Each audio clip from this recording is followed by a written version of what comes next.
Hello, guys, gals, and non-binary pals, and welcome to Killer Frequency, a, to my knowledge, a horror-like survival game set entirely in the booth of a radio station during, I believe, the 1980s. I was vaguely told about this game, and then I got it for like $2 when it was on sale.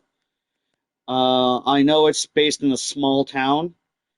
You take on the position apparently of like 911 during a night of like horror. And similar things have actually happened in small towns that I grew up in. Not like murderers or anything like that, but Hello. like, hello, Thunder. How are you doing, my lovely friend? But yeah, so like this game is. Oh my goodness! Thank you for the support, Thunder. 8 months. Holy shit!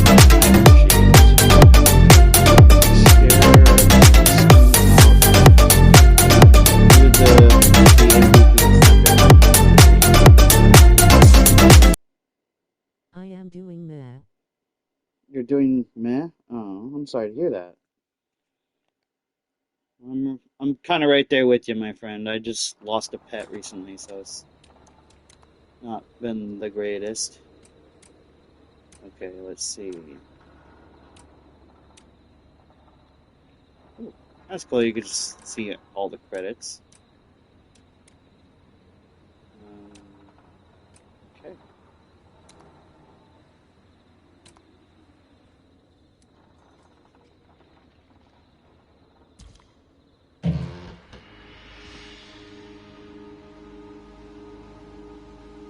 Okay.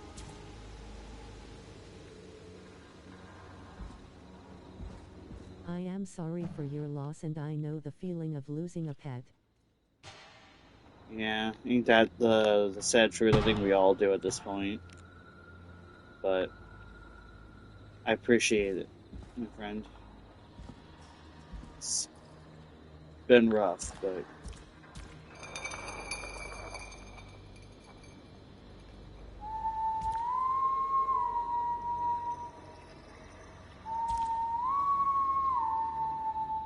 okay.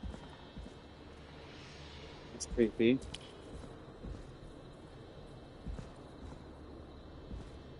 Okay.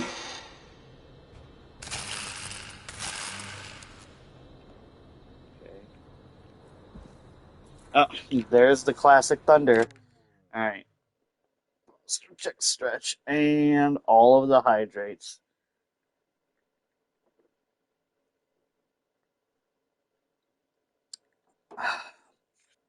Thank you, my friend.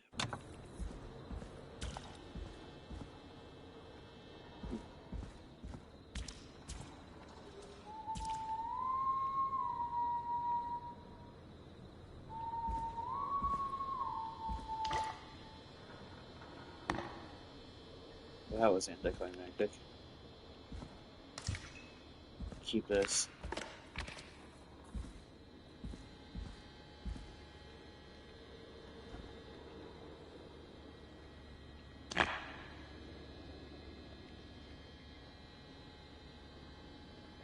Let's see. KFAM. Huh, okay.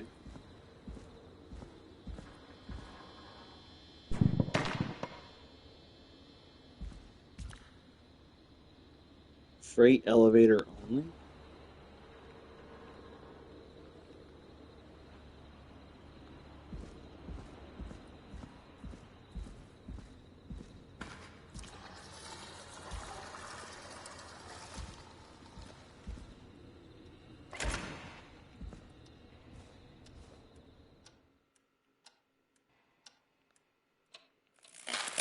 Uh-oh.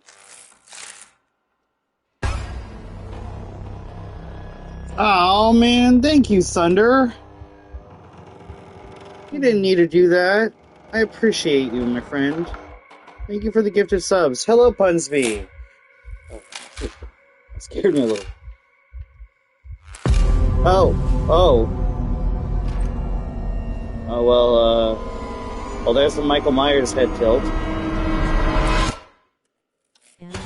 loudly. I heard, buddy. I'm sorry to hear that.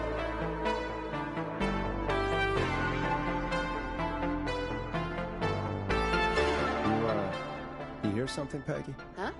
Hear what? Thank you, Thunder. Or, I don't know, how? Forrest, is this a joke? No, I almost swore I heard. Also, I love this game, but and here I was alert. thinking you'd finally started to ease Well, up. thank you for the lurk, my You friend. probably just heard some cats That's outside. not good, Punsby. You know, Hope you four feel legs, better whiskers, soon. tails, not dogs. I know what a cat is, but I mean, does Gallows Creek have a stray cat problem or something?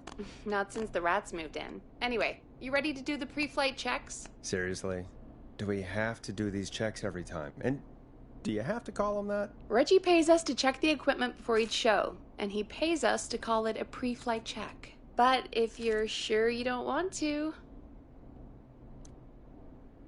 Let's just get started. I know can how figure this this goes. out. Okay, Big Shot. Any technical failures tonight are on your head.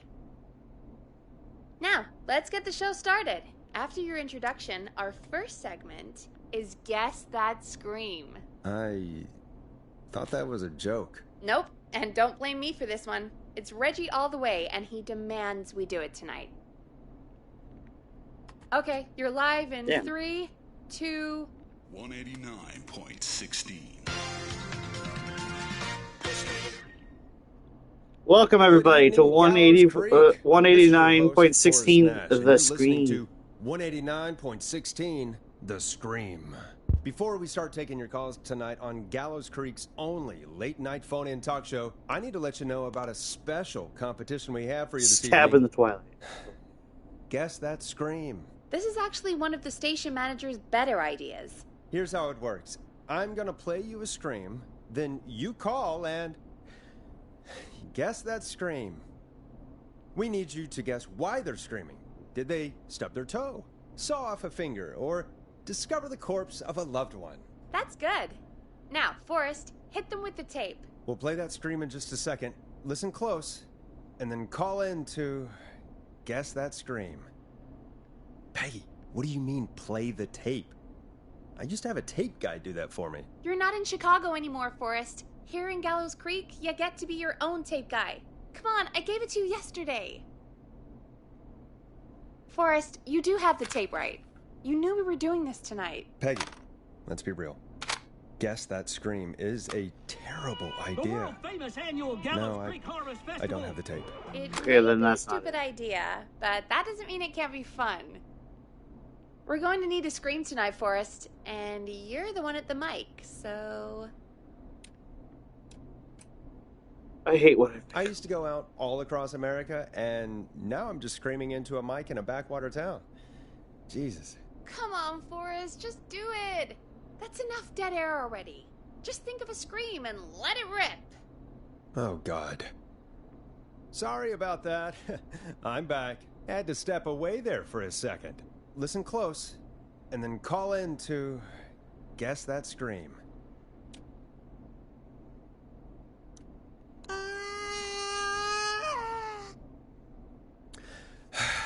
Well, folks, there you have it. Call in with your guesses, and if you get it right, you could win 2 tickets to the amazing Maze and 1 free fried dough. Fried dough? Just call in at 555-239-KFAM with your guess. Now, here's some music while you get dialing.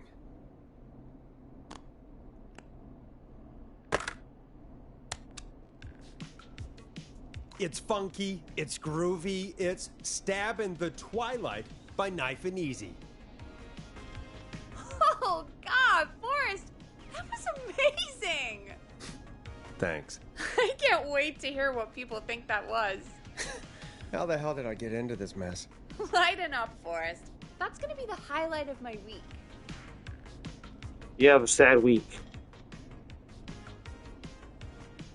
Oh, Forrest, there's a call coming in.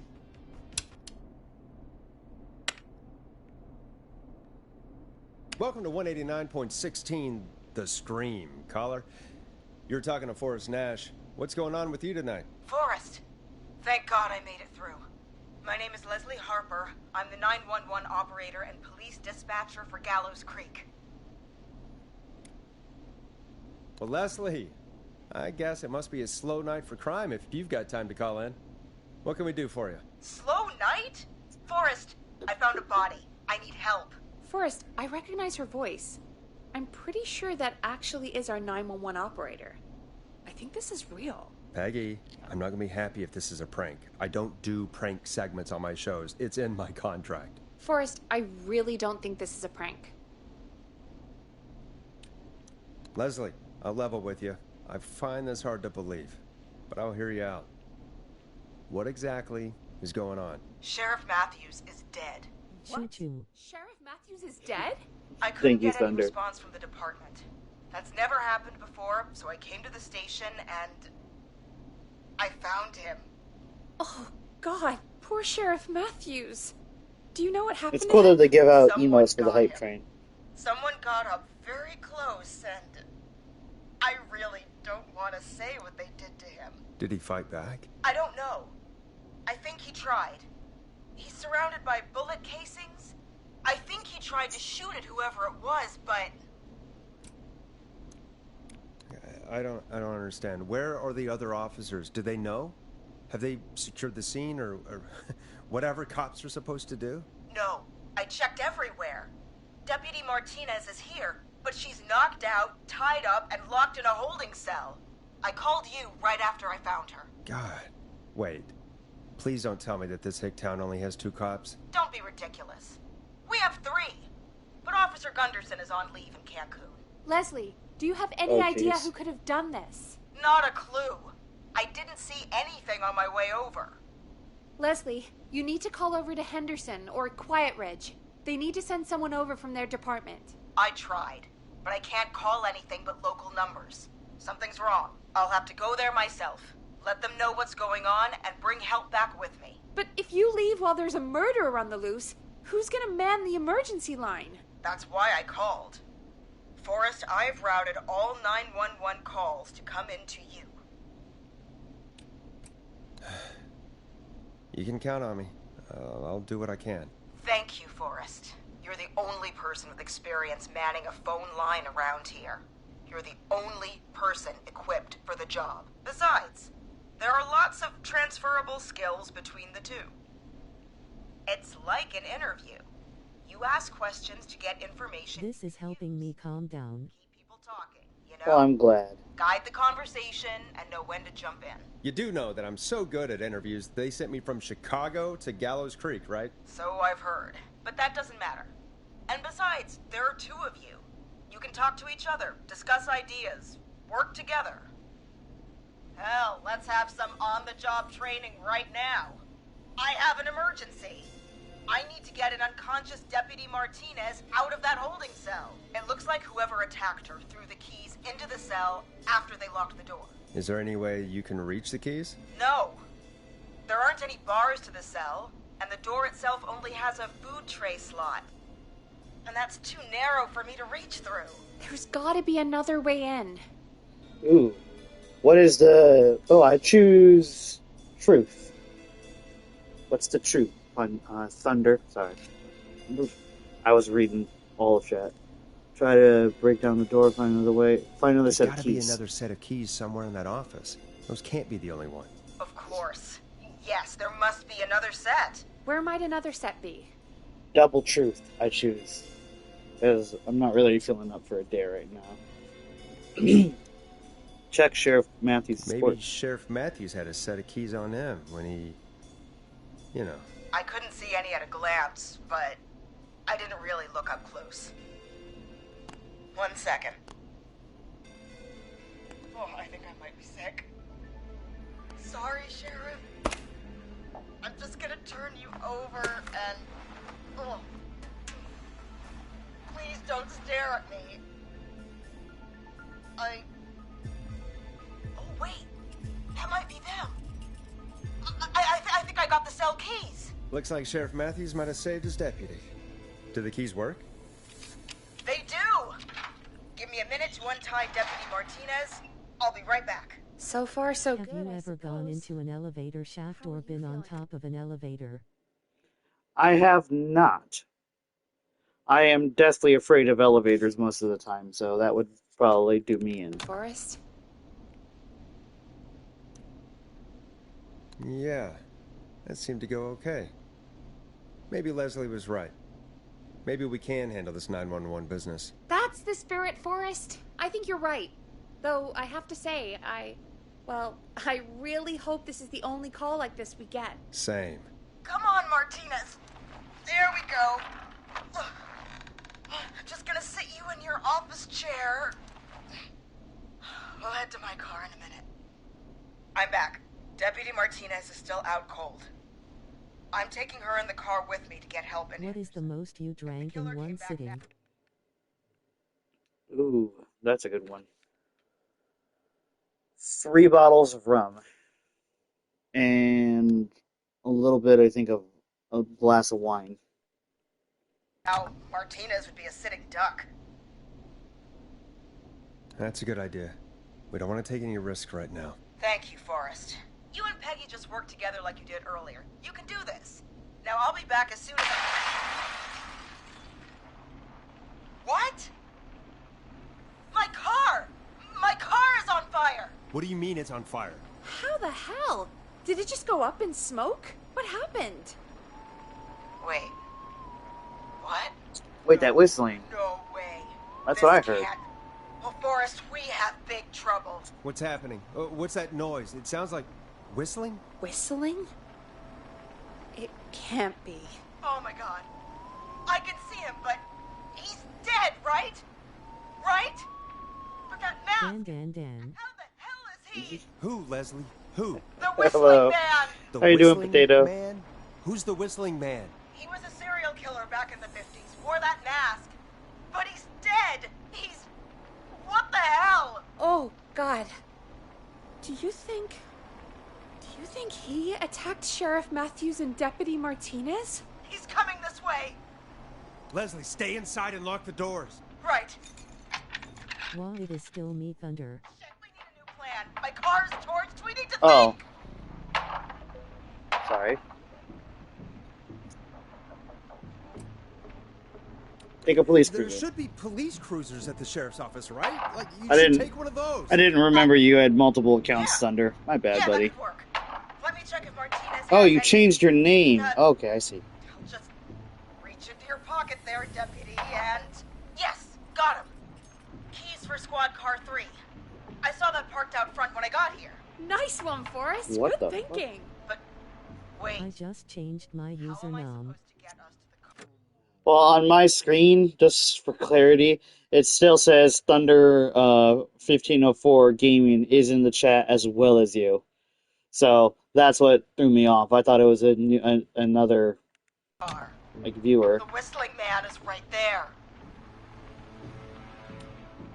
Deputy Martinez surely carries a gun, right? Could you use that? Deputy Martinez's gun is No. missing. I guess the whistling man must have done something with it. The sheriff must have a gun, right? Can you see it? There was a gun next to him. Let me grab it. Oh, shit. It's empty. He must have emptied it trying to defend himself. There must be a weapon lockup in the station, right? Could you grab something from there? I saw it earlier, but as you might have guessed, it was locked. But maybe one of these keys I got earlier will help. Let me see. No. No. No! Shit! None of the keys work. Are there any other weapons lying around that you could use? I didn't see anything earlier. Let me check Deputy Martinez's belt.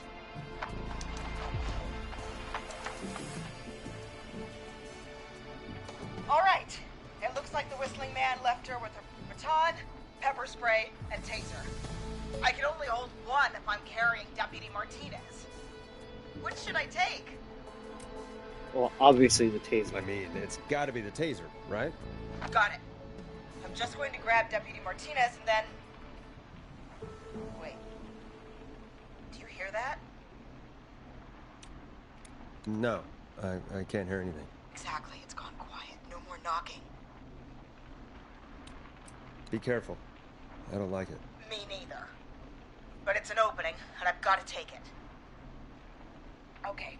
Deputy Martinez, if you can hear me, it's time to move.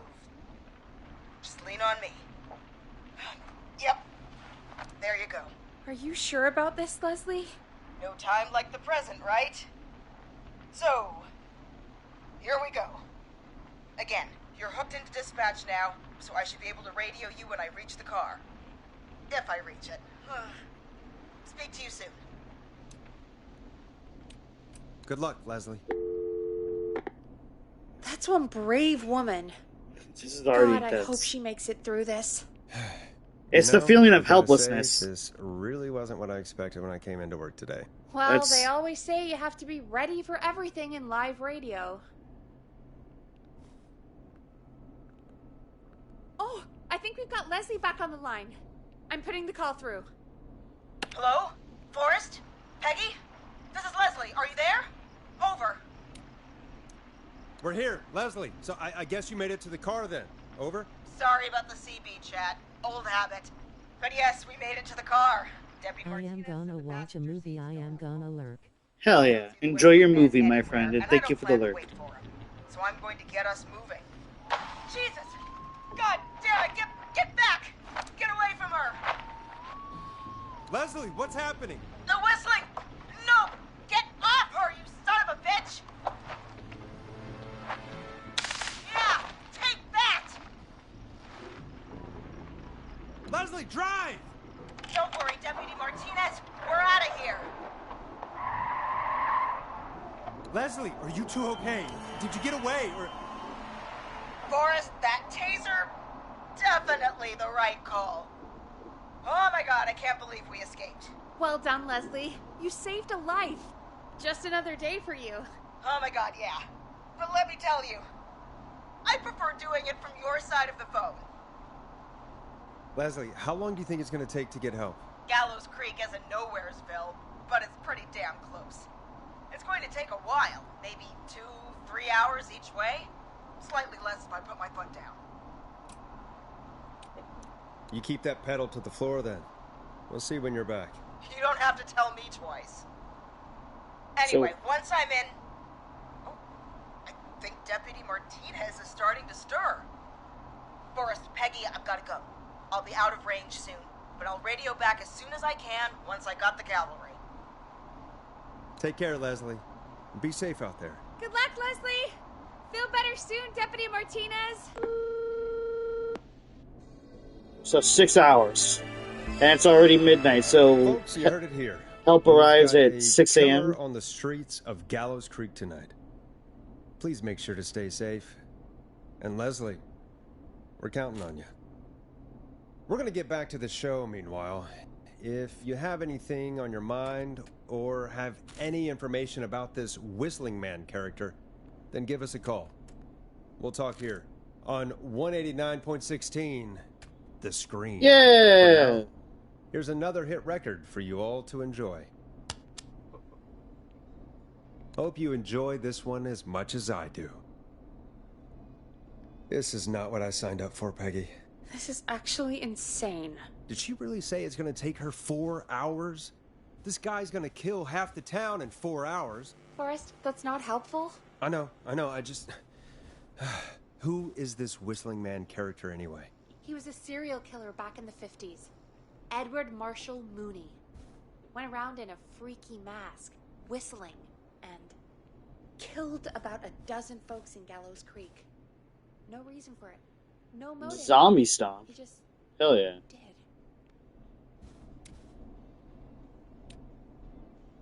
And he's come back tonight? Probably not. Police chased him up to Ellis Point one night. We call it Whistling Point now. And it was, well, it was on this night actually. The police cornered him and he jumped into the river. His body was never found. So is he alive? Dead? I mean, what's the story? Story is he's biding his time, waiting to take revenge on the town. All right, that's the story. What's the truth? Other than we have a whistling killer on our hands tonight, I don't know. All right. Copycat or ghost killer. I guess we'll do our best. That's the spirit! At least we got the word out, I guess. What kind of listening figures do we get at this time? On a Thursday after midnight? could be around 35? 35? Isn't 3,500? Huh. I didn't realize Gallows Creek was that large. No, 35 people. At best. 35 at best? 35, yeah. It's a school night. And what's the population of Gallows Creek? I don't know exactly. A little over yeah. 1,000? Small Oh. town. How many did you get before? You know. Before my career exploded and I ended up on a midnight hour talk show in the town of 1,000 people? Yeah. Before that. Around 5 for most shows on the low end. Big gas could pump that up to 10, 15, easy. 5,000 on the low end? We could only dream of that. 5 million. Million? Yeah, sometimes that's just the way it goes. At least the Whistling Man hasn't killed me yet. I guess. Yeah. I guess we're gonna learn a lot about perspective tonight, huh? Oh, we have a call coming in. Take it when you're ready. Okay, Forrest, shut the music off. Hello, caller. You're live on 189.16, The Scream. Is everything, all right? Oh, jeez. Thank caller. Really? Okay, who is this? Are you, hello? Hello?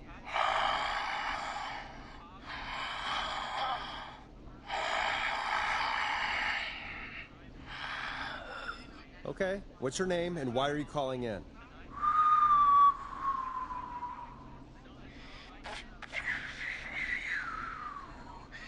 You know my name.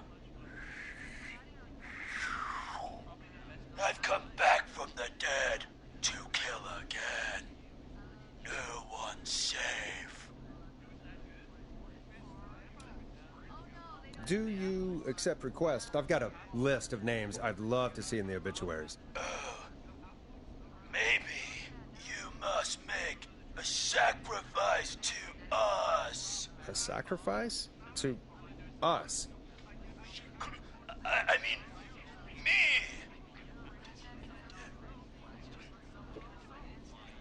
We want cheese-dusted pretzels. I mean, I want cheese-dusted pretzels.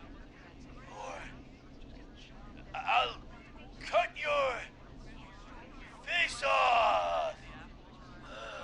Goddamn kids. I'm cutting them off. Not yet. I want to deal with them. We also want a mega gulp. Okay, so cheese-dusted pretzels and a mega gulp behind the gas station. You got it, Whistling Man. A wise choice. See you soon, Forrest Nash. Needless to say, I won't actually be going out to the gas station to buy anything for these kids, and none of you should be going out tonight either. We've got an actual killer out there. Anyway, this next one's dedicated to all of you staying inside with your doors and windows locked.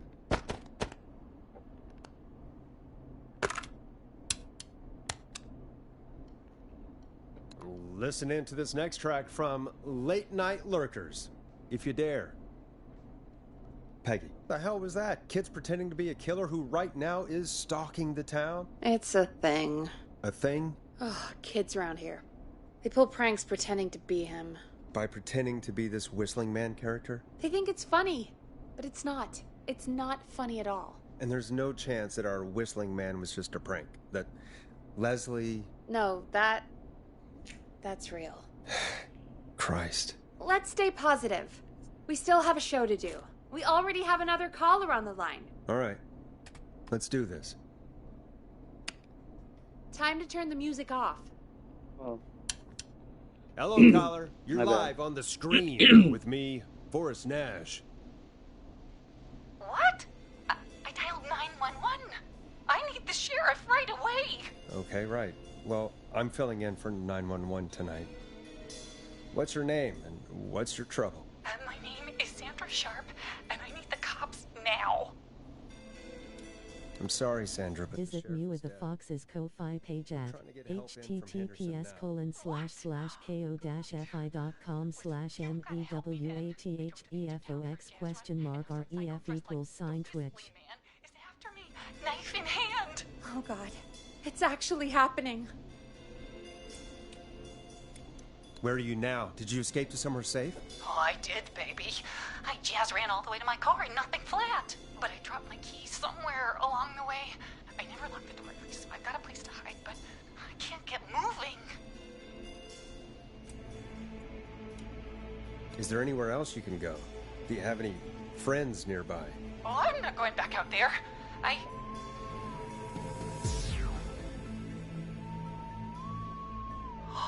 Oh, shoot. Oh, he's back. Look, I don't know anything about cars. I got to guide her through hot wiring. Start this engine without the keys, and you're gonna have to help me. Wait, I don't... If it helps, I've got a toolkit buried beneath my spare sweatbands. I'll call you back when I find it. You're listening to 189.16, The Scream. Hosted by me, Forrest Nash, your friendly neighborhood radio host, mechanic and savior. Sit tight while the record spins, folks. This one goes out to you, Sandra.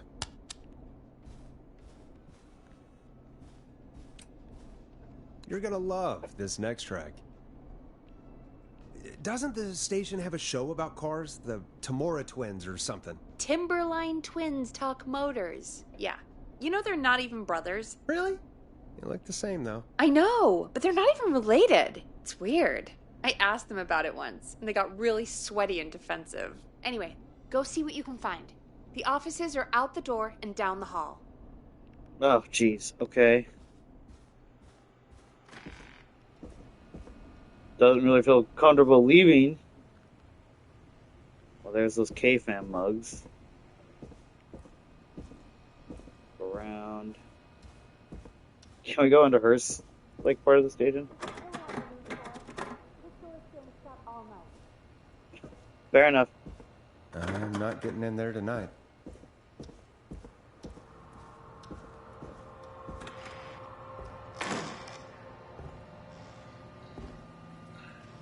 This looks useful.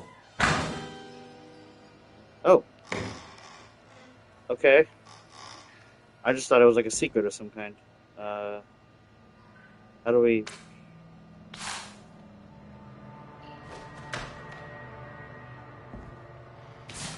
There we go. Okay. Let's keep looking around, just in case.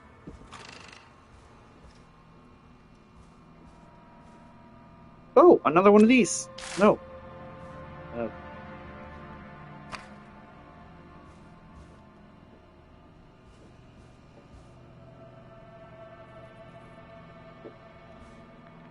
Well, I doubt her truck is a monster truck, so I don't know if that'll help. Okay.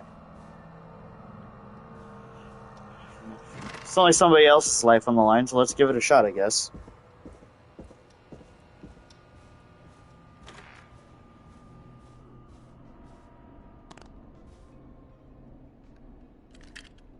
Alright.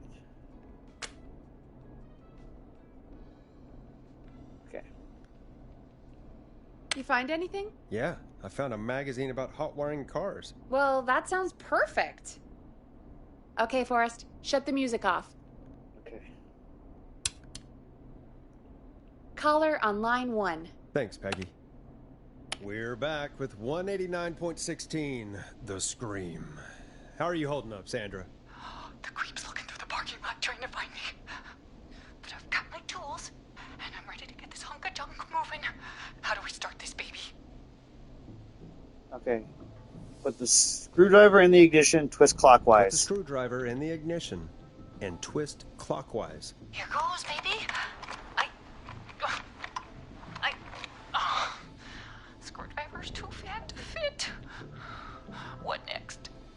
Okay. Unscrew the steering Unscrew column. the steering column. All right. Just turn. 1, 2, 1, 2.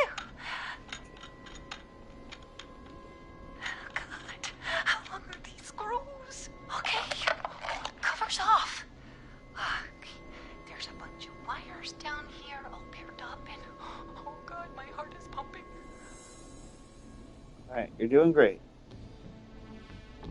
You're doing great. Okay, I can do this.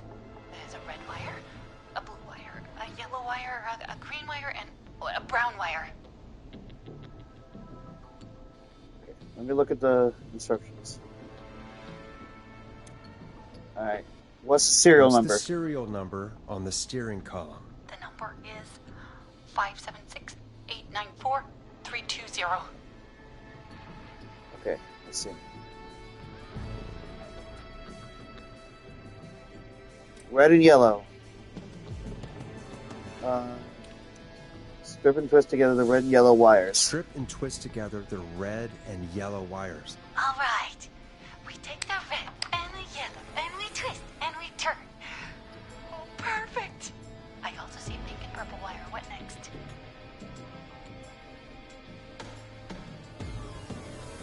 Okay, hang on. Now strip the purple wire. Do not touch this live wire. Okay. Strip the purple wire and brush against the Strip twisted the wire. purple wire and brush against the twisted wires. Okay. We strip, and we brush, and...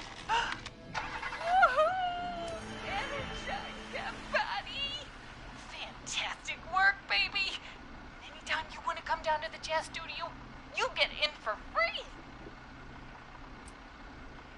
You just keep driving now, okay? And get home safe. Get home safe, Sandra. Will do, babies!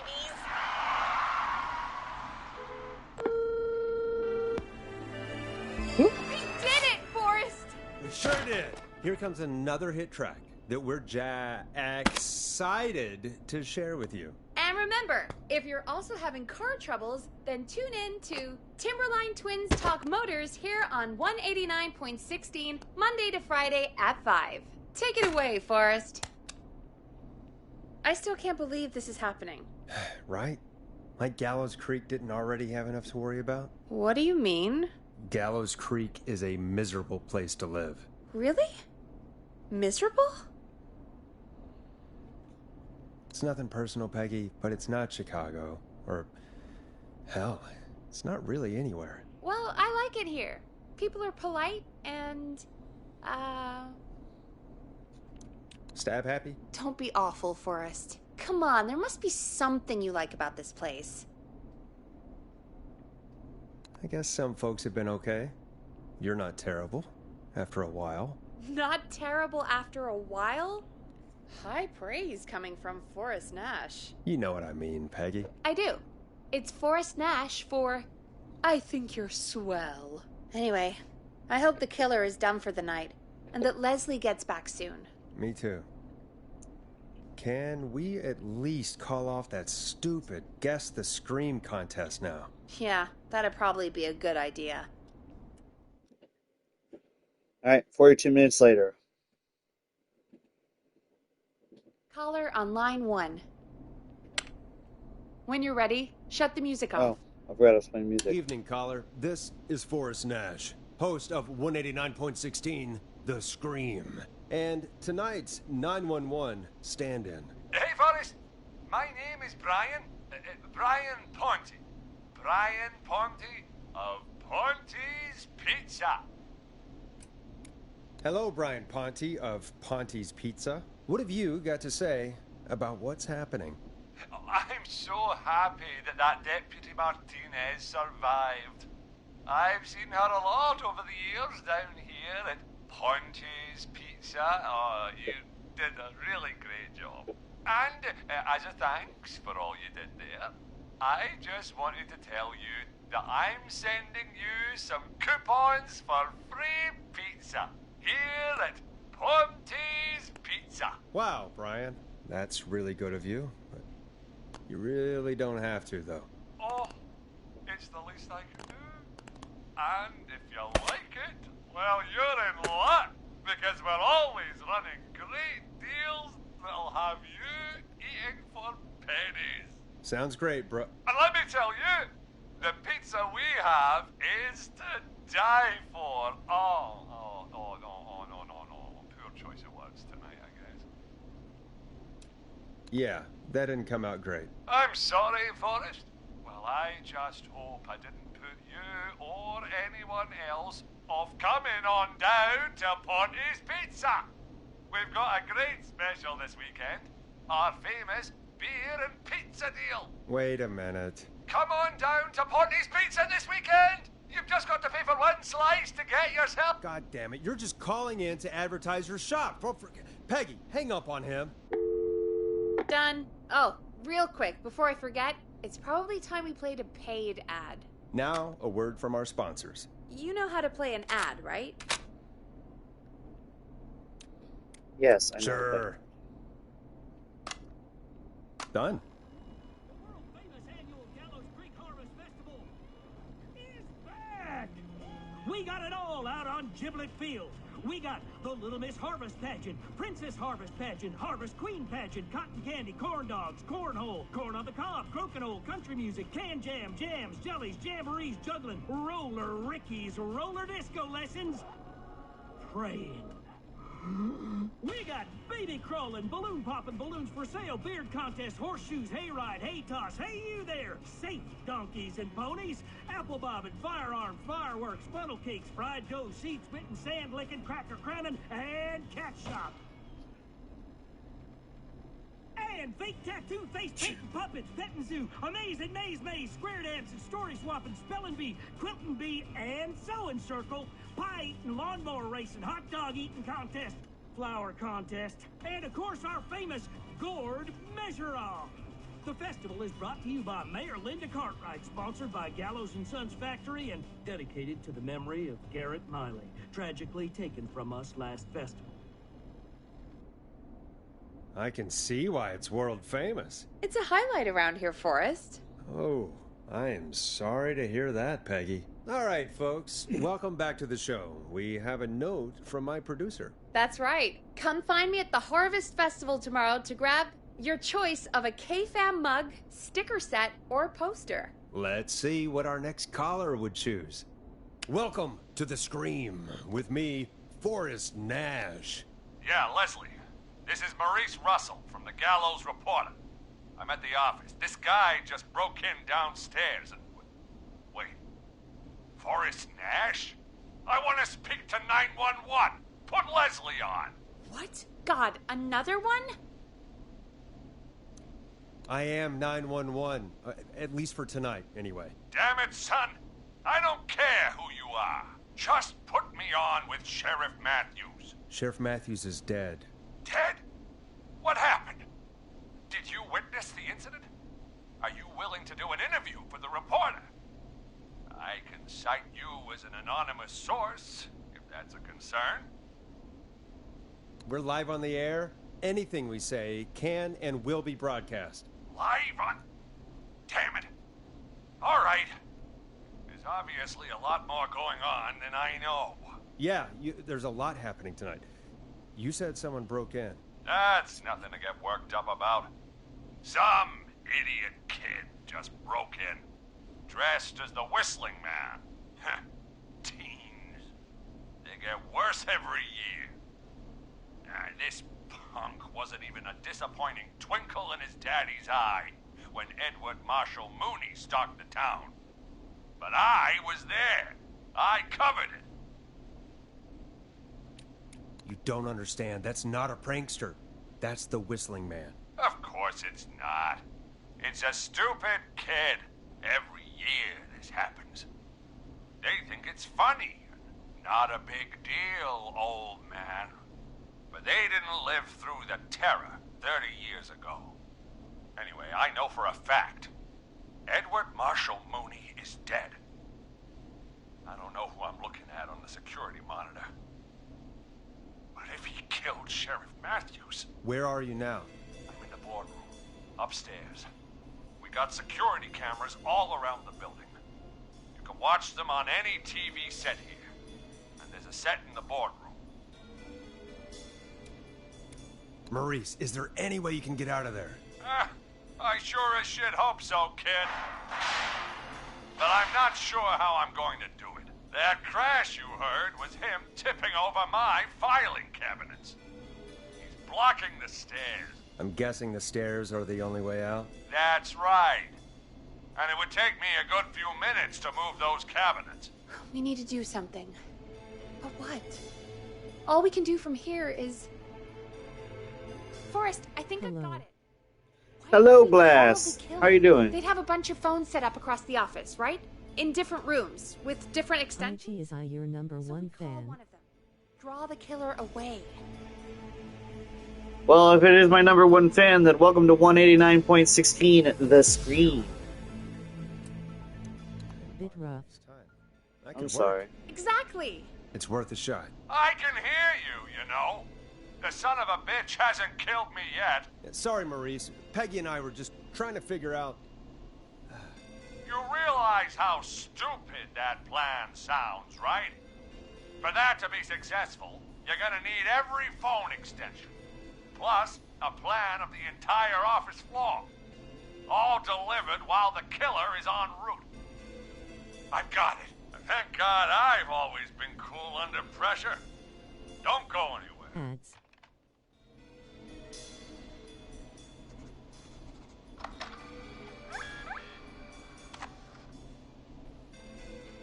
You don't think the killer got him, do you? Mr. Russell, I'm here.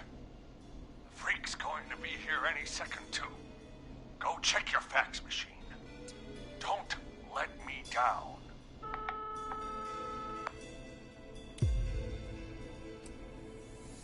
I'll go pick up that map then.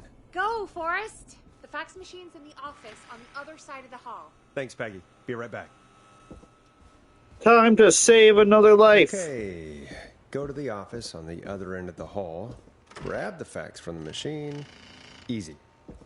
First, So many locked doors, so Oh, few okay. keys. as scary as it is, I'm going to clear the bathroom. Alright.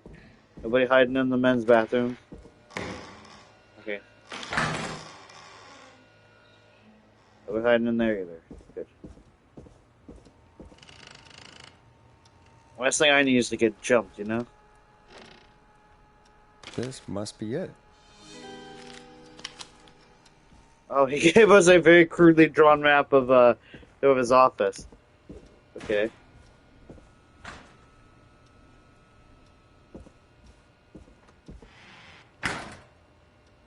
Oh man, the doors just close automatically and they make a loud noise. That's not good.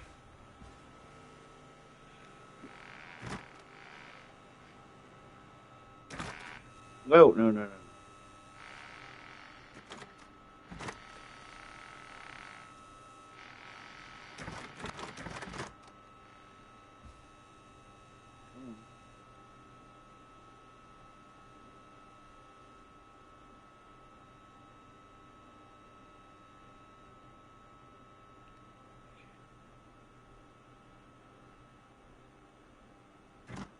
Okay, good. Sorry. Just the idea of that scares me. Hey, did you get the fax? Yes, I have. Mr. Russell, you still with us? I am. You get my fax? Yeah, I got it right here. Good. I knew you could at least manage that. Okay, folks, we're back on the line with Maurice. Let's see if we can help him avoid the Whistling Man. Here's the situation. The Whistling Man searched every room in the hall leading up to the boardroom. And now he's in the office next door.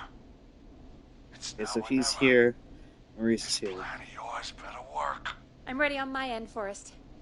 Again, we want to draw the killer away by dialing an extension number, and then move Maurice somewhere safe. So, what extension should I call? You're gonna call the editor's office. Call the editor's office. The extension is 03. Got it. I'm back. I'll put the call through when you're Welcome, ready. welcome All back, right, Les. Nash. Where do I need to go? How are you, Mewa? I'm doing pretty good. How are you, Glass?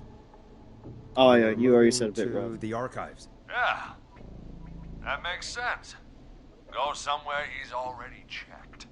Not bad, Nash. I'm ready to place the call. Are you ready, Mr. Russell? Don't have much choice. I'm okay. do I? Make the call. Yes, sir. Calling now. Gonna be really busy tomorrow. I can't believe it. He's actually heading to my office. It was all Peggy's idea. Credit goes to her. Don't mention it. The coast is clear. I'm shutting off the TV so he won't see me on the security cameras. Then, making my move. I'll call when I get there. Do you think he'll make it okay? I'm sure he'll be fine. But now what do we do? We gotta find some way for him to get past that barricade. What do you mean? I don't think calling the Whistling Man is gonna buy Maurice enough time to move those cabinets. We gotta think of something else. Yeah. Maybe we could... Oh! This is Call secret incoming. archives. You ready? Ready as I'll ever be. Put him through. Alrighty. Mr. Russell, are you there? I am. I don't think he saw me. I've got to give you credit for that, but I'm not out of the woods yet. Right. Let's review where we are. So, Have to help with the only way party out on is by the Sunday. stairs, which the Whistling Man has blocked with furniture. Exactly. That sounds I tedious. can move the furniture out of the way, but not quickly or quietly. Could you lock him in a room? That'd probably buy you time enough, right? Maybe. But the damn fire regulations say every door in the office has to unlock from the inside. He'd be able to get out just as soon as... Wait. No. I got it. The secret archive through my office, where we keep our most sensitive records. Ooh, a secret archive? Reggie would love that. What have you got back there? Juicy secrets about outer space?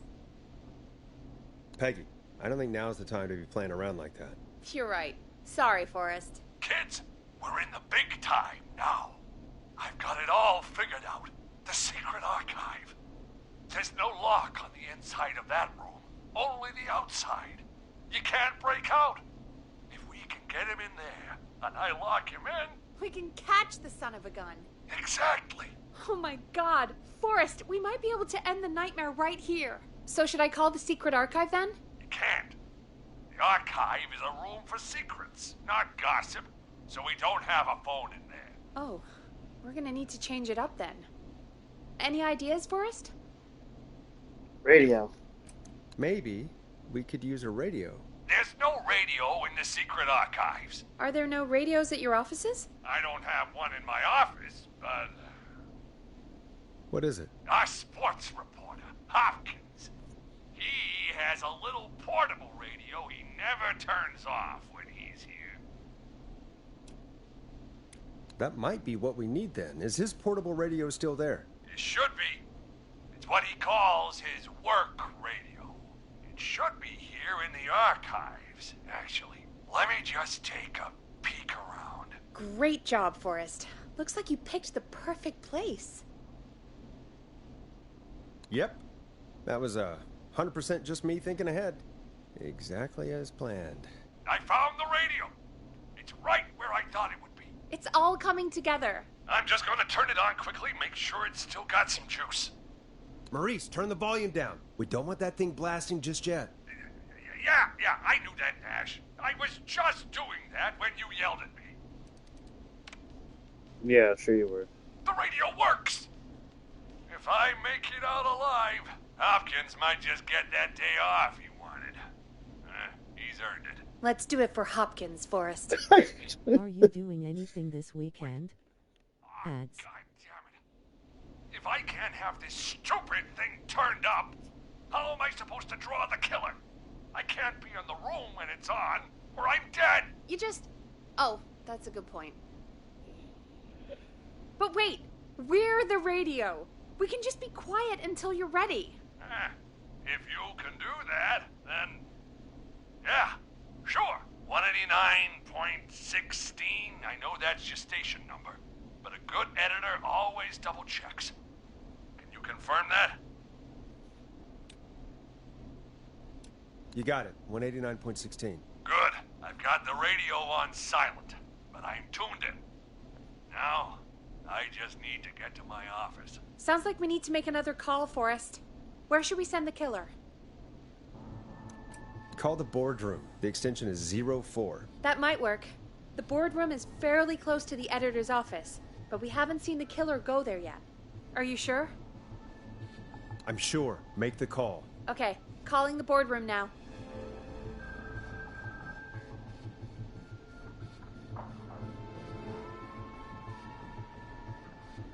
He's on the move. I'll call you guys from my office in a second. Looks like we're almost through this nightmare. Any idea what you'll say to draw the killer in? I'm gonna do my best impersonation of Maurice. I think that'll draw the killer in. What's your Mr. Russell impression? I think I gave that masked freak the slip. What a great plan this is, pal! I'll give you an A for effort. Ooh, call coming in. Here we go. I'm here. The radio's set up in the secret archive. Just give me the signal, and I'll turn it all the way up. Where will you hide in the meantime? Good question. It's under my desk, but you can see under it. I've got a big cabinet, but that'll take me a second to get into.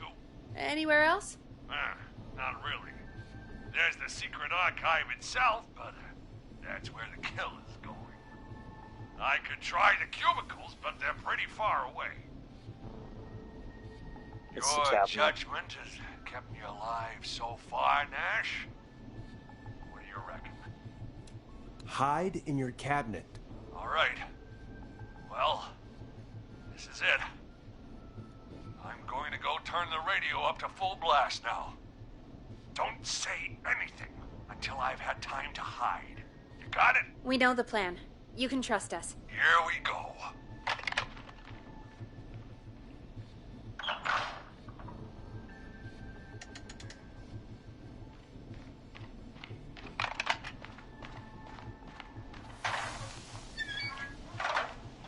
I think it should be safe now, Forrest. That's it! No more hiding! I'm a tough old man. I've been on the beat longer than you've been alive! Come on down, Whistling Man. Come and get a knuckle sandwich.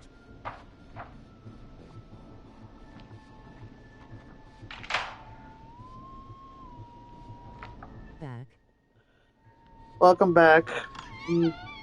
Not really any plans for me Listeners, particularly. This is Forrest Nash of 189.16, The Scream. And if you've just tuned in, See you in hell, kid! Okay. you just locked up the Whistling Man. Forrest, you beautiful bastard! I can't believe that actually worked! If I'm being honest, I can't believe it either. Thank God it's over. I'll be off now. Gotta get out of here. Write up a few notes. Call a few friends. I'd feel safer waiting for the cops to come grab this freak with some company.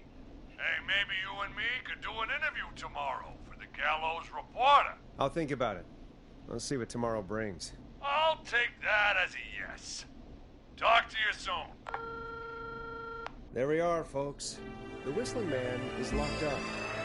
Let's all take a deep breath. And play some killer tunes.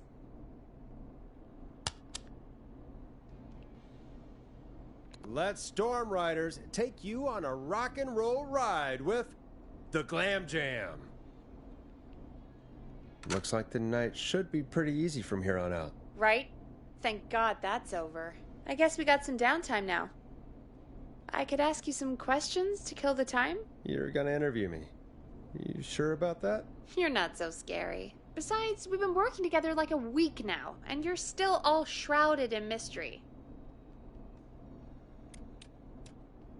All right, shoot. What do you want to know? Question 1.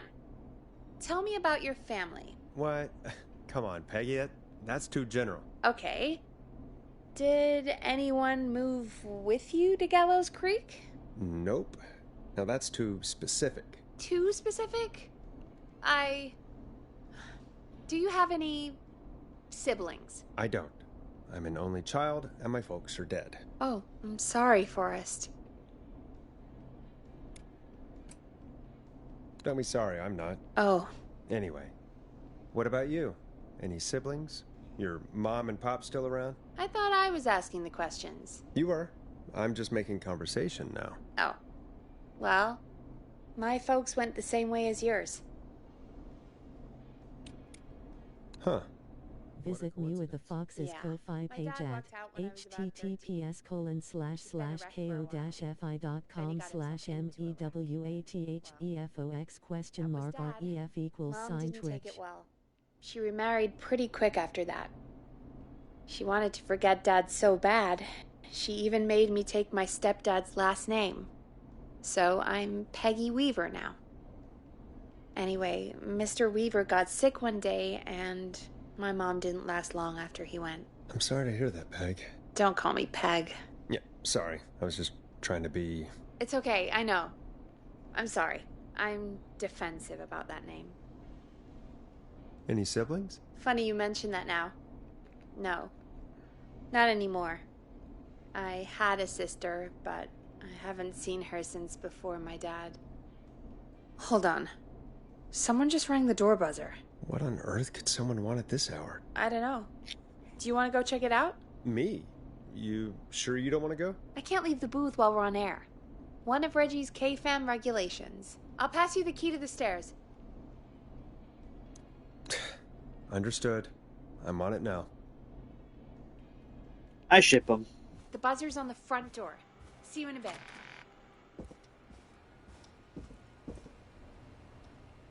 Okay.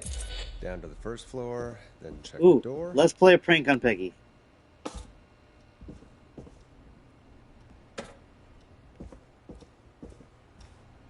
Is there any more?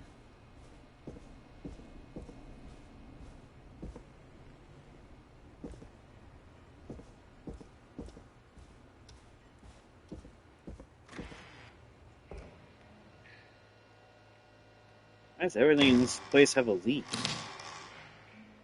Nothing in there. We'll put any and all little mouse traps we find in front of Peggy's door.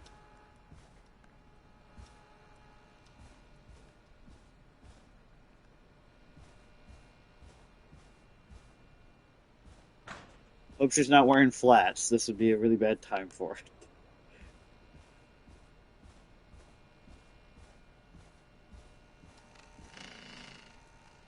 Ooh. Okay, if there are fire extinguishers, that makes me think like this is going to be important later. So I'm going to sit that beside my office. Actually, I'm going to sit that in my office. Just in case. I don't think it's the last we've seen of this killer. Like, especially if they're supernatural to any degree, you know? But yeah, my plans this upcoming couple of days is to spend Thanksgiving with my family. And, just gonna try to ride out the holiday. Let's see, what do we got? What do we got? There's bound to be a secret of some kind.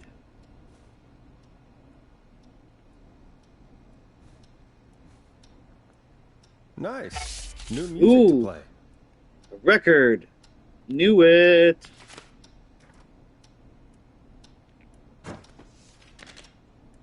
Ooh, the maze map. Okay. And those are the 2 tickets that you guys could, like, that everyone could win. Get in there. Okay.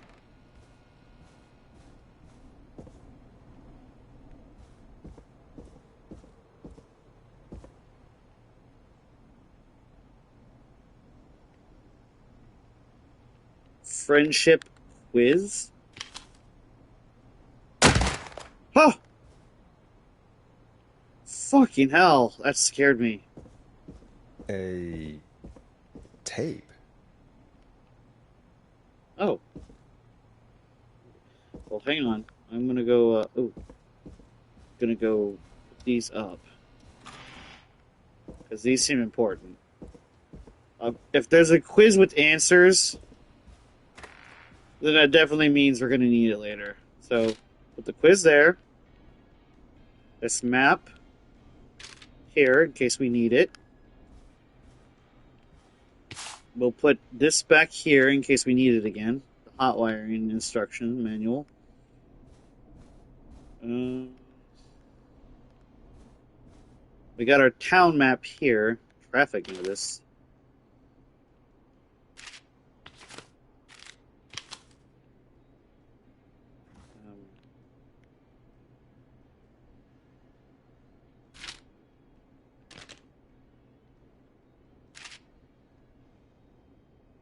Road closure. Oh, there's roads that are closed. Oh man, are we gonna have to like guide somebody on the roads? That's gonna be. Oh man, that's gonna be tough. Okay.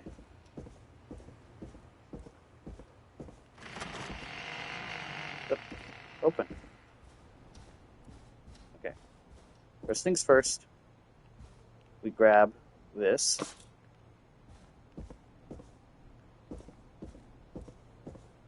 And this. For our master prank.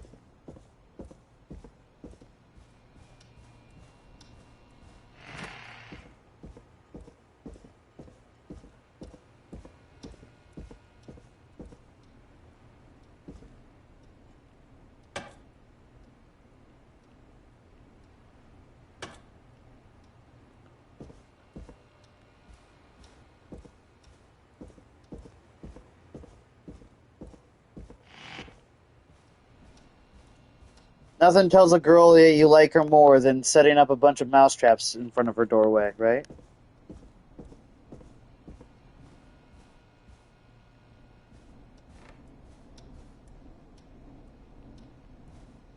Alright. Any other little possible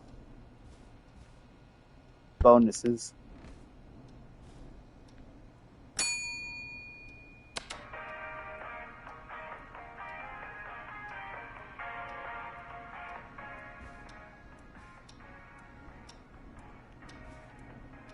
Needs a key.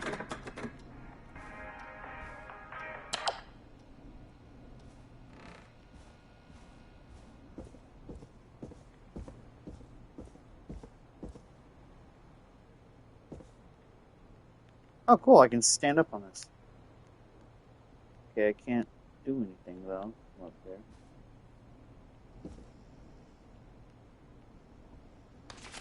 Good job on the new job. Okay, so... Jeannie, good luck. I'm so proud of you. Make lots of friends and work hard. Lots of love, Mom. Okay. Movie tapes. Some badass drawings. Tape measures. So that must have been what fell over.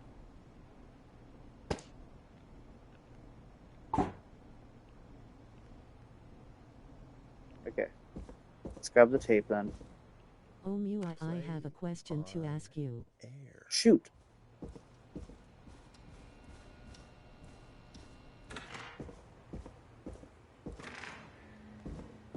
Go for it, Glass.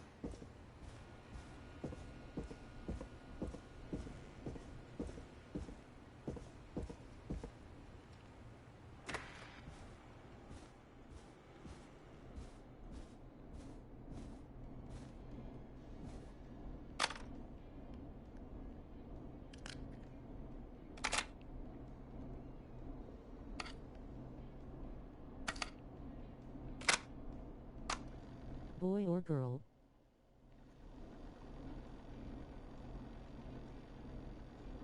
What do you For my mean? brother's baby. Oh, girl.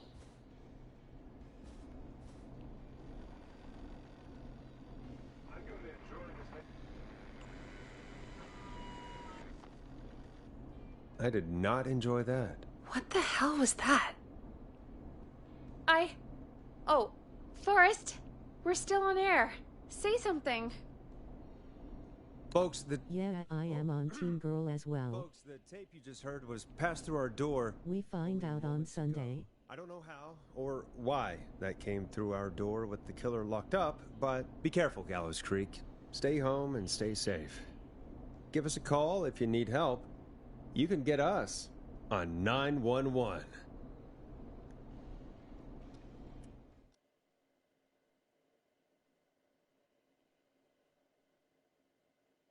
Hey, we had a call come in. That's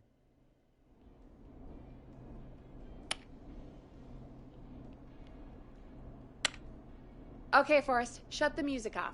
Caller, you're on 189.16, The Scream, with... Ash!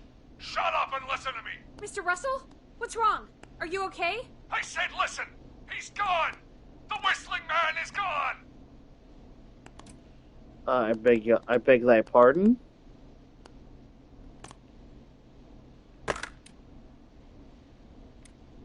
So the one who left the cassette, he really did escape. You mean you knew he escaped? And you didn't tell me? We only just found out. We weren't even sure it was him. Mr. Russell, where are you now? What happened? Well, after our call, I cleared the stairs and went home. I phoned some buddies. We came back here to keep watch. Then what happened? I'm getting to that. We came back here. Door was shut, just as I left it. We had a couple of drinks, and, well, there was a bunch of us, and we were all armed. They thought we could teach the freak a lesson before the cops got him. That's shameful, Maurice. I didn't think of you as a vigilante. This was not my idea. The guys just grabbed their weapons and unlocked the door. I braced myself and... Then nothing. The room was empty. The door was still locked. How the hell did he get out? Are you sure it was still locked? I'm telling you, it was locked. No way out of there. None. Maybe. I mean, I know it's crazy, but if he's back from the dead, then... Do you think he's some kind of ghost, Peggy? It would explain things. I mean, how do we know he's not? Mooney, there's no way. Whoa, did you say something, Maurice? Baloney. I said baloney. Look, I don't want anything more to do with this. I'm clearing out of Dodge. And I recommend you and everyone listening do the same. He seems really spooked. Wouldn't you be if you got attacked by a serial killer who turned out to be a demonic spirit? He's not a demon, Peggy. Yeah, you're probably right. But what do we do now? Ooh, 104. We've made it a total of 1 hour. Thank you again, Mrs. Mackenzie, for the helpful tip. The bagger at the grocery store cannot whistle. We'll remove her from the suspect list. Let's go to a break. I need you for a second. All right, folks. We need to take a quick break. This one's for all those folks out there keeping the hatches battened. All right, Peggy, what's up? I pushed a cassette under my door. Go play it. Okay. You stopped the show for a tape? Just go get it.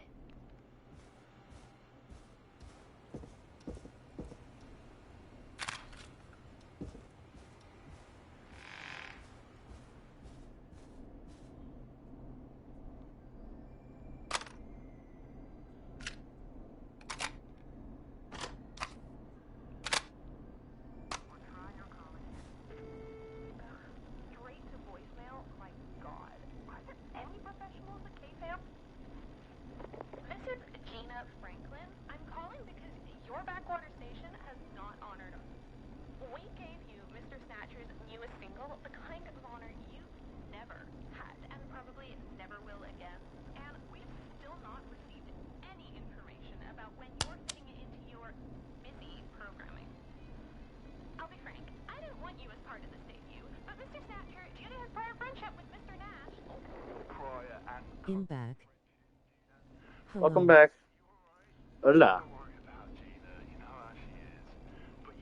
Can't wait for you to hear the new single, man. I think Final Breath is my best work yet. Darkness, my old friend. You and your listeners like it.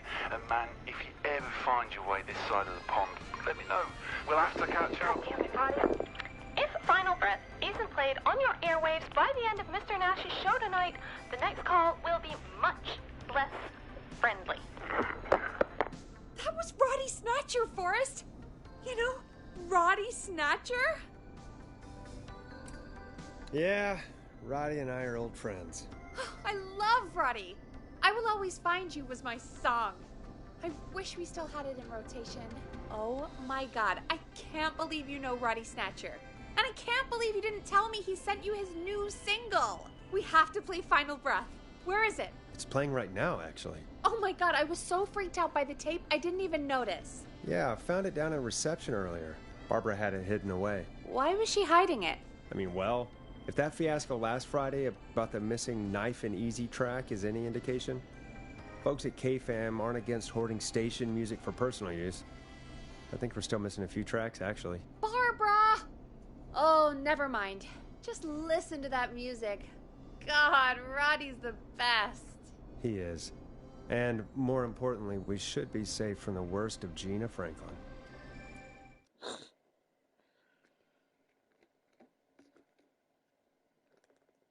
I think that's every time I've seen him live. Peggy, you just talked through the whole song. Oh, whoops.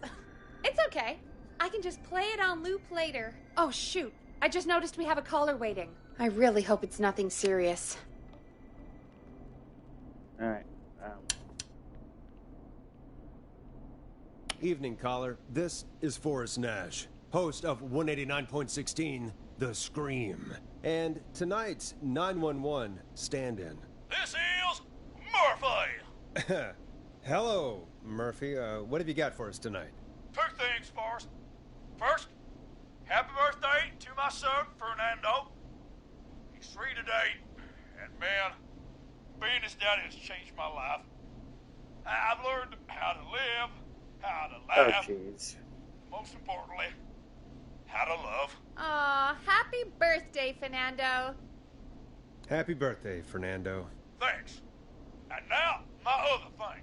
I'm putting the word out to this so-called killer. You think you're tough, huh? Big man with a big knife, huh? Reuben, come face me, a true warrior, at the Gallows Waste Disposal Plant. Oh, jeez. Guess what? This is a bad idea, Murphy. I got all the tapes in Master Robbie's Dojo series. So get ready, Whistling Man. You just let loose the junkyard dog. Oh, no. And there he goes. Ladies and gentlemen, keep your fingers crossed for Murphy as he tries to become our hometown hero. Anyway, we'll be right back after this commercial.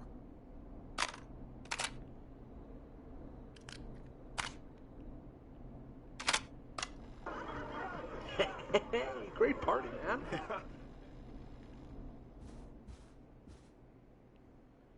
Gallows Waste Disposal. Alright, is that on any of the Rogers Haddonfield Road? Oh man, that's great. Let's see.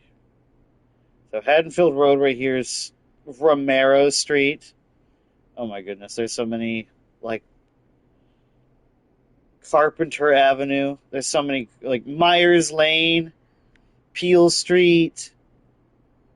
Oh my goodness. McCready Street, Rogers Avenue. There's so many, like, funny little Easter eggs here. Blake Avenue, Clark Road, Mason Street, Nancy Drive. Oh my goodness. Axdown Lane, Craven Street. Hell yeah. Rest in peace, Wes Craven. Jackson Street, William Street. Hey, Forrest, do you know what the Grill Reaper's favorite grilling spree order is? I have a feeling you're going to tell me. Spare ribs. Just get me back on the air. And we're back. We got a caller. You know what to do. We got a caller. You know what to do. Okay, hang on. This is obviously a puzzle of some kind.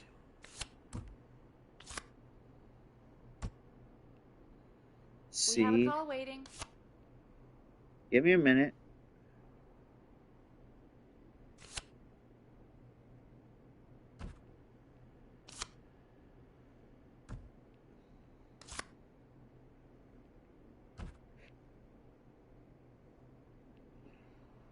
A C. I suppose I should take this call.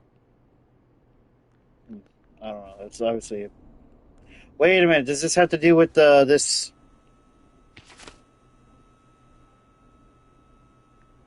Maybe. Alright, let's answer the call. Save a Hello, life. caller. You're live on the stream with me, Forrest Nash. Hello? Who is this? Are you okay? Do you need help? Forrest? He called me? That horrible whistling down the phone. He's coming for me? Jesus. Okay, listen, caller. Don't panic. We've done this a few times now. We can help you. A few times already? Ads. So, you saved them, or? We sure did. You're in safe hands. Okay. Okay. We're gonna help you. Can you tell me your name, caller? I'm Dr. Why is there Sullivan. gum under my desk? Virginia. Sorry. Take some deep breaths, Virginia. You're gonna be okay. Please don't let me die. I won't. Just calm down. Tell me where you are right now. What's your address? Oh, God. Is there a neighbor you can call for help? No. Everyone's away tonight. There's just a fraternity down the street. You live by a frat house. Yes, they're having a party. And takeout coming in all night. One covered in beer cans. They're getting wasted. And I'm about to get... Wasted, yep. Oh, God. Virginia, what's the name of the frat? It's... Oh, God. I can't think. I can't... Any idea what the frat might be, Peggy? If I knew where she was, I might know, but... Wait, the takeout! If we can get takeout to the frat, we can get a message to them to go and help. It's Virginia, Ponty's Pizza! Who did they order It's Ponty's Pizza, because earlier they said that there's, you get free beer with every pizza. Every pizza slice ordered, you get a free beer can. takeout from? I don't know. Don't worry. We'll figure it out. I can't do this. Well, folks, seems like our Virginia hung up. While we try to figure out what takeout to order, here's some music for your own midnight snacks. We're on Mason Street. I know him. You love him. This is Roddy Snatcher with his new single, Final Breath. Peggy, what places do takeout in Gallows Creek? Off the top of my head? Well... There's the barbecue place, Grilling Spree, and you can order from Chalupa Cabras.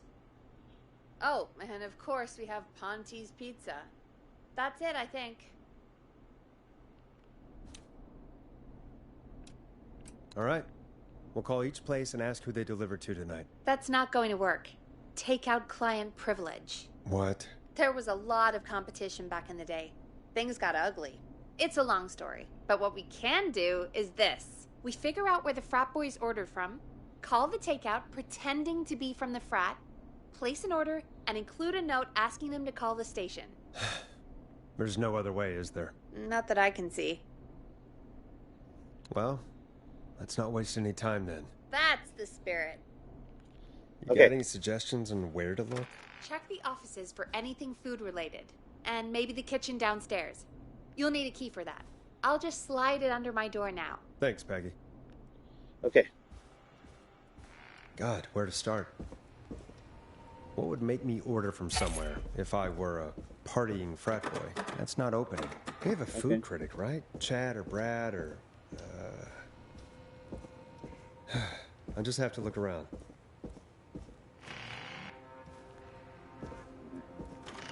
Let's look around then. No extra doors in here.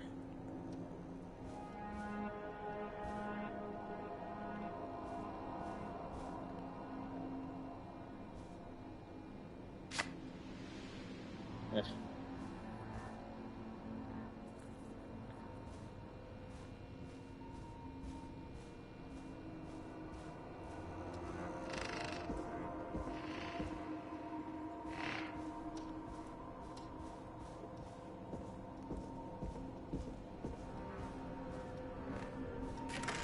Oh goodness, it's this place.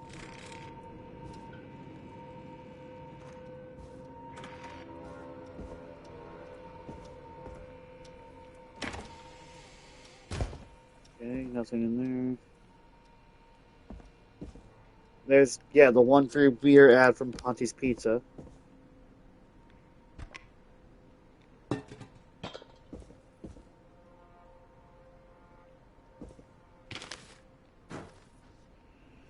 Ineligible.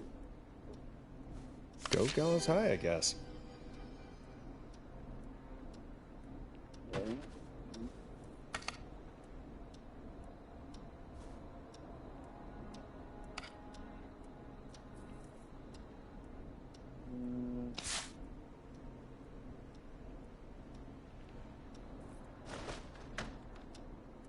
Caged Tiger. Damn. Okay. Can't play the arcade game.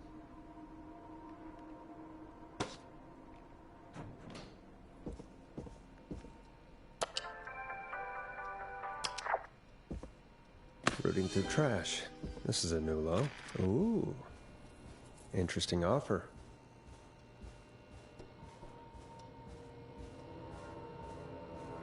Locked tight.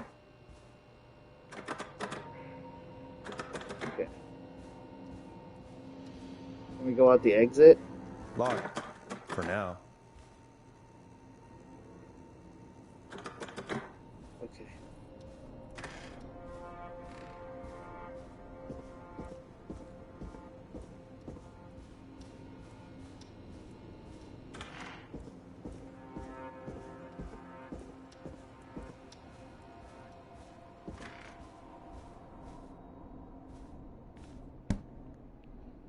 Let's change the music.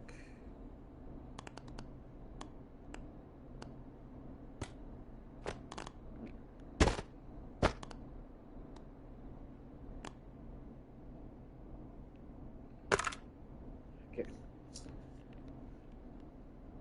Hey, find anything useful? Yes, I have. That's great.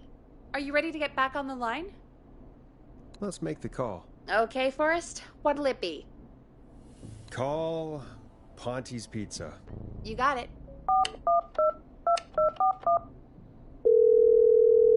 Ponty's Pizza is on the line. Ponty's Pizza. May I take your order? Fratman calling. We're in major need of foods for dudes. May I take your order? I need some garlic bread. I need the bread. Can do. Where do you want that delivered? Same place as before, you know. The frat house. Got it. And we'll have that over to you right away. Oh, and one more thing. Can you add a note to the order that says to call K-Fam? K-Fam? Oh, consider it done. The folks at K-Fam are huge fans of Ponty's Pizza, you know. I should really call them and let them know. And now we wait. We should put a song on. Agreed. This one goes out to our delivery workers. Now it's time to go with The Flow. And this is their hit, Crying for Help. Why are all of our songs thematically appropriate to a murderer on the loose? Which of the takeout places would you order from? To save Virginia? No, where would you actually eat? Oh, I mean, they're all pretty equal. You mean equally good? Yeah, not Ponty. He's not Ponty. Right. So, between Grilling Spree and Chalupa Cabras. I mean, it depends. Do I want a plate full of meat? Or do I want really, really good nachos? It can change depending on the day, you know? Yeah, fair enough. Maybe I... Hold that thought, Forrest. Were you Gotta call just about to somebody. ask her out, Forrest? Aw. Time to turn the music off. Oh, shit, yeah. Hello, caller. You're live on The Scream with me, Forrest Nash. Hey, this is Fratman Plunker. We got some garlic bread and a note to call this number. Yes! Plunker! This is Forrest Nash from 189.16, The Scream. And Is this Goose? Oh, man. It's totally you, isn't it, Goose? This is such a Goose prank. No, this is Forrest Nash, host of... Sure thing, Goose. Listen, I need you to... Goose, come get beer. Your brothers are waiting for you. I'm not Goose! How can I prove this to you? Oh, let me get a second opinion on this. Norman the Barbarian! What do you think? Great idea. Norman the Barbarian says only the Radio Man can control. Visit Mewa the Fox's Ko-Fi page at Oh, cool. https://ko-fi.com/MEWATHEFX?ref=Twitch. Oh, shit! Okay, Radio Man. You got my attention. What is it? Thank God. Listen, you've got to get over to your neighbor's house. All of you. Just... Say no more. Plunker's moving the house. Forrest, line 2. Hello, you're live on 189.16, The Scream. Forrest, it's the killer. He's at the door. Grace. Oh my God, it's you, isn't it? God, I didn't talk, I promise. Whoa! The party has arrived! Oh, thank God. He's gone and... Oh, is that you, Radio Man? Don't worry, we brought the beer. Good times are here. I could use a drink.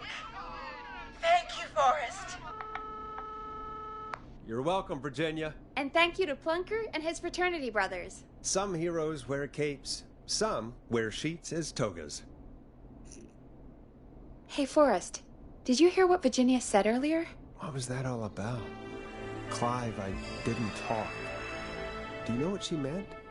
There's a janitor here at the station named Clive, but your guess is as good as mine. All right, folks.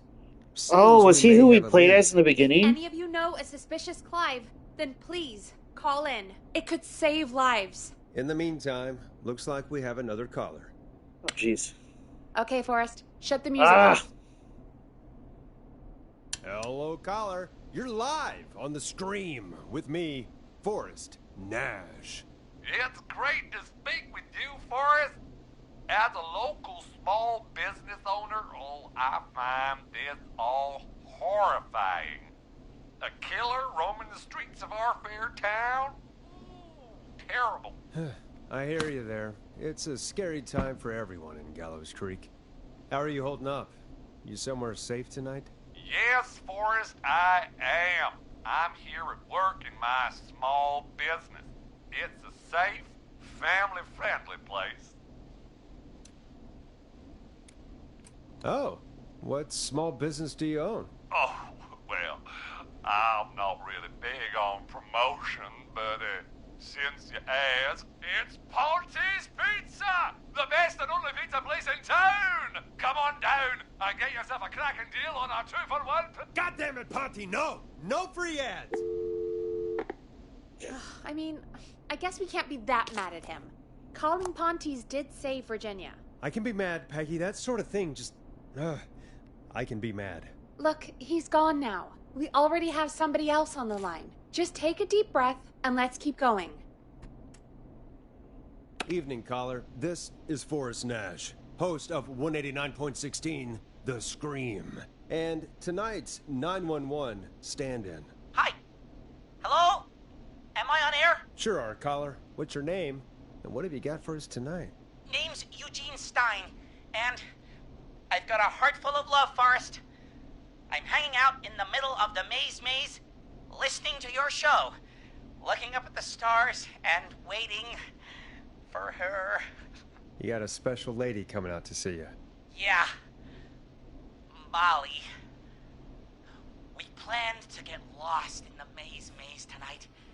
Oh, Take our jeez. first journey together into the love labyrinth. That's why I'm calling, actually. I thought she'd be here an hour ago. And since I've listened all night to how cool you play it, I thought you were the perfect guy to ask. Should I call her up and ask if she's coming, or wait and see? For real, kid? If you've been listening all night, do you really need to ask me? Yes, that's why I'm calling. Bingo. Here's what I was looking for. Eugene, you really need to go home to your parents. My parents are dead, actually. But, Oh, jeez. yeah, I guess it's not the night. Hang on. I hear some rustling.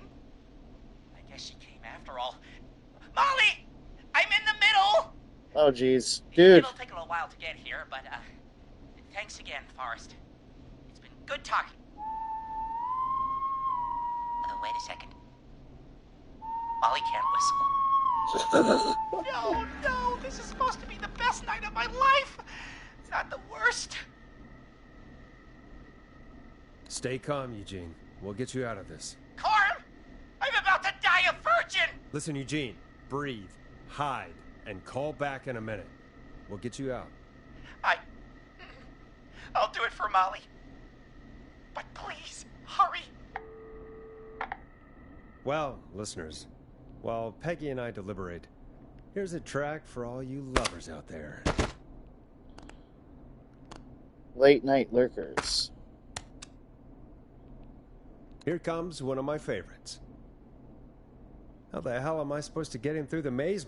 You know Barbara, our receptionist? She's a Maze fanatic. Shame she isn't here. I was supposed to go with her last week, but she changed her mind. Why'd she change her mind? She went with that jerk Brad instead. I'm so sorry to hear that, Peggy. It's fine. I'm not the one who had to go out with that jerk Brad after all. Maybe we should call Barbara then? If she's so big on the maze. We could, but I don't actually know her number. But she probably has maze stuff somewhere. Go and see what you can find. That'll hopefully be enough. Which one is Barbara again? Barbara! You know, Barbara! Forrest, I've seen you speak to her. Help me out, Peggy. She's the receptionist. Sits at reception, never does any work because she's talking to Brad all day. Ring any bells? Right, yeah. Sorry, I guess it's just the stress of... No excuses. Just go and find something to help us. Any luck? Yeah, I found a map for the maze. Told you this would be Why important. was it in the trash? Never mind. It doesn't matter right now. That's a question for Barbara later. Eugene called while you were away. He's on line 1. When you're ready, shut the music off. Welcome back to 189.16, The Scream. I hope you lovers like that track. And I hope we can help our lover in the maze. Eugene, you're back on air. I'm lost, Forrest.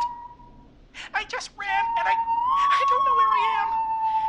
I'm at a crossroad, facing a tractor statue. Tractor statue, number 1. Bales painted gold on my right.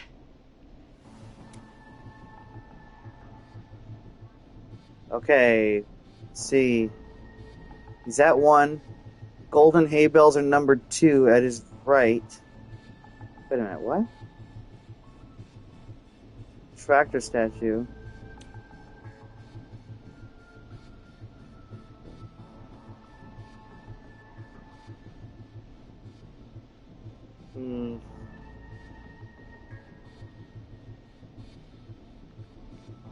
Let me study this map a bit. Okay, let me look. He's at a crossroad. Golden hay bales to his right. Golden hay bales are number 2. Oh, these are the pathways. Okay, and that's the green is. I thought it was the opposite. I thought the green was the pathways, and the tan were the hedges. Okay. Let's see. If he's there, and we need to get him to number 1. Or not number 1, but we need to get him out of this place. Let's see. Okay.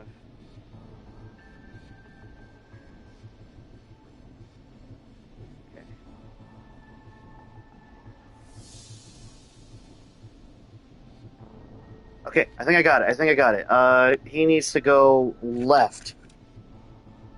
Go left.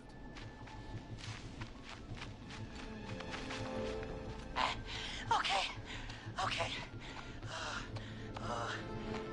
I went left, then tried a right.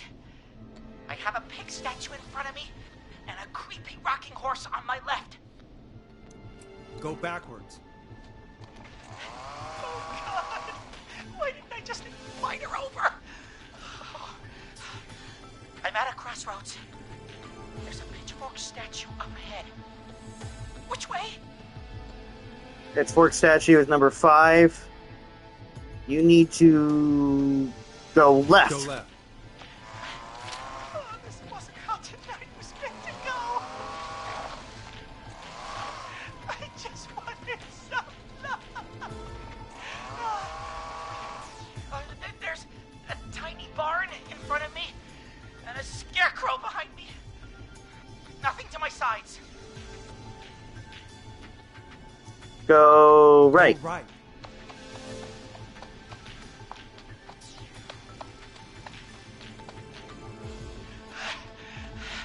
I can't run much more. I just passed a corn silo. 9. Didn't see anything else. Okay, you're at number 9. You need to... Please. Another right. Where do I go? Go right.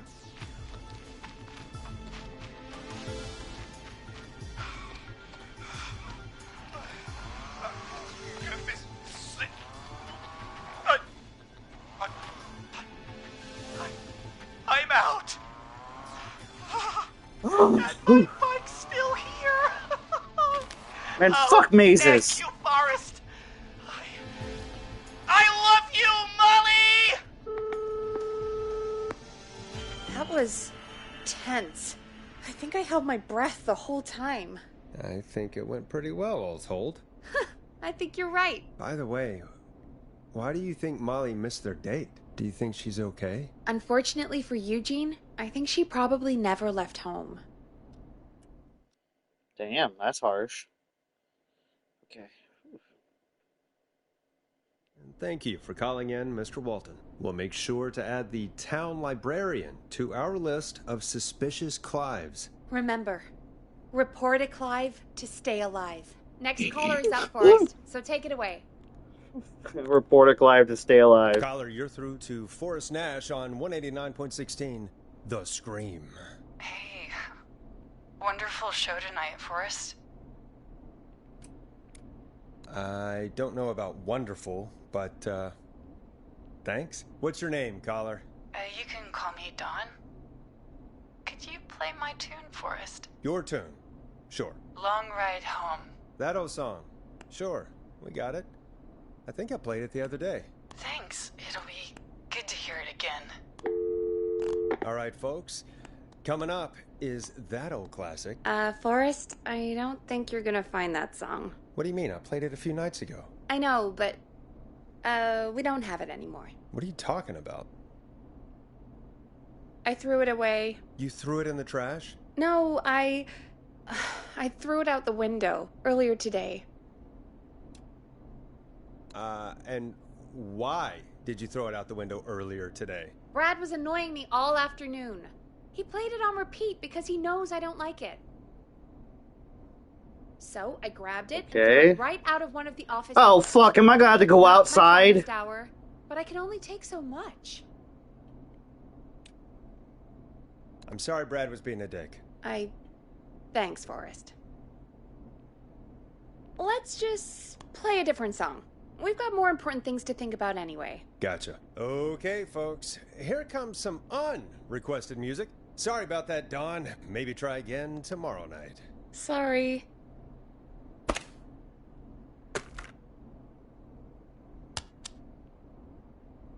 Oh, that's the flow again. Let's try the word. Of all the songs to request, why'd it have to be that one? Gee, Peggy, what did the barn finds ever do to you? Wrote that song, for one. It gets real old when you're forced to listen to it on repeat for years. Why couldn't they just request Roddy? Oh, Forrest, scrap the song. We have another caller. Okay. Sorry to cut the music short, folks. Callers take priority tonight. Welcome to 189.16, The Scream. This is Forrest Nat. Forrest. Oh, jeez. Oh, thank God. It's me again. Murphy. Hey, what brings you back? Oh, the killer got me, man. Why did I ever trust a guy named Master Robbie? I warned you not to. Hindsight is 20/20, okay? Forrest, we need to do something. Goddamn piece of... He came to the gallows waste disposal plant. Beat on me, man. Carry me inside and lock me in a dumpster. I got a flashlight, but... Oh, goddamn. I smell smoke. I think he started a fire. Hold on, Murphy. We'll call for help right now. You gotta hurry, man. I need someone here now, or I'm gonna die. Peggy, get the fire department on the line. On it. All right. Now just... Come on, pick up. Hi. Yes, I'd like to report a fire over at the Gallows Waste Disposal Plant. It's an emergency. What do you mean it's not operational? Why is there no backup vehicle? Oh, god damn it! Forrest, that evil son of a bitch slashed the tires on the town's only fire engine. They can't do anything. But I have a few friends who live nearby. Maybe one of them can save Murphy. Where do they live? My friend Alex lives on the corner of Haddonfield and Romero Street, and Catherine lives on the west end of Myers Lane. And there's Jericho on the east end of Myers Lane. But he's old. Really old. Okay, I'll check the map, see who would be best to do this. Catherine. Okay, I'm ready. All right, Forrest, who should I call? Who can help Murphy? Catherine. Call Catherine. All right, give me a second.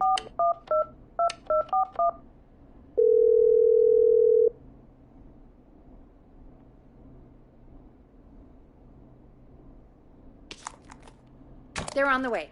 They'll call from the plant. You can direct them from there. Well, let's hope they get there in time.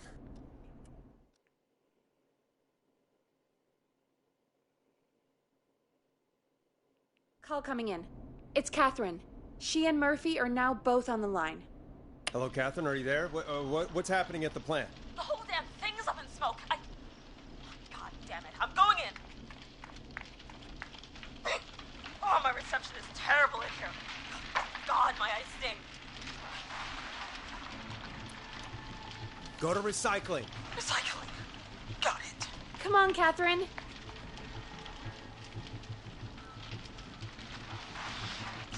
The plant's messed up again. I can go shredding or crushing. Which way? Murphy, do you know what part of the plant you're in? I'm in a dumpster, man. Dumpster? What do you want from me? Crushing. Crusher. Catherine, go to the crusher.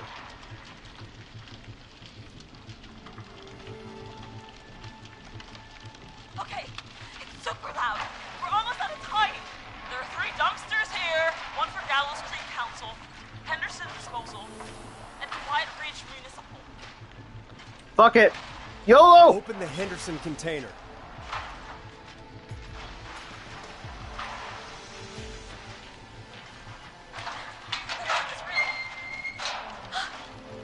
I found him! Thank God. Let's haul ass. It's coming down! Oh, shit!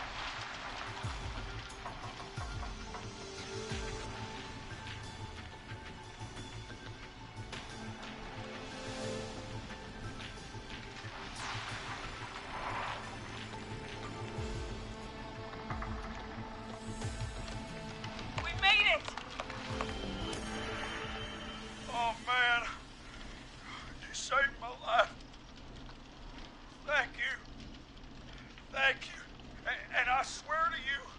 Now, I'm gonna raise Fernando to be like you. I'm getting my money back from Mr. Robbie. Hey, you just get home to your son, okay? Trophy unlocked for Fernando. Well, folks, Gallows Creek has two folk heroes tonight, Murphy and Catherine. I'm sure their deeds won't soon be forgotten. Great job, Forrest. No time to celebrate, though. We got a caller. You know what to do. All right, folks. Another of our good citizens is on the line. Let's see what they have to say. Welcome to 189.16, The Scream, with me, your host, Forrest Nash. Forrest, Teddy Gallows Jr. here. I just want to say that my thoughts and prayers are with my Gallows Creek neighbors during this awful time. Oh, it's mayoral candidate and scion of the town founders, Mr. Gallows. Are you in danger? We need to be a town of law and order.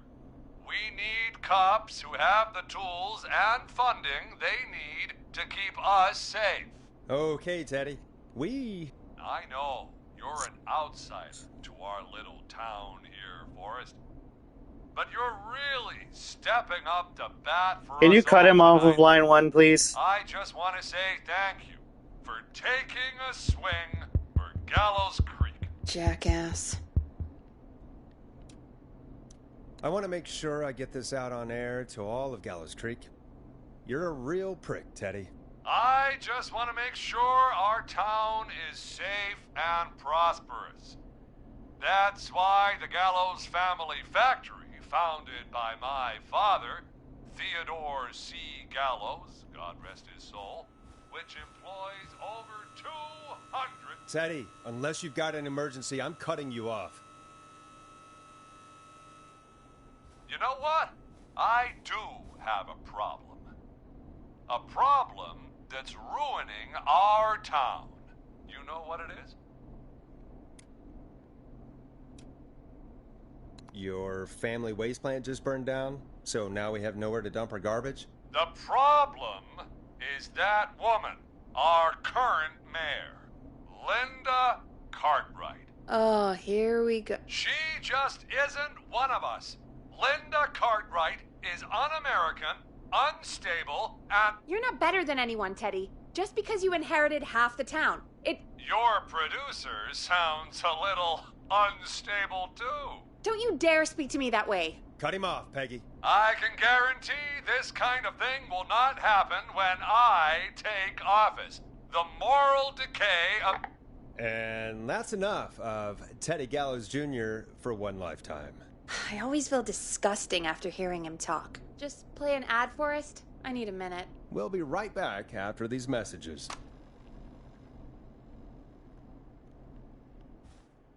Okay. Gallows waste disposal is a non-issue now. But there's a ravine. Deerfall Woodland. I like this map. It reminds me of Silent Hill.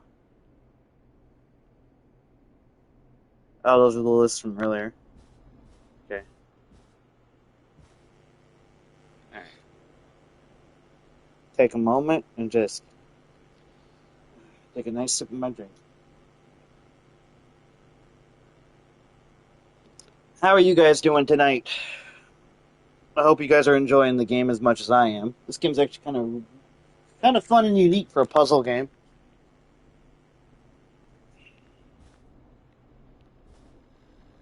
I think there was a movie that was kind of like this called Pontypool, which might be where the Ponty's Pizza thing came from. I don't know. Caller on line 1. Oh, thank goodness. Enough of that. What's this? Oh. Alright. Hello, caller. You're live on The Scream with me, Forrest Nash.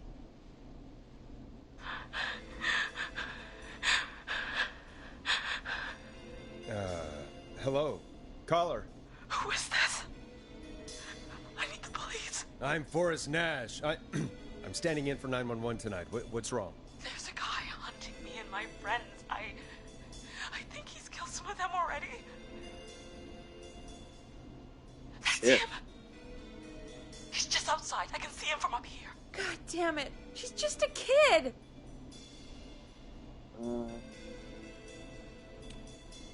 Where are you? Are you somewhere safe? Oh my god, oh my god! Stay with me, kid. Focus. I can't do this! Yes, you can. Focus. Tell me, what's your name?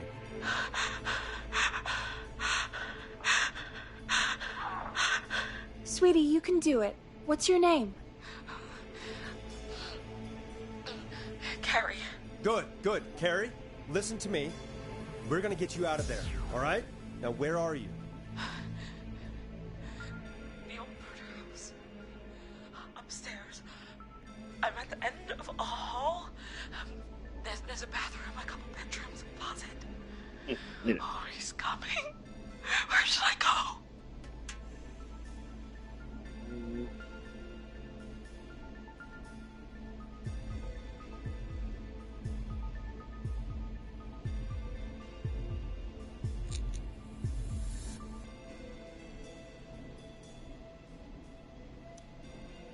Go to the Go closet. to the closet.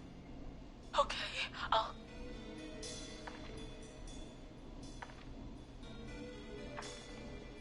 He's here. He's here. He's gonna kill me. Forrest, I don't think we can... Don't move!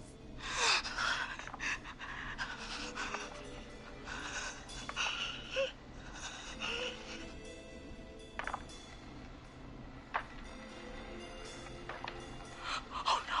Oh no! Oh no!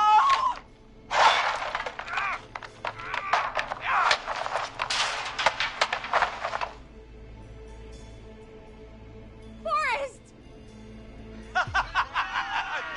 You should have seen your face! Fuck. What? What? Are you kidding me? Okay, what the hell is going on here? Oh, who's on the phone, Carrie? The cops? It's just a joke, jeez. Wait, isn't that... Jimmy, that wasn't funny, you sicko! Of course I called the cops, but some guy just answered instead. What guy? Forrest Nash. What the hell are you all doing? It's prank night, old man. We're just having fun. That's the kid!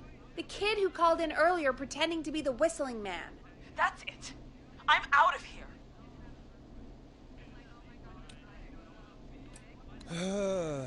Jimmy, this is a pretty sick thing to do.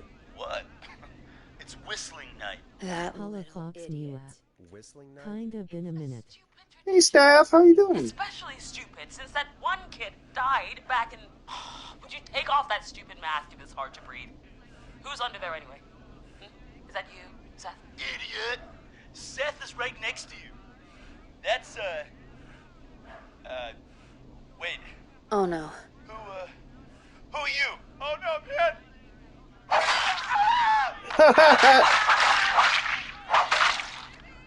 Everyone, Drawing. get inside! Judge Holder from Blood Meridian. Everyone, run! You two- Judge Holder from Blood Meridian. Ooh. Scott, Heather! You barricade the back! As long as he's out there, and we're in here, we're safe, right? You bought time, but not much. Forrest, we have to... Heather, I already called the cops. Forrest picked up.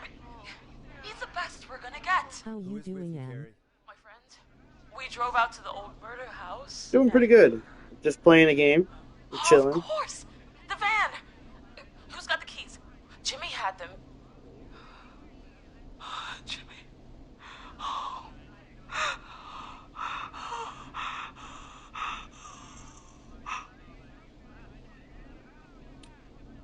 They're going to be okay. Okay. It's gonna be okay, Carrie. Right. We'll figure something out. Between all of you, there's gotta be a way to beat this. Just sit tight, okay? Heather, shut up. If we do that, we're gonna get killed. If only Jeannie were here. Jeannie? Jeannie McPherson? Our intern Jeannie? Yes. She's my best friend and the smartest one out of all of us. She stayed in tonight. Forrest, listen. We'll see what we can come up with. Wait, and, Jeannie's the one we got that quiz from. What? Scott, you're not any good at... And... No, Chad. Out of all of us, you're not the one to... Everything okay? No, we're figuring out a plan, but everyone's volunteering to do things they're just bad at. I think we can figure out what to do, but I don't think we can agree on who should do what. I think you'll have to be the tiebreaker, or else these idiots are gonna get us killed. But I... Shut up, you... Ugh. Forrest, I'll call you back. But I don't know anything about your friends. Ugh, these damn kids never learn. Friendship quiz. This might work.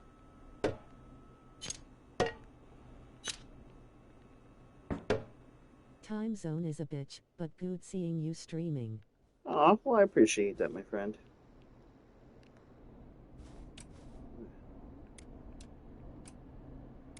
Are you okay? Visit me with the Fox's Ko-Fi page at https://ko-fi.com/MEWATHEFOX?REF=sign Twitch. Kids out there. Peggy, you mentioned something about their friend working here? An intern? Yeah, Jeannie. Seems a nice enough girl, but a bit head in the clouds, you know? Not sure why we took on an intern. We really didn't have the office space for one. Poor thing got tucked away in a dark corner somewhere downstairs, I heard. All right, I'll go see if I can find her desk. Hopefully she has something we can use. We already found it. You find anything that'll help us out? Peggy said her desk is downstairs. Yeah, I found our friendship quiz with all these kids on it. If you think that'll help, then good enough. Carrie's on line 1. Whenever you're ready. Let's do this. Okay, Forrest. Shut the music off. Let's get jiggy with it. Okay. This is Save Forrest some Nash, lives. back again with an unlucky caller on this unlucky night. Carrie, are you there? Yes, we've got a plan, but we can't agree on who should do what. You want me to be the tiebreaker? Exactly. I'm ready. What's the first step? Okay, first things first. We'll need a spotter, someone who can keep an eye on the killer. We'll need someone on the roof. It's gonna be a hard climb. We're deciding between Heather, Kyle, and Hot David. Heather's... Hot David? Heather. Heather's got this. Yes, Heather, he picked you. Now please, stop talking about all your cheerleading trophies. Part 2. The Whistling Man padlocked the gate back to the road. Before we drive out of here, we need someone to pick the lock. Seth, Jennifer, and Scott all want to do it. Seth has the highest, but I think it's Jennifer. Jennifer. Jesus, Jennifer, you carry a bump key? Why didn't you say so earlier? Anyway, that brings us to part 3. Getting the van keys. I'll volunteer for this. I don't know Jimmy as well as you guys, so it'll probably be easier that way. Then is part 4.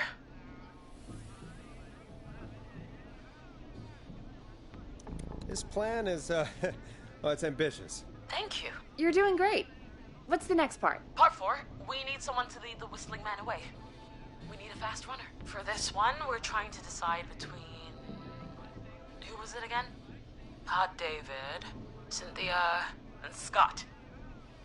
Hot David. Hot David. Yeah, you spend a lot of time running shirtless. You got this, Hot David. Sweet. Okay, let's recap. I wish I had We get the eyes on the roof. A runner hot, distracts the like, killer while we grab suffix the to my van name. keys and pick the lock on the gate. Now the tricky part. The getaway. Ooh, what's the plan there? Well, we can't all outrun the Whistling Man. But he thinks we're just a bunch of stupid teens. So, let's use that against him. Part 5. We trick the killer into a trap. Someone can pretend to be injured. Who would make the most believable lead? Who you got? We got Lisa, Tammy, and Cynthia.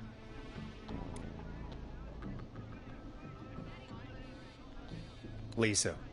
You're right, Lisa. Having to smile at rude customers is perfect practice. That should take care of the killer.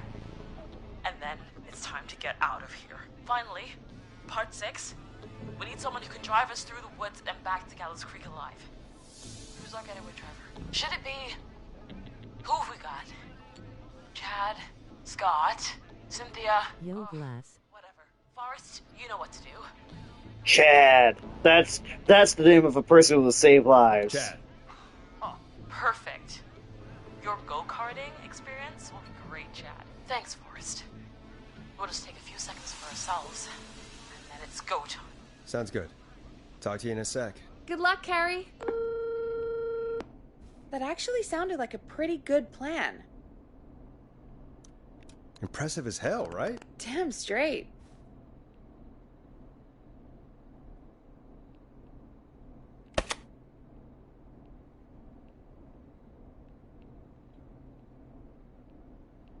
Oh, the kids are back already. Line 1 again.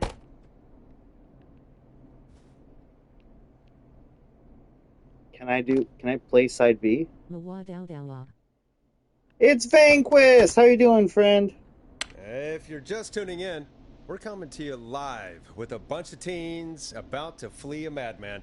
Listener discretion is advised. Are you ready, Carrie? We're good to go, Forrest.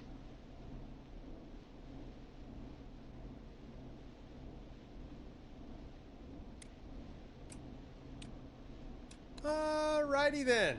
Hit it. You got this. Here we go, everyone. Spotter, to the roof. Go, Heather. She's off and away. All right, Renner. Get ready. Wait for the spotter's signal. Spotter says go. Okay, still recovering from sickness though. How is you? I'm doing alright. Just Wait. Lockpicker, go. I'll get the keys off Jimmy. kind of chilling, playing a game. Oh, Jimmy.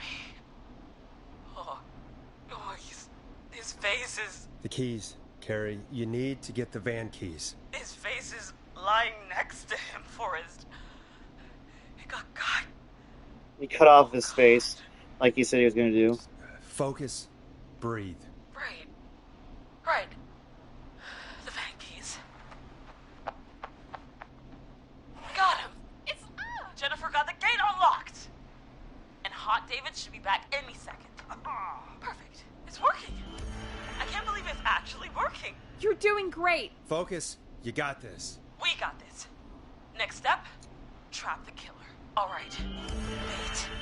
Get into position. Everybody else, hide.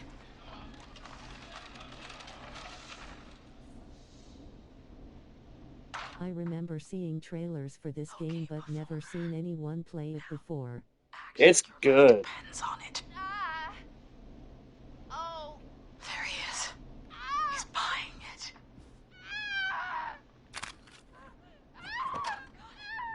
Now! Push the bookshelf over!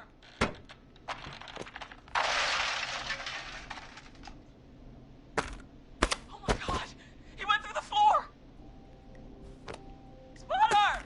You need to climb down now! We gotta go! She's coming down. And yes! Heather! Quick, everyone to the van! It was a unique concept. Take the keys!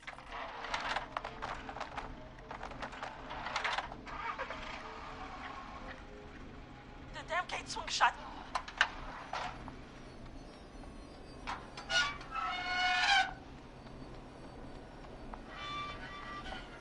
Huh? What? It won't stay open. I'll hold it.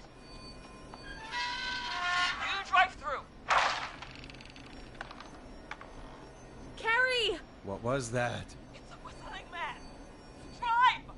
Now!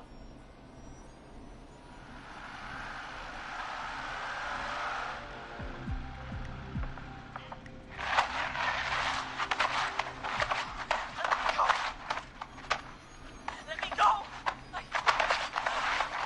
Go! Just drive! Oh my god. Please, no! Ah!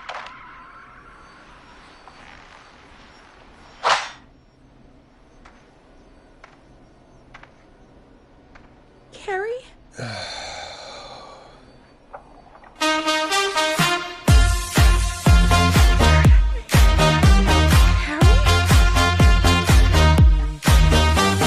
Hey, Carter! How are you guys doing tonight?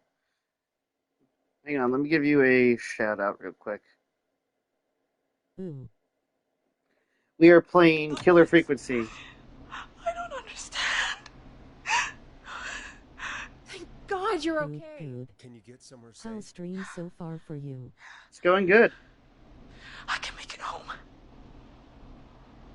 Thank you both for helping. If you hadn't, It was your plan, Carrie, and it was a great plan.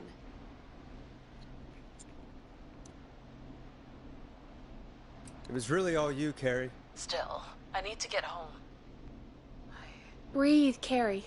You're okay now. I'll call you when I'm somewhere safe. Talk to you then. Folks, that was a lot. Our thoughts go out to Jimmy's parents in this awful time. For any kids listening in, please stay inside and stay safe. And parents, hug your kids extra tight tonight. Here's a song for the girl walking home in the dark. Okay, what's a good song for a girl walking home in the dark? Let's find 1980X. Not So Stupid Teens, trophy unlocked. Yeah, baby. Those kids were smart. Hey, we had a call come in. Oh, hang on.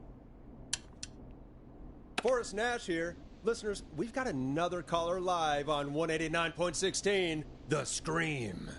What's on your mind, caller? Hey, Forrest. I just wanted to phone in and say that I think I speak for everyone when I say that you're providing a real service for Gallows Creek tonight. It's cool what you're doing, man. Well, I'm just doing my job, friend. Anyway, tell me about yourself. What's your name? Are you keeping safe tonight? Yeah, man, I'm good, thanks. I'm at my roller rink, trying to get everything ready for the Harvest Festival tomorrow. I had a guy from Starling Security here earlier installing the Starling 4000 system, so I'm a little behind. As for my name, my friends call me Roller Ricky, and I now consider you a friend, my man.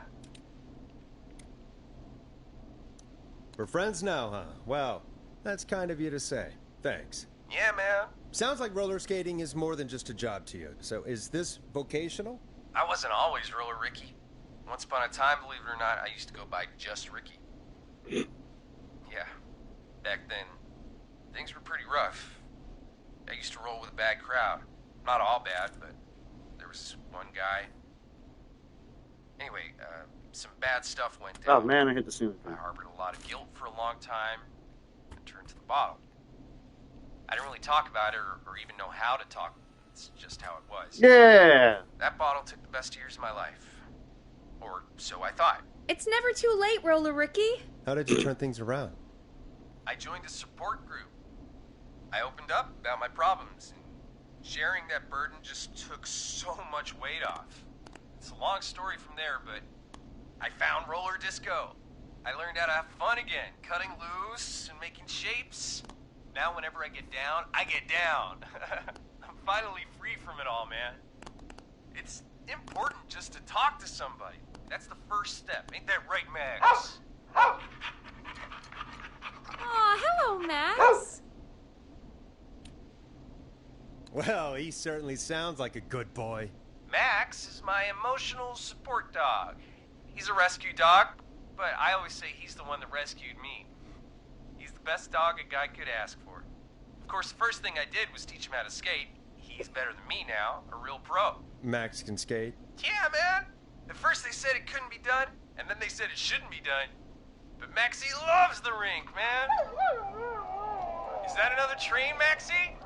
Maxie loves trains, man. He's even got that special how to greet them. It sounds like you two make a great pair. Maxie appreciates all the positivity you're throwing out, my man.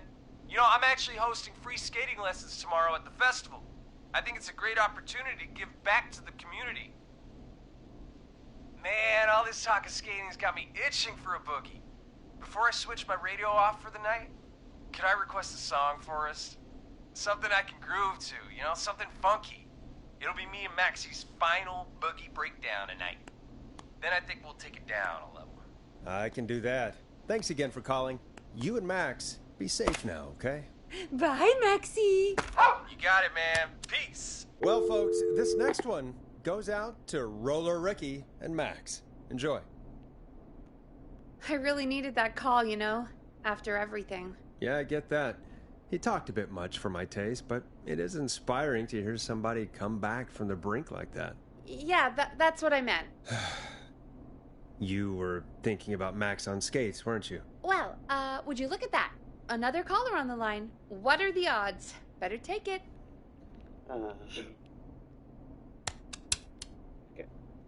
Welcome back to 189.16, The Scream. I'm your This is host, Forrest me Nash. with a fox. How are you tonight, caller? I'm doing okay. I made it home safe. It's Gary! Gary. Hey, I just wanted to thank you for doing what you could earlier. You know, even though we lost Jimmy, and I don't know. Hey, it's okay. You were so brave earlier. You're safe now. I wanted to ask you why. Why he didn't. Why am I. Why what, Carrie? Why did he spare me? After what he did. Why let me go?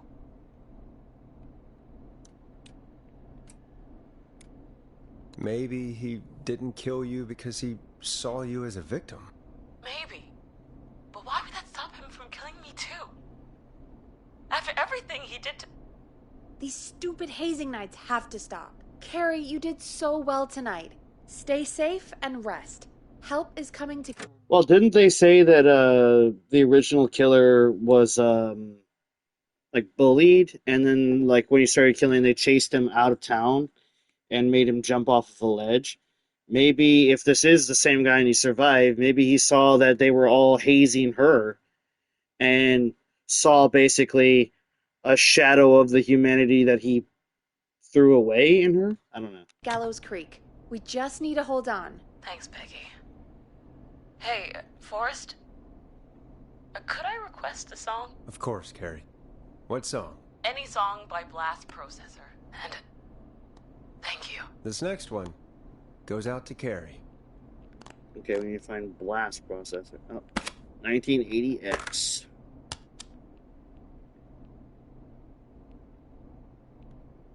You know, what Carrie just said has really got me thinking. About what? The whistling man left her alone.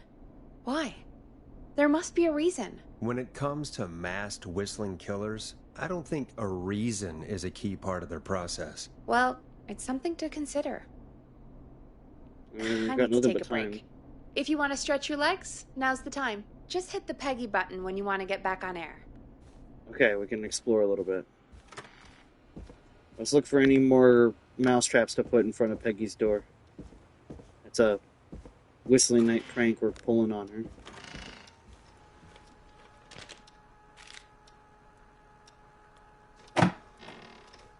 Now let's hope we could fax it somewhere.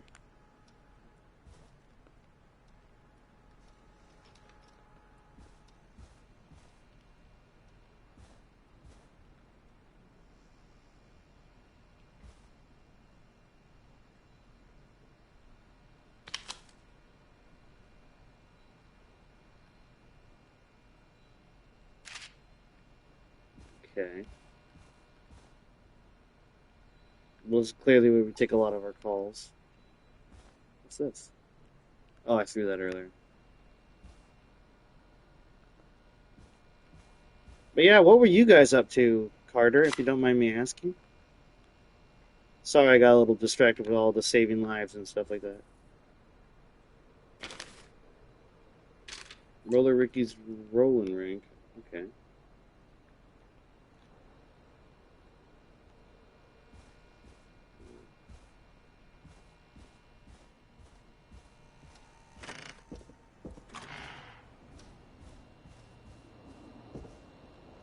Okay, can't go out on the roof.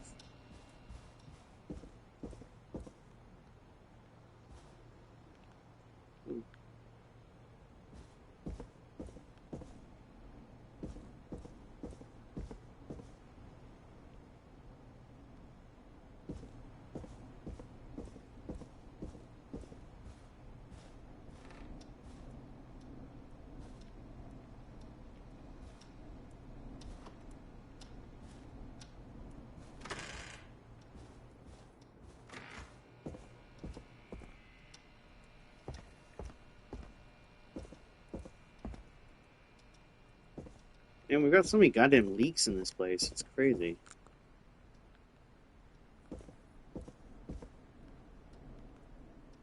Hey, another mousetrap. Perfect. Next step of our master plan.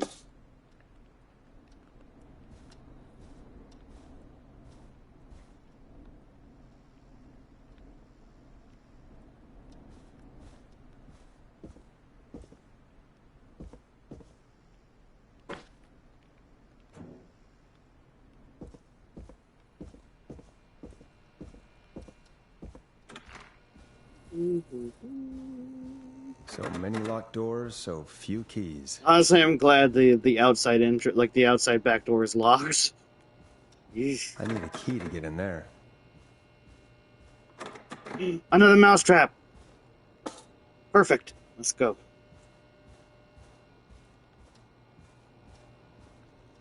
What's this? Stairway of some kind. Mouse. It's funny when the voice to text thing reads an emo and it just says what it is, like in one word.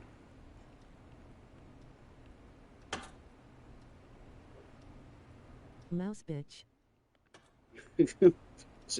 God. I'm not getting in there tonight.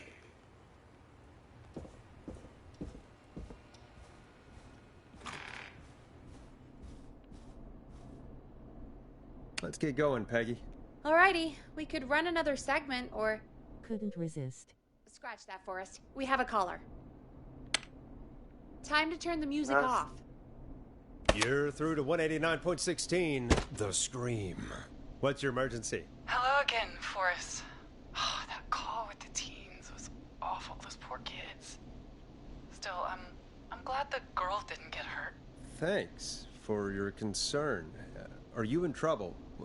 What's on your mind? I wanted to ask you again to play my song, Forrest. You said you were gonna play it, but you didn't. Your name was Dawn, right? What, Peggy? Yes. Oh, well remembered. My name is Dawn, and I wanted to ask you again to play my tune, Forrest. Long Ride Home? You know, the one that Peggy said she threw outside the window? You must really love that song, if you're calling up to ask for it when you know we don't have it. Well, I do love it. And I don't want to argue, but you do have it. It's just outside the window. There's a serial killer on the loose. I can't just go outside hunting for a record. I'm really sorry, Dawn, but we just can't get it right now. But wasn't the Whistling Man just at the old murder house? That's miles from the station. It won't take you a second to grab it. Nope. I'm sorry, Don. I'm just not going out there. Oh, but I think you will. Forrest? Peggy, I'm calling with more than a request. I know something. I think I know who's gonna be next. What? Are you serious? Play my song, Forrest, and you'll find out. Well, folks, here's some music for you while I think things over. Oh, right. I'm the music person. Whatever. You'll like this next song. Is she serious, Peggy? She's serious about hearing that song, that's for sure. Peggy, I mean, is she serious about... I don't know, Forrest, but we don't really have a choice, do we? If she's telling the truth... All right, I'll do it. You're a good man, Forrest. I'll slide you the key to the fire door. Wait. Our fire door has to be unlocked? Yeah, you know, I never thought about it, but yeah. We should talk to Reggie about that later. Anyway, I'll hold the fort down while you're out. Maybe I'll even get a caller. That could be exciting. 189.16, The Scream. With me, Peggy.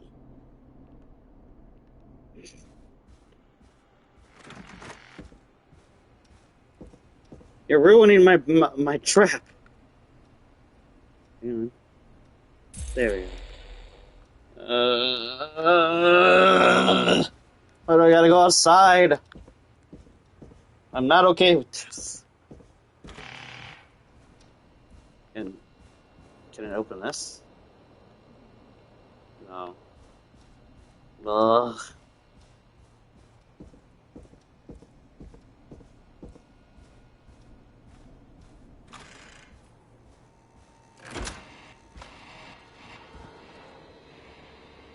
This is where we started the game. You know, Cool. I hope she'll be happy when I'm brutally murdered by the Whistling Man. Out here. In the open. Alone. Okay.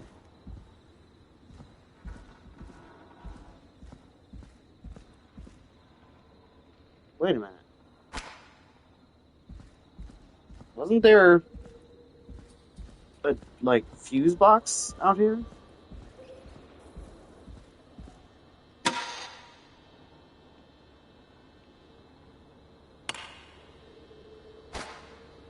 Well, that's burnt out.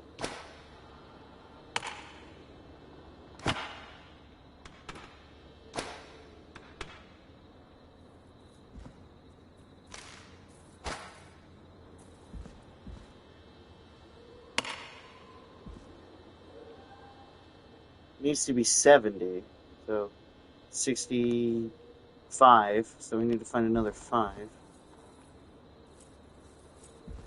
You never know when this stuff comes back to bite you in the ass, you know? Which window would she have thrown it out of? Okay, not here. Not there.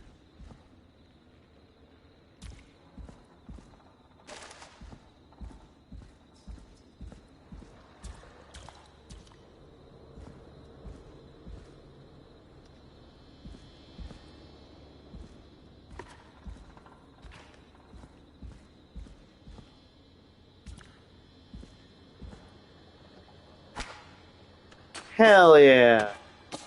Another mousetrap for my trap attack. And the last fuse.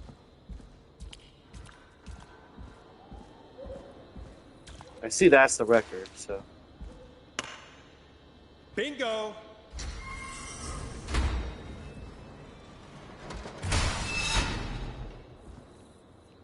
Here it is. Long ride home. Wait, what did that open?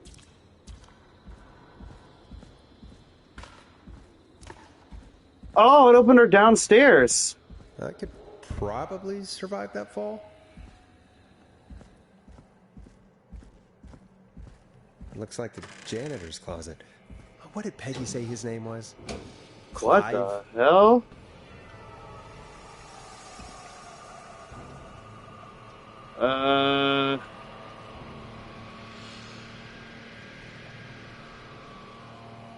What the hell?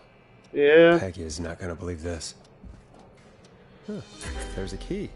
I'll just take that. Might be important.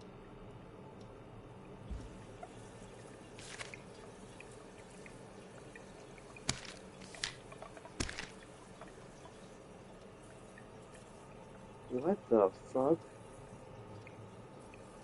5 dead, 16 injured after brakes fail on bus. 1977. 24-hour gas station bought by local ex-lottery winner. Local legend takes to Manhattan. Diary of a car thief moves out to Gallows Creek for a new life in the big city. Gallows Creek Power Station hires 20 new staff and record hire, 12 of which were students from Gallows High.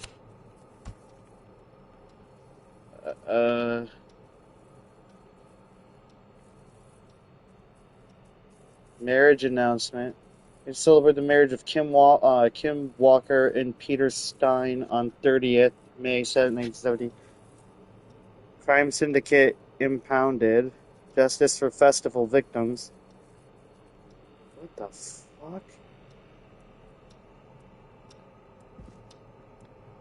fuck? Screwdriver. You know,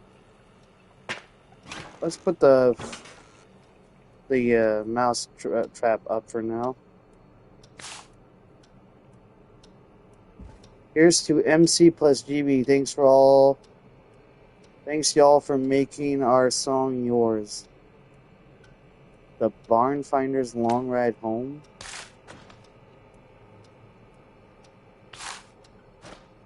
Oh.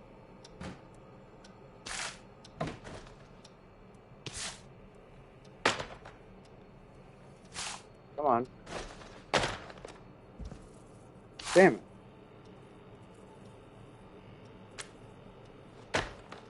There we go. Oh. Okay, so nothing. Are these the victims that were targeted?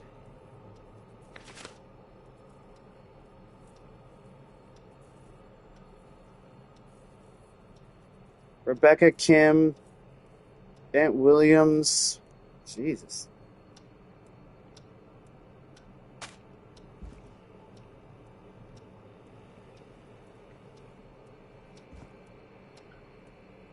Is this a reference to Friday the 13th with the screwdriver or like the ice pick in the head while she's like looking in the fridge?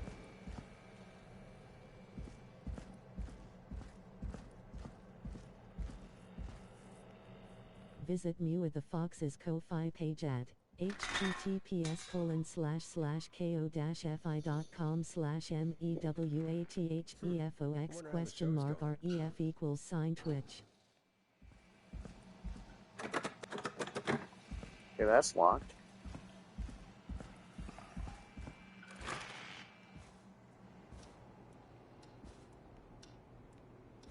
Okay.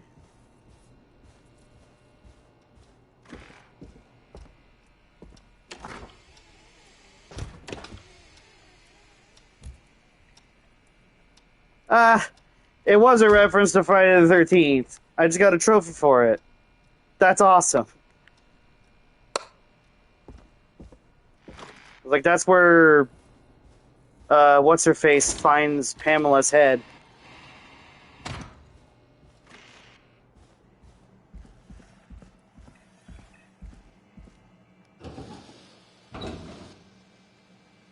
Alright, let's look for any other, like, secret stuff.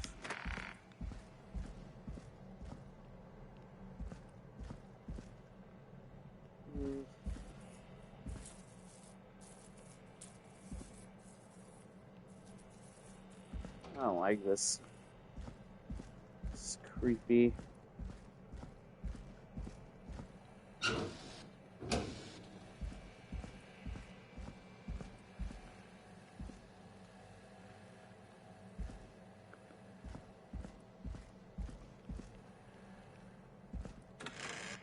So that dialogue line earlier about Clive, I didn't talk, I swear, from Virginia, more than likely meant about all of this stuff.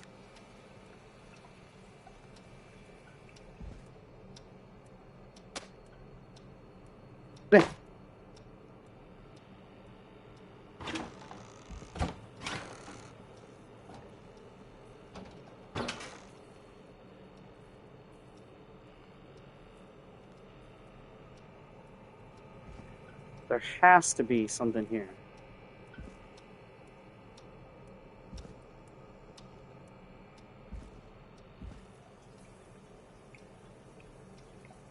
Chuck Brody, Festival Disaster. Kim Walker, Flu for Thought. Recommends all locals get their flu shot ASAP. Flu season is upon us. No different than make any other you. Make sure you're protected. Rebecca Allen, Aunt Williams. We're looking for Virginia's name.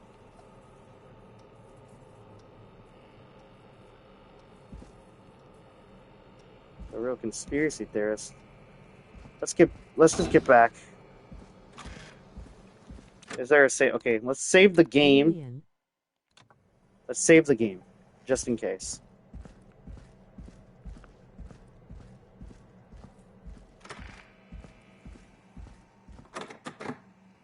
There's still that door that we need to unlock.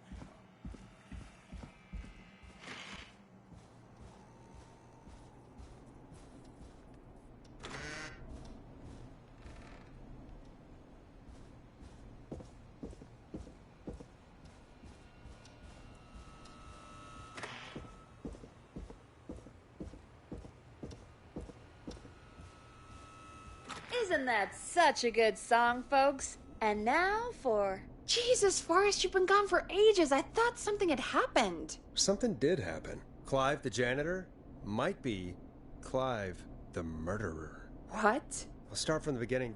The fire door locked behind me, so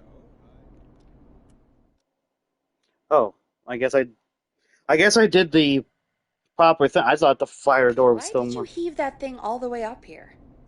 Because the basement's creepy as hell, and I don't like standing around down there. Fair.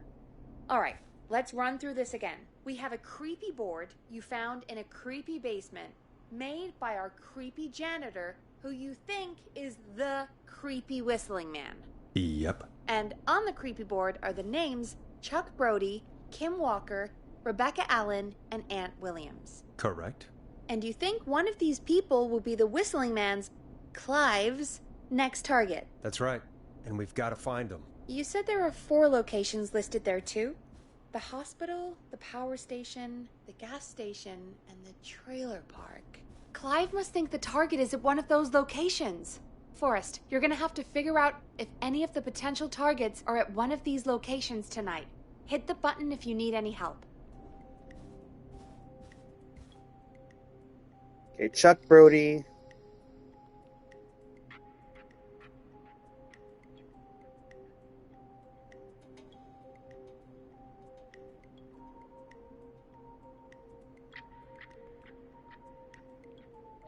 Christine's Gas and Repair has been sold to a man who won the lottery 14 years ago. The owner claims it will keep business in the evening. He asked to remain anonymous. There's that photo of that one girl. I think she's up here. Rebecca Allen from the Car Club. Chuck Brody, the Athletics Club. Former Gallows High football captain Chuck Brody suffered a career-ending injury as a victim of the festival disaster late last year. To help him on his road to recovery, we are buying him some lottery tickets. Okay, so he's at the gas station then, because he bought the gas station if he's the lottery winner. Gallows Creek. Where's the gas station? There's the trailer park. Let's see. Max Diner, Gallows and Sons, Rewind Rentals, Gallows Creek High.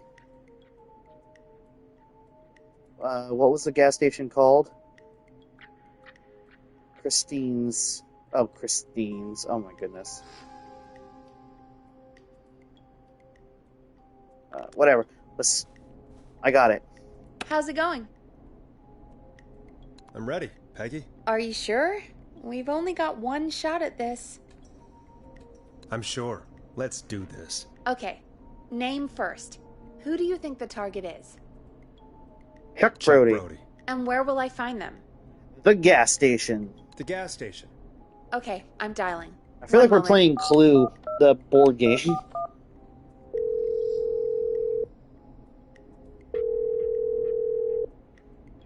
Hello? Chuck Brody! Listen, I know this sounds crazy, but we have reason to believe the Whistling Man is coming for you. You need to get yourself and everyone else out right now. The Whistling Man? Who the hell are you? Who is this? This is Forrest Nash. Listen, the Whistling Man's back.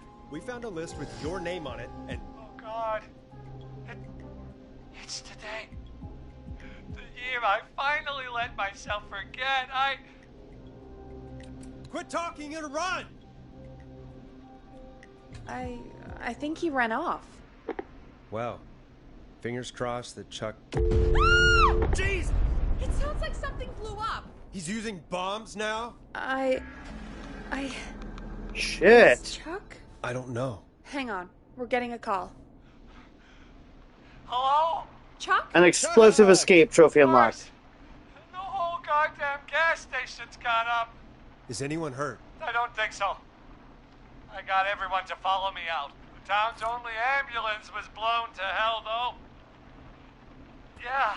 Damn it, that fireball threw me. I've got to get to the hospital. I'm not feeling great. Forrest, man, I can't thank you enough, but... yeah, I gotta go. Wait, Damn it. We lost him. What was that about today? Oh, Forrest, the call board is lighting up. Get us into some music while I deal with this. Here's some music while we regroup here on KFAM 189.16, the Scream.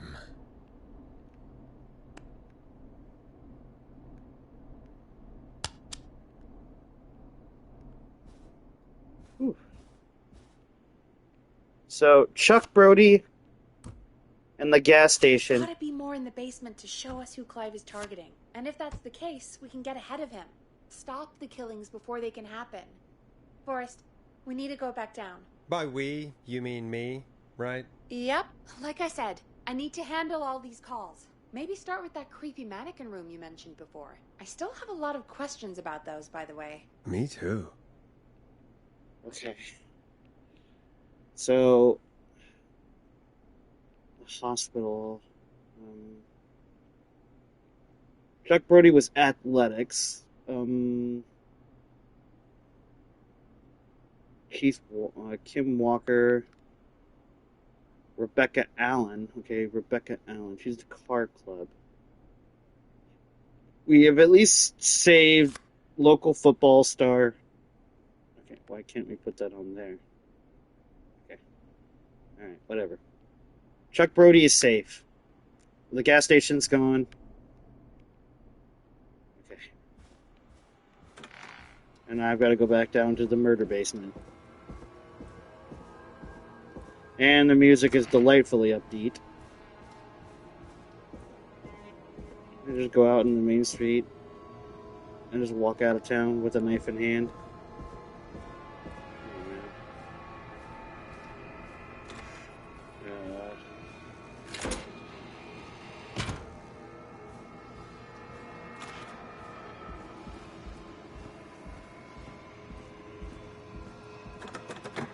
Yeah, it's still locked. Good.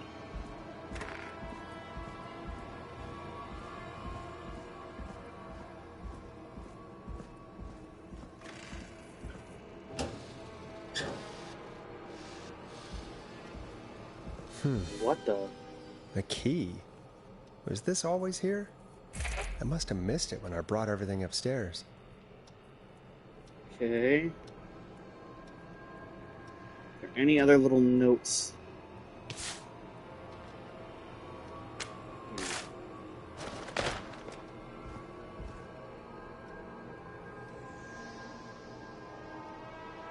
What did that say?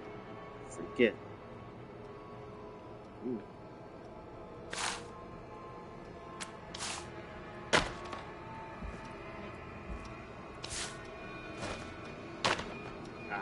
Well, we'll never know that.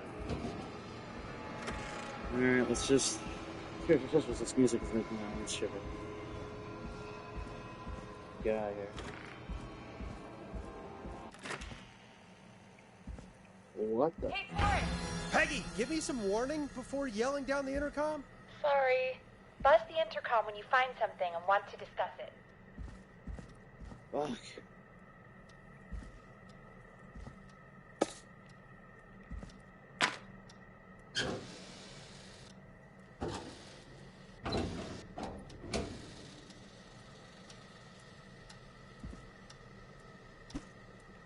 Glue? I mean, we could discuss glue all day long if we wanted to.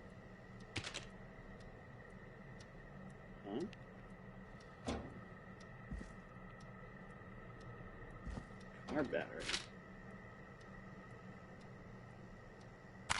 Peggy, I've found a tape and a map down here. A map of what?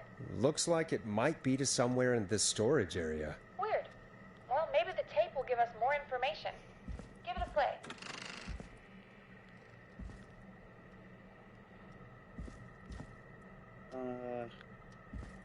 Play on what?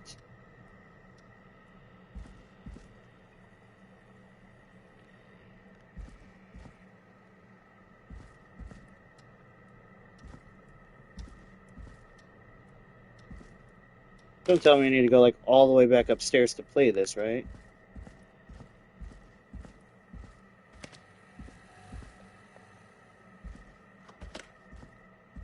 I hate that like black border that shows up on the screen.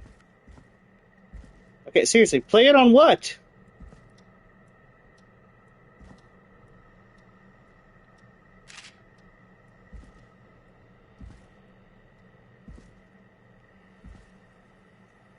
Forrest, first, you should listen to that first tape you found.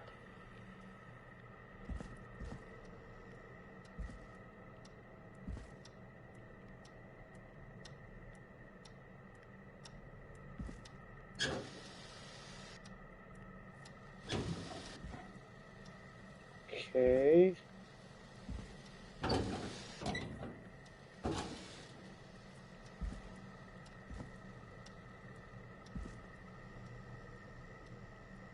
Oh. I didn't realize that was a tape deck. George Barrow, 1968. That's when this all began for me.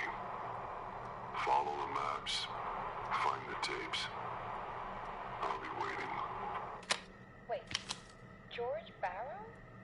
We all heard that he drowned after a night out drinking. Was it actually Clive? Has Clive really been the whistling man for that long? He says I need to follow the maps and find the tapes. I guess that's what this map is about. I think we need to see what else is hidden down here. Be careful, Forrest. Keep looking. Buzz the intercom when you found something. Yeah, Wilco. Time of autopsy is 7 a.m. Cause of death is asphyxiation from drowning. The degree of rigor mortis indicates that the subject has been deceased for 5 hours. That puts the time of death... Okay.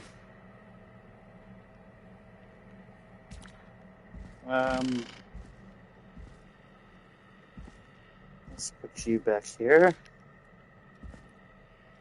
Okay, so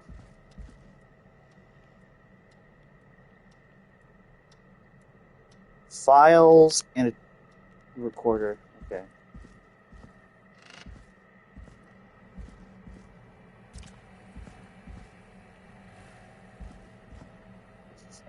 Epilepsy warning, I guess. Jeez.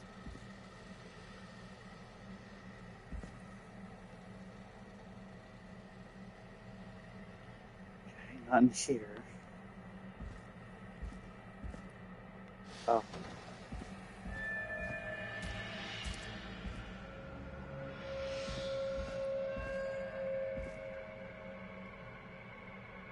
Yeah. Small lacerations to arms, legs, and face, typically obtained by running through foliage. Severe blistering to the feet, as though the deceased had been running without stopping. Okay.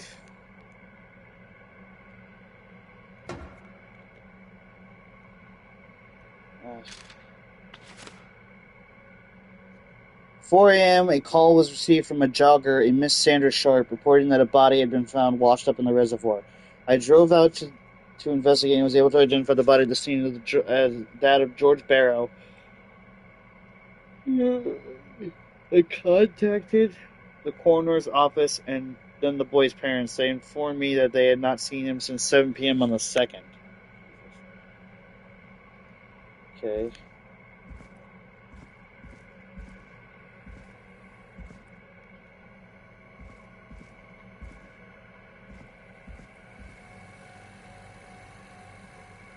I don't think this is what I was supposed to find here.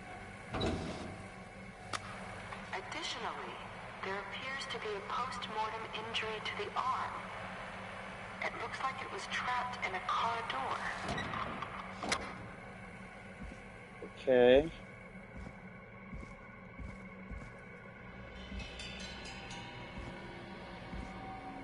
What?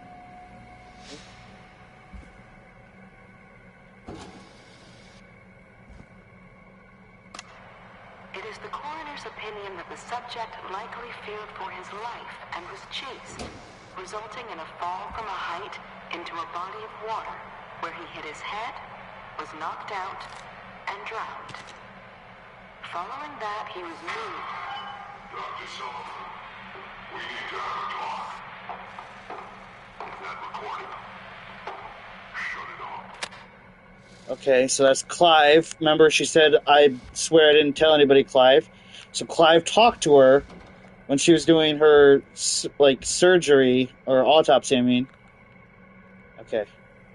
If you're listening to this, then I'm probably dead. What the? I'm a man who likes to stay informed. I've got subscriptions to newspapers all over the country. A few weeks ago, I noticed headlines cropping up in those papers, one after the other. Each headline about a murder. Each murder, the death of someone I knew. Ooh, a new vinyl for my collection. And each one drawing closer to Gallows Creek. Drawing closer to the anniversary. None of us are innocent, but I don't think we deserve killing. All I hope now is that I can save some folk from the worst. That I can, I don't know, do something to make up for what I did back then, I guess. I didn't kill anyone, mind you, but that's past mattering. Now, there's more I could say, that I should say, but my employer made it clear that my family would pay a high price if I ever spoke out. So, hopefully I've said enough. Our boss! You, listener, whoever the hell you are, to start putting the truth together. What the hell? Peggy is not gonna believe this. Wow, this is a killer channel with killer content. Good one, Zane. How you doing, friend?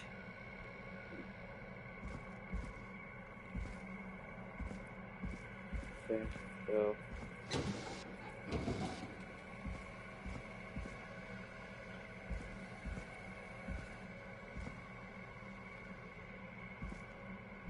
I'm good, thanks. How are you?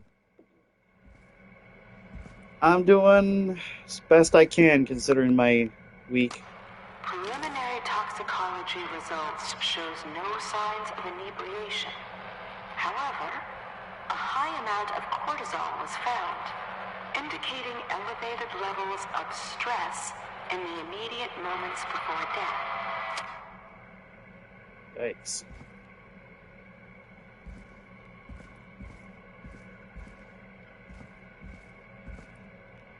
Okay then. This looks useful.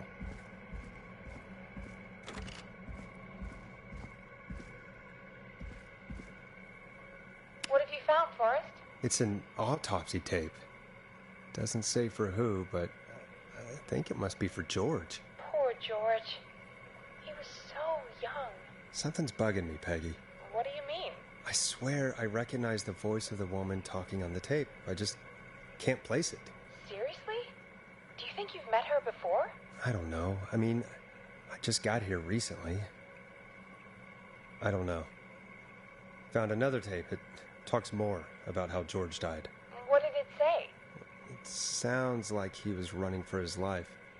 Sprinting through trees and bushes, getting cut up all over. What would drive someone to do that? I'm not sure yet. There's also a tape about a toxicology report.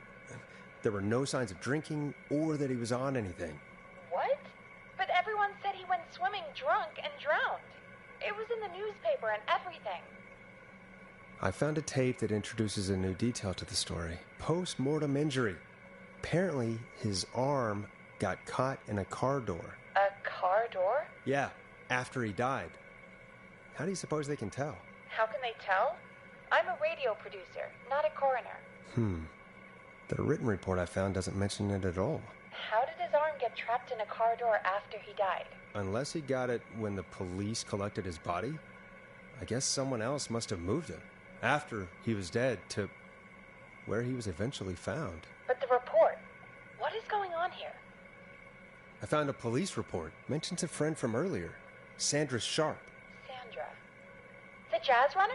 That's right. She found George's body washed up at the reservoir. The reservoir? Yeah?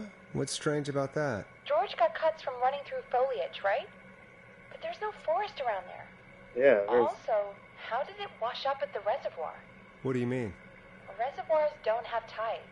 But that's what the police report said. It's not possible, though. I did a school project on reservoirs and got an A. But, yeah, not important right now. The important thing is that it doesn't make sense. What are you suggesting, then? That the body was originally found somewhere other than what the report suggests?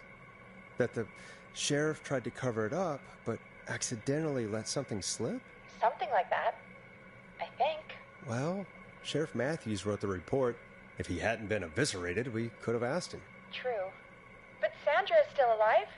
Once we're done down here, we should give her a call. In another tape, the coroner comes to the same conclusion as I did. George was running from something. Maybe an animal? Maybe, but then there's this next bit, where the coroner thinks he was moved post-death. So she agrees with us. At the end of the tape, someone burst in and demanded the doctor, Dr. Sullivan, to stop recording. Dr. Sullivan? Wait, Virginia Yeah. Sullivan? She was her caller from earlier. Well, then our caller was involved in a conspiracy around this boy's death. We need to call her back once we finish down here. It looks like she might know something about what's going on. I think I found Clive's last recording. I think Clive might be gone. Gone? I found a confession. Not for any killings, but for playing a part in covering up George's death. He left this behind in case he died. He hoped someone would find it. Do you think the Whistling Man already got him? Possibly. We've had a lot of callers tonight, but maybe not every victim made it to the phone, you know? We don't know how many there really are. Christ, Forrest, that's dark. I know, but Clive said he had read about other murders in other towns, and that the murders were all folks who knew about the incident. And the killings were getting closer to Gallows Creek. He said he wanted to do something good for once. The board in his office. He wasn't tracking people down to kill them. He was tracking them down to save them. Ugh, why didn't he just come out with all of this? He said his employer threatened his family if he spoke out about any of it. His employer? The one who orchestrated the cover-up? Oh, Clive. I'm sorry for thinking you'd killed all those people. Do you think you found everything? I think so. Forrest, what's going on here? Someone wanted that boy's death to seem like an accident. And they hired Clive to make it look that way. Come back upstairs when you're ready. We need to figure out our next step. Trophy unlocked. From beyond the grave. 3 a.m. They said that we'd be rescued around 4, so... God, you're back, Forrest. I've been running out of stuff to pad our airtime with. Peggy, you work in radio. Forrest, I'm stressed. I mean, really, how are we supposed to keep a show going with all this happening? This is our job, Peggy. We gotta do it. You're right. So, what's the plan now? I think we should call Virginia back. All right, I'll get her on the line. Okay, Forrest, shut the music off. Hello again, Gallows Creek. This is Forrest Nash. We're circling closer to the truth behind tonight's events. To this end, we're calling back one of our earlier callers, Virginia Sullivan.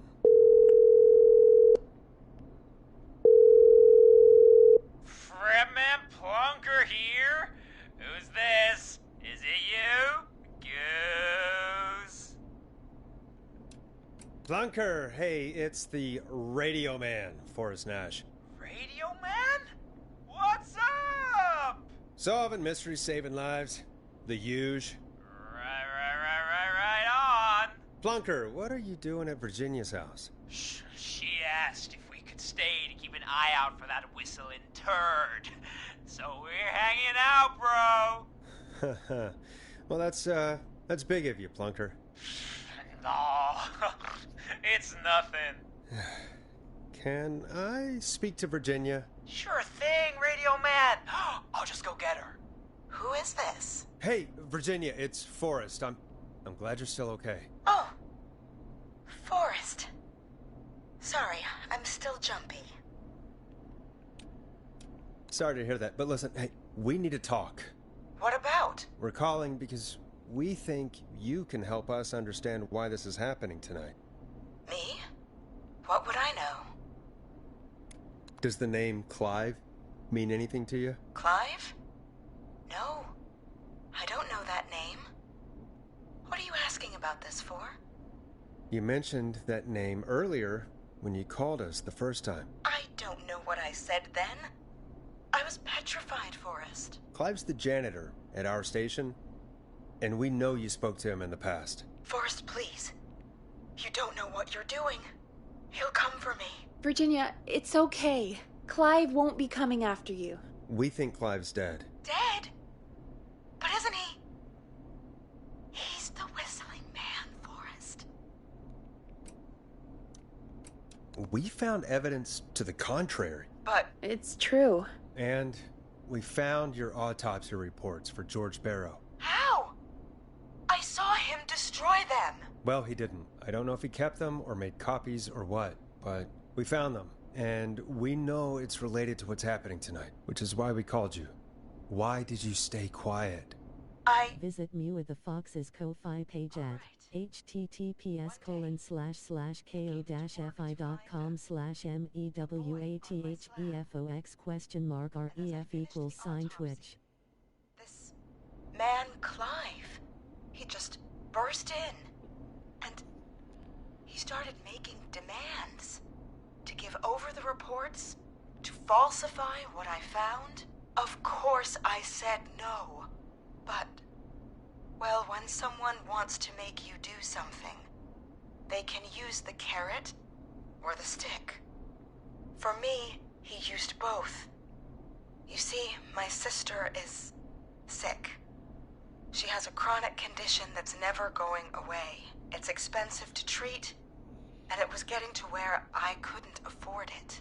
And Clive promised me that his employer would pay for my sister's treatment if I did what he said, and that if I ever spoke about this, he'd beat me to within an inch of my life. I don't know why he had me do it, but my sister needed me.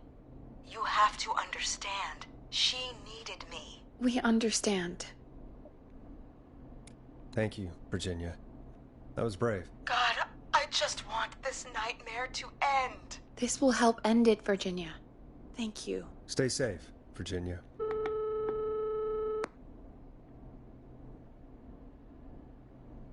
So, Virginia's tied up in all of this. Clive threatened her to keep quiet about George's death. But for who? Why cover up these details? Well, we know Sandra was involved in George's death. Do you want to call her? I do. Alright, but before we go asking questions, I think we should know what we want to ask. Is that fair? Yeah, we need to ask her about finding the body. She was the one who discovered it, but something just doesn't add up. 100%. She knows more than she's saying. I wonder what she's hiding. We'll hopefully find out soon. Anyway, just be careful when you're talking to her. Don't push too hard. We don't want her to hang up. I'll be careful. Alright, calling her now. Hopefully she's at her jazz studio. Aha! Forrest, you're through. Hello, this is Sandra at Jazz Pizzazz Jazz Studio. Who's this? Hello again, Sandra! It's Forrest Nash of 189.16, The Scream. And you're live on air. Oh, I always thought folks called into a radio show, not the other way around. How jazzy. What can I do for you? Well, we're trying to understand what's behind the attacks tonight. We had a few questions. Why, Forrest, of course. Heck, after the way you saved my life, I'd say yes to just about anything you asked. Really? Well, that sounds nice. I might just call you back tomorrow then, too. Oh, you got my number. But what about tonight? Is there anything you want to talk about right now? Remember why we called, Forrest. Of course. Do you know why the Whistling Man might have targeted you? Ha! As far as I could tell, he was just a knife-wielding psycho with superhuman cardio. He'd have chased after anybody. Right. Well, we think he might be chasing specific people. People who know about the death of a boy named George. Oh, I don't know anything about that. Sorry. Have you had to keep quiet about anything? Any secrets you've had to keep? What would I have to keep quiet about? I don't know. I mean, could be that you've seen something or heard something. I never saw anything. And even if I did, what would that matter? And it was years ago. Sandra, are you okay? It was years ago. We know, Sandra. You do? You know about? Yes. Of course. This studio is my life. After I found the body in the river, I couldn't lose my studio. Do you understand? Sure. I understand. When the rent just kept going up, he said he'd stop if I just needed to keep quiet. And everything would be okay. Of course. We understand. I mean, it's not like I killed him. What was the harm in saying I found him in the reservoir instead of the river? Right? Right? I'm sorry. I can't do this.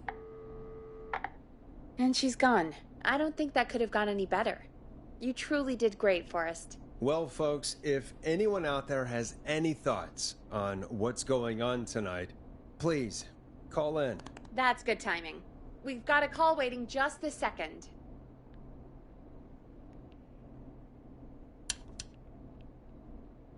Welcome to 189.16 The Scream, with me, your host, Forrest Nash. Hi, Forrest.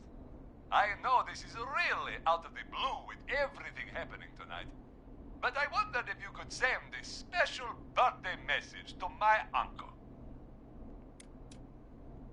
No, I don't want to. Oh, come on! It's his birthday. I won't have a chance to do it again until next year. May as well, Forrest. Fine. What's his name? Thank you, Forrest. He's my Uncle Ronnie.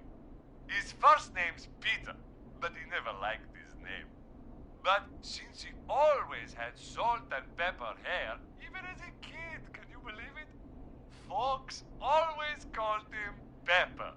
Thanks for the history lesson. Is there anything besides happy birthday you would like to say to Mr. Pepper? Oh, my God damn it! Yes! Tell him he can get the best birthday deals and party packages here at Putney's Pizza. Starting at just... You son of a bitch! Stop calling us! God damn it, Peggy. This is your fault. My fault? I said I didn't want to do it. Don't blame me because Brian Ponte can't control himself.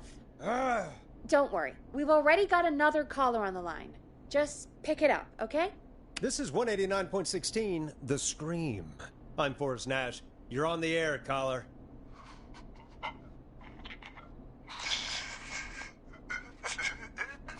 Caller.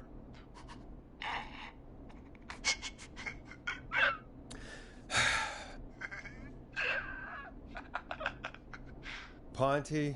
Ponte's Pizza always delivers. Come rain or sleet or whistling man, we'll be there.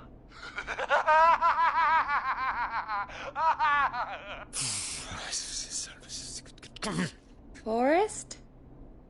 Forrest? Are you okay? Forrest? I hope the whistling man gets in with his own pizza slicer. Jesus, Forrest? Sorry. That was too much. It's okay. It's been a high-stress night. Don't worry about him anymore, okay? Not for tonight, anyway.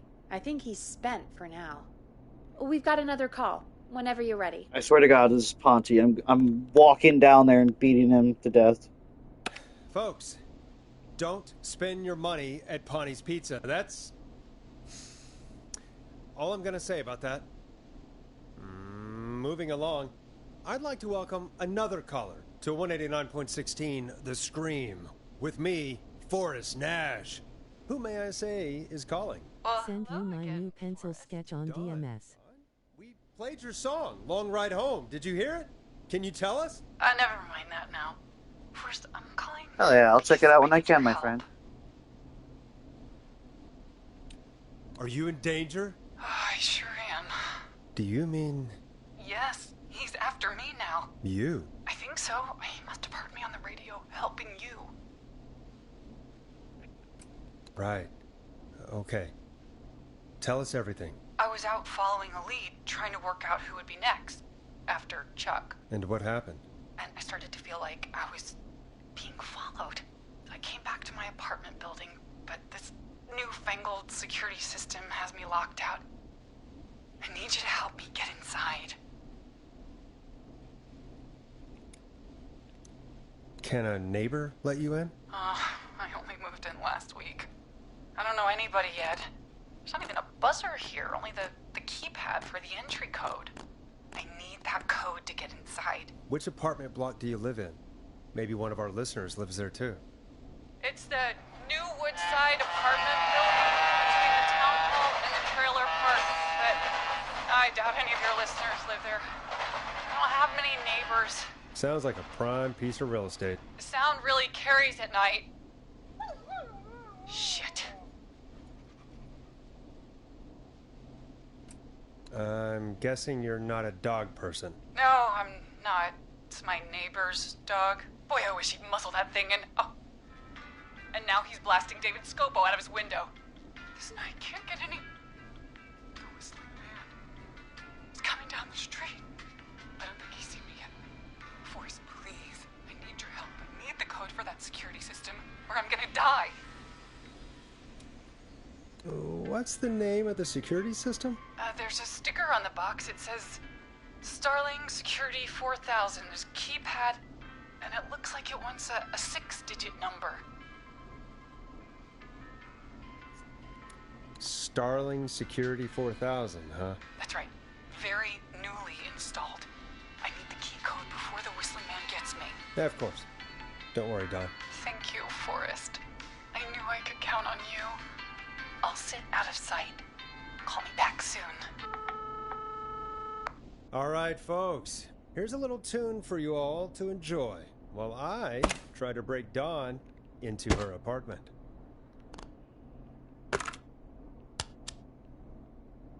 Coming up for your listening pleasure, it's Caged Tiger with their single, One Last Goodbye.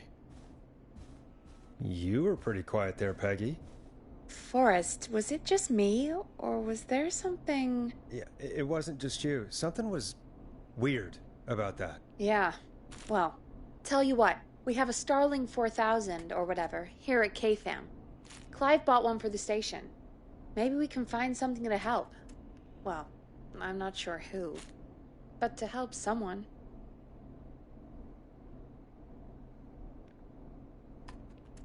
Okay, so she's locked out of the Woodside Apartments, and somewhere, Clive probably has the papers for the Starling 4000. Okay, we don't have them anywhere in here. No. Alright. Back down to our murder basement.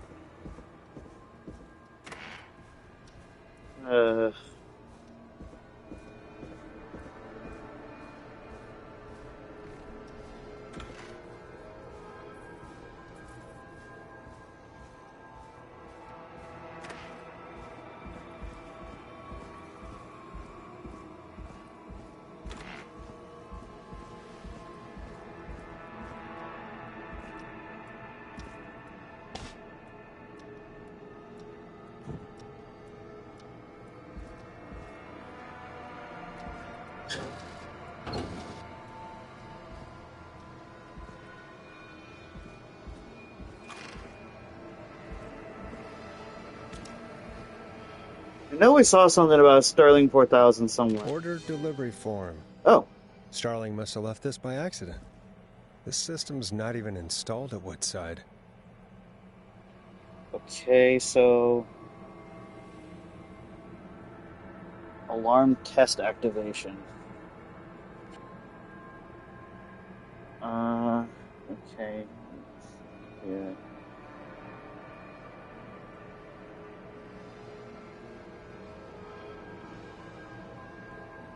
Let me write these down.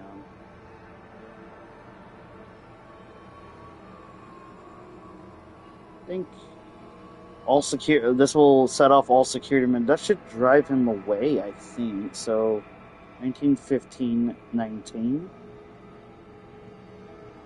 191,519. Let's save the game.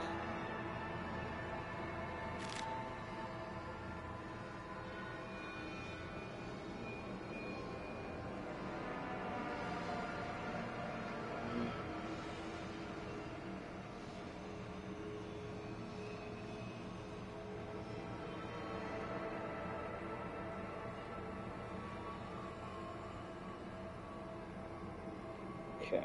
Starling 4000. User manual. Let's take this. Ah, these codes should come in handy.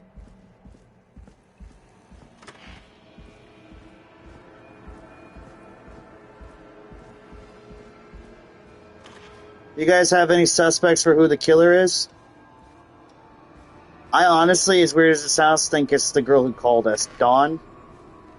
She kept trying to lure me outside the building, and then was basically being really sketchy on the thing. I've seen enough Scream movies to know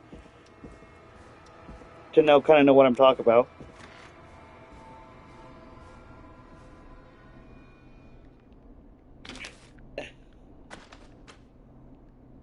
Welcome back, Forrest.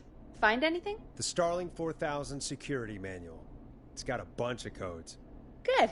And did you find anything else? I saw a list of everyone else who bought the Starling 4000. Know who was on there? Oh my god. Roller Ricky! Do you think we should give him a call? Is that crazy? I don't know what you'd say, but...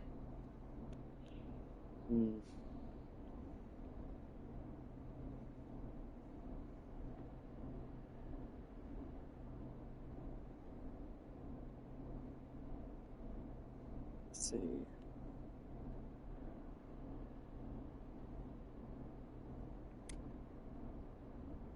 Just put me through to Don. I'll take care of this one way or another. Okay, if you say so. When you're ready, shut the music off. Line 1, whenever you're ready. Don, are you there? This is Forrest Nash from 189.16, The Scream. Oh, thank God you're back. I'm so afraid. What's the code to the gate?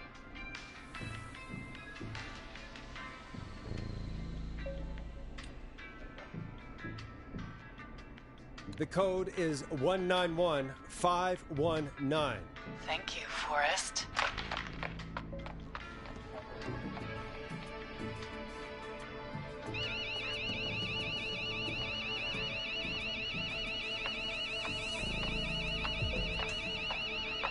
Son of a bitch. Ah!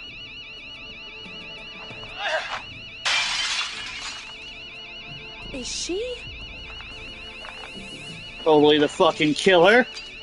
I knew it, bitch. Yeah, stay out! Nobody disrespects the sanctity of the ring. Don't ever come back here again. I'm calling the cops. Thank God. Hello? Is someone there? Ricky, get back inside and turn on the radio. Whoever that was, she was trying to break into the ring. She? Forrest, man, you got no idea. That was him. That was the whistling man. The alarm gave me just enough time to get my rifle. I don't like hurting folk, but I can't let anything happen to Maxie. He's my best friend, you know? Listen, man, I'm heading back inside. Gonna barricade that window. My man, thank you. You and Peggy can skate for free whenever you want, forever. That's a done deal. Thanks, Ricky. Can't wait. You got it. Talk to you soon. Okay, Gallows Creek. Here's the Trophy music unlocked. wrong Alarming process. development. What just happened? Yeah, baby. So, the whistling man is a woman? Yeah, I worked it out a while ago. Yeah, sure, Forrest. You just never mentioned it. She called up. You spoke to her multiple times.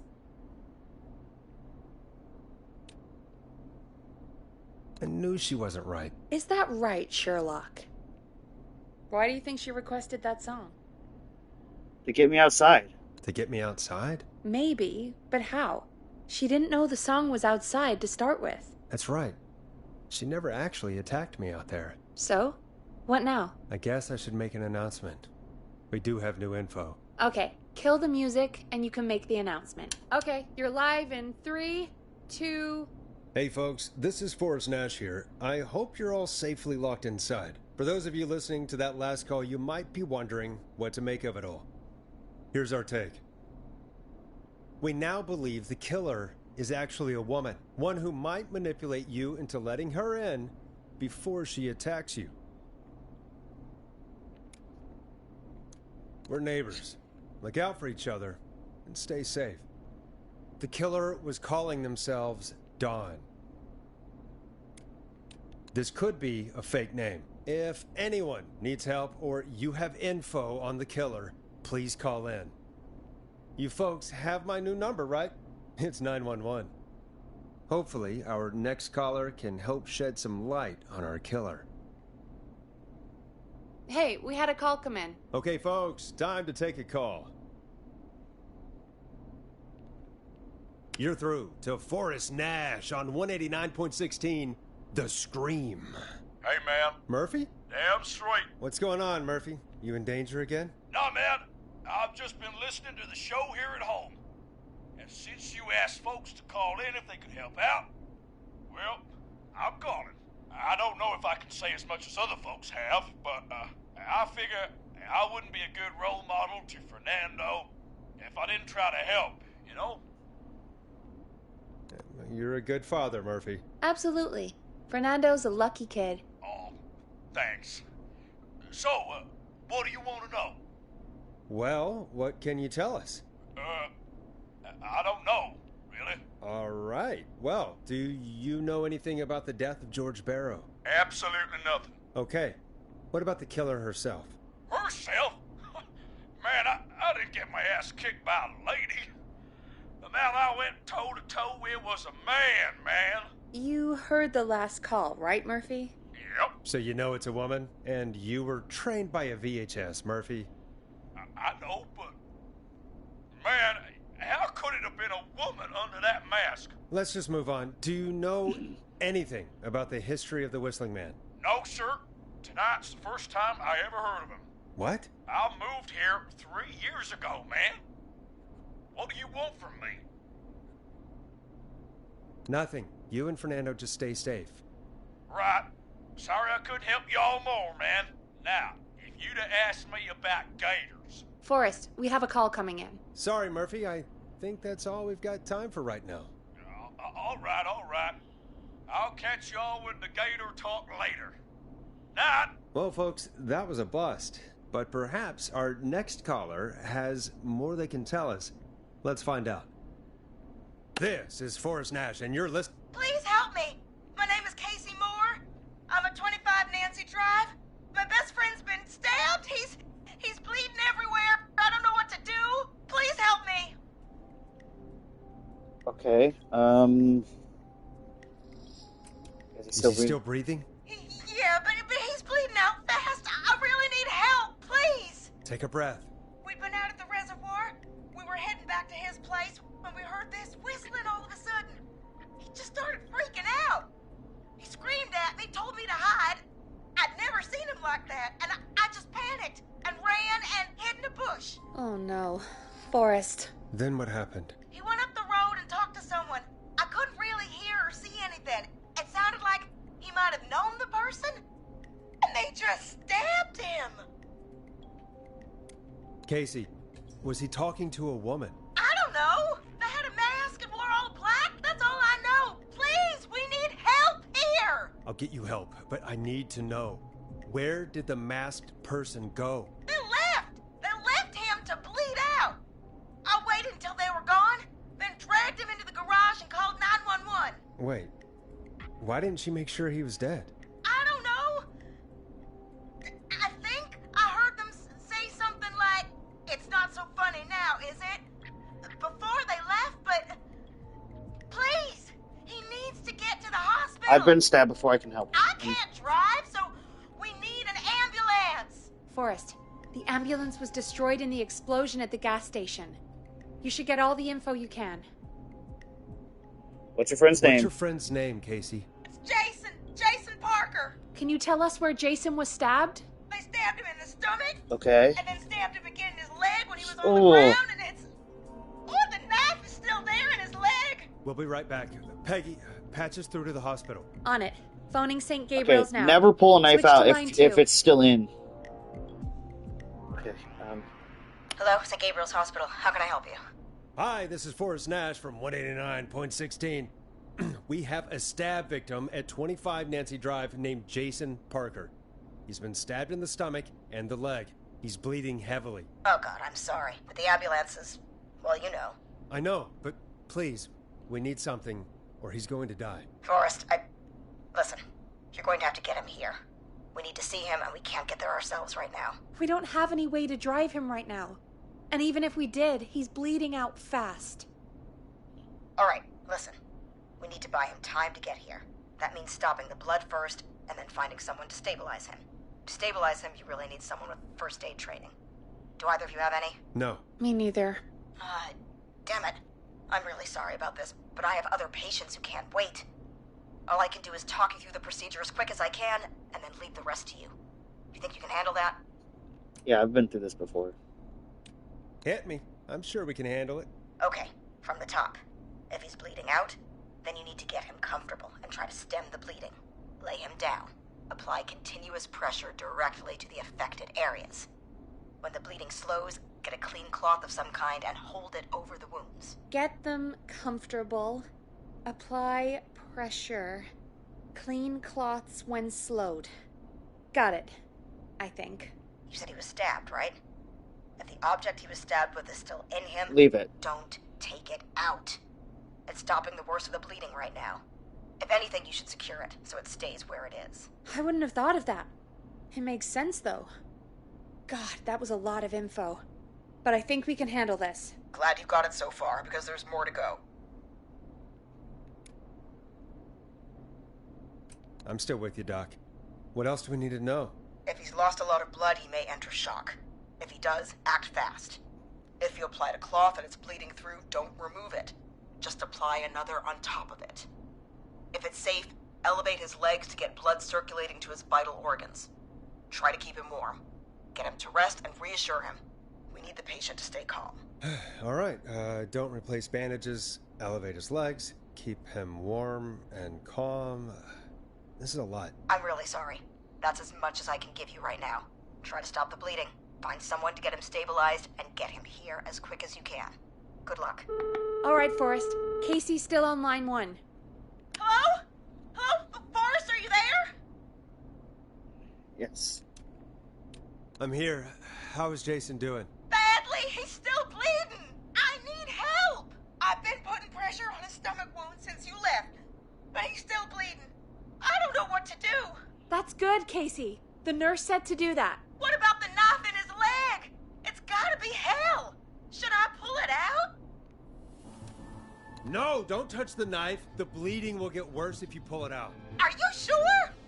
I'm sorry. I'm gonna stop making suggestions. No, don't worry, Casey. We're a team here. We're all going to get Jason through this. Casey, is his leg wound bleeding right now? I hate looking at that knife. Yeah, it's bleeding. His stomach is worse, though. Secure the I knife. think we need to secure the knife so it doesn't move around.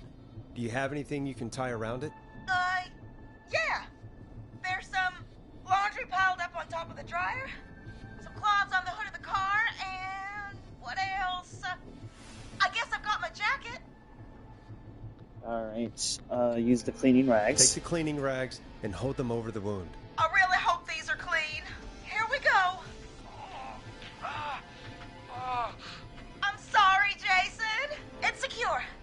I'm putting pressure on his stomach again. I'm starting to think we might make it. Forrest, can I have a word? Casey, I'm going to have a quick word with Peggy.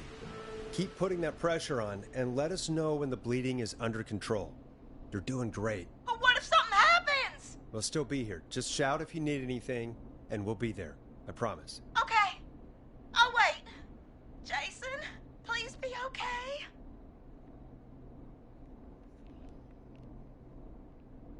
What's up, Peggy? We can't stay on the line with her all night. Dawn is still out there. What if other people need us? You're right. She's probably on her way to her next target right now. Exactly. And you heard the nurse. We need someone there with training who can stabilize him. He's got to get to the hospital somehow. Any suggestions, Peggy? I might. A little before you started working here, KFAM did a mandatory first aid training course. Me and Karen missed it because we were away on a producer getaway. You skipped it, didn't you? Never mind. So, how does KFAM's first aid course help us? Casey said they're at 25 Nancy Drive, right? Yeah? Why? They put up a bunch of cheap houses around there about 10 years ago. So a bunch of people here at the station live around there. Do you think any of them could help Casey and Jason? Probably, but I don't know who lives there. And since I missed the training day, I don't know who knows first aid. Could you call them and ask? I don't know everybody's numbers. I've only ever called Karen. Everybody's personnel info is probably in Reggie's office. Got it. I'll look through their files in Reggie's office. It's a life or death situation. I'm sure they won't mind. Right. But there are a couple of problems with that. Okay. Go on. It's sensitive information, so Reggie probably locked it in his safe. Great. Great. Do you have any idea what the combo for the safe could be? Not a clue. Reggie's a serial note-taker, though. Maybe something in his office will give it away. Right. There is something else. I'm not gonna like this, am I? Have you ever heard, the future is floppy? Peggy, what the hell are you talking about? Floppy I'm disk. talking about floppy disks. Floppy disks are like these futuristic things that have information on them. You put them in a computer and they do something. Peggy, I know what a floppy disk is.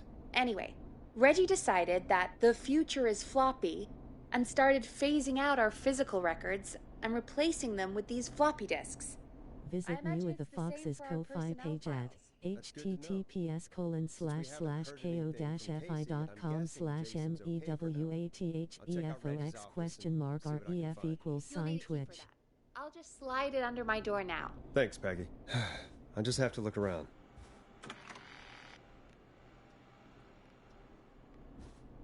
Good. I'll patch my mic down to the office so you'll hear me over the intercom. Okay.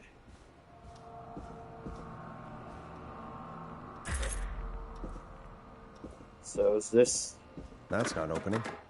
Okay. Where is Reggie's office? Wouldn't be the like the roof, would it?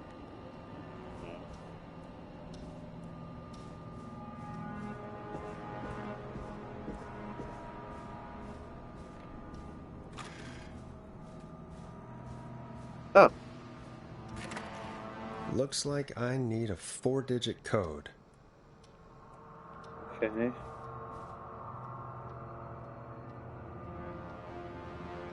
Reginald Scott. Okay.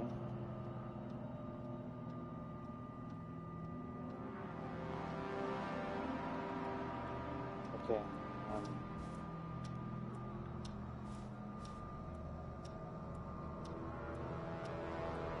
Wait, what? Need to write pitch document, good title, bring back original protag and villain. Okay.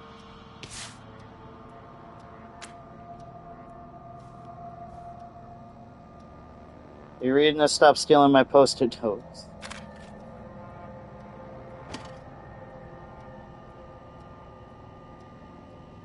Please insert floppy disk.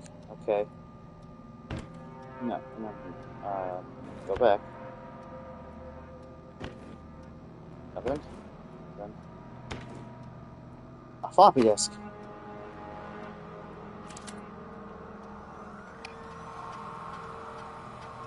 Could this be it? Okay. Pizza delivery killer who kills with the pizza cutter. Free slice on me. Terrifyingly, there is never any pizza. What happened to the original delivery guy? Maybe wrote in his final girl's boyfriend. But I guess calls college student Megan's surname to follow. She's smart, beautiful, social, lactose intolerant, amplifies the divide between her and the pizza killer. Very important date, Great Goose Gathering, where a large number of geese suddenly appear. The launch. This orders just received a pizza cutter and tickets to the move. What is he talking about?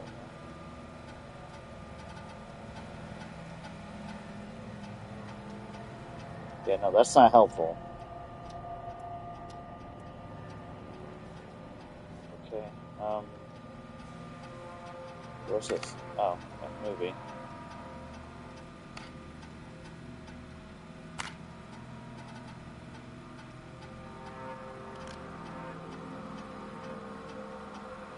Seriously? I don't know what you said. What are your secrets?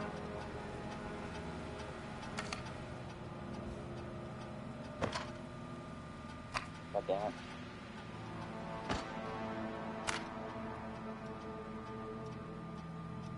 Yeah, okay. Nothing I can see that's helpful.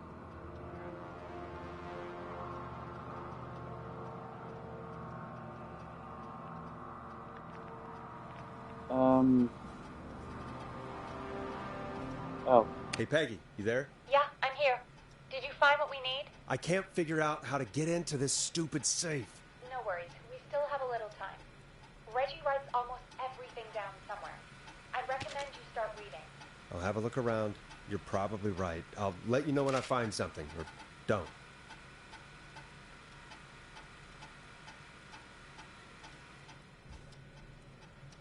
Weeks overdue. Okay. Megabytes. The future is now. Wow, this is in the 80s. Goodness. Very important date. Oh, that was on here. 1107. Okay.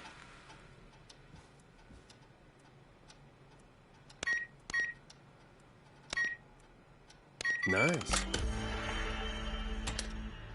Okay.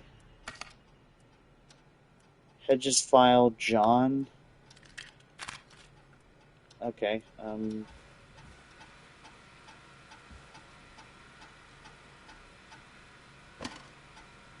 How do I...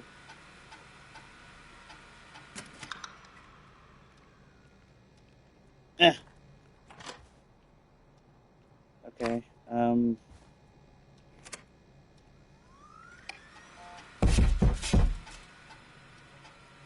The hell?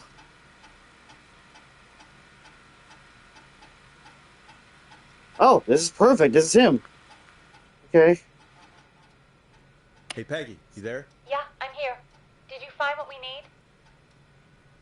I think I know who our best bet is to help Casey and Jason. All right, good work. Who should I... Hello? Is anybody there? Please pick up. Casey, I'm here. What's wrong? Jason started going pale. I tried to get him to rest, but he just threw up everywhere. What's happening? What do I do?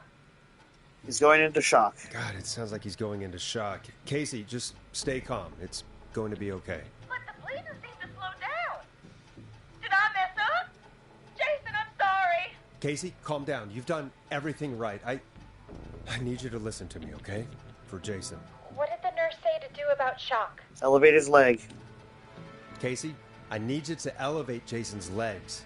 We need to get the blood flowing to his vital organs. Got it. Jason, stay with me. I'm just gonna move you. This might hurt. Okay. I propped his legs up on some boxes. I'm looking at my notes. We need to get Jason as warm and comfortable as possible. Do you have anything you could use nearby, Casey? Yeah. I still have some laundry next to me. I'll wrap him in some blankets. Just give me a second. Sorry. Jason's bleeding through his bandages. Should I get him new ones? Or... Oh, God.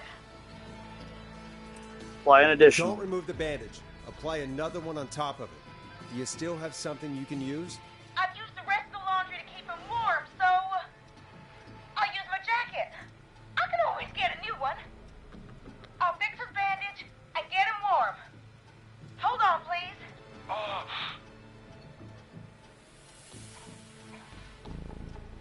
Sorry. I'm done. You're gonna be okay, Jason. Just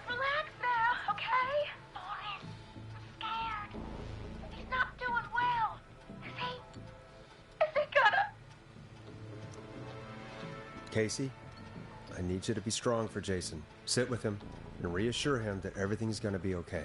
Okay? Okay. But please, I can't give him what he needs. Please sit down. I can't lose him. All right, Forrest, we need to hurry. Jason doesn't sound like he's doing too well. You said you knew who to call earlier? Who was it? We need to call John Hedges. He lives on Nancy Drive. He didn't really participate in the first aid training, but he's a former war medic. He's probably the most trained person we have. Really? I never really spoke to him before. A war medic, huh? Yeah, and according to Reggie's notes, John keeps all of his old equipment at his house. He's something of a hoarder. All right. What's his number? 5420735. Calling now. Let's hope he picks. Who the hell is this calling me? What time is it? John, it's Forrest Nash here at KFAM. We have an emergency and we need your help. Forrest, if this is a work emergency, then it can wait until the goddamn morning. Just leave me a note like everybody else. A man has been stabbed by the Whistling Man, or... Never mind. He's lost a lot of blood, and he's passed out. We need you to help him. The Whistling Man? What kind of joke is this? John, we're not kidding. A man is gonna die if we don't help him right now. Seriously? I haven't been called on for over 10 years. Where's the patient? What's his condition? He's at 25 Nancy Drive. I think we got his friend to stem the bleeding, but he's gone into shock. He's passed out right now. You say he was stabbed? Do you know the extent of his injuries? From what we were told, he has 2 major stab wounds. One to the stomach and one to the leg. The knife is still in his leg, and the stomach wound is open. Understood. Let me grab a few supplies and I'll head right over. Damned if he dies on my watch. Thank you, John. We'll let him know you're on your way. Good luck. Hello, Casey. Are you there? How are we doing? Bad. Jason seemed really weak and then just started thrashing.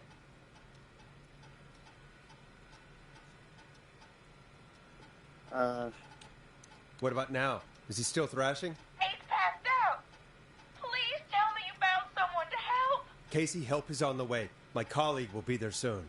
You hear that, Jason? Someone is coming. You're gonna be just fine. Just hold on for me, okay? Just hold on. Come on. Hello, Casey. This is John Hedges. I'm here about Jason. Please let me in. I'm guessing that's Jason there. Casey, I'm gonna need your help.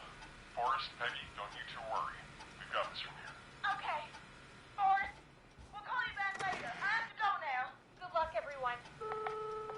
God, I hope he's gonna be all right. And with that, the show moves on. We're sending our best wishes to Jason. Well, after all that excitement, I think we could use some music. Come back upstairs when you're ready.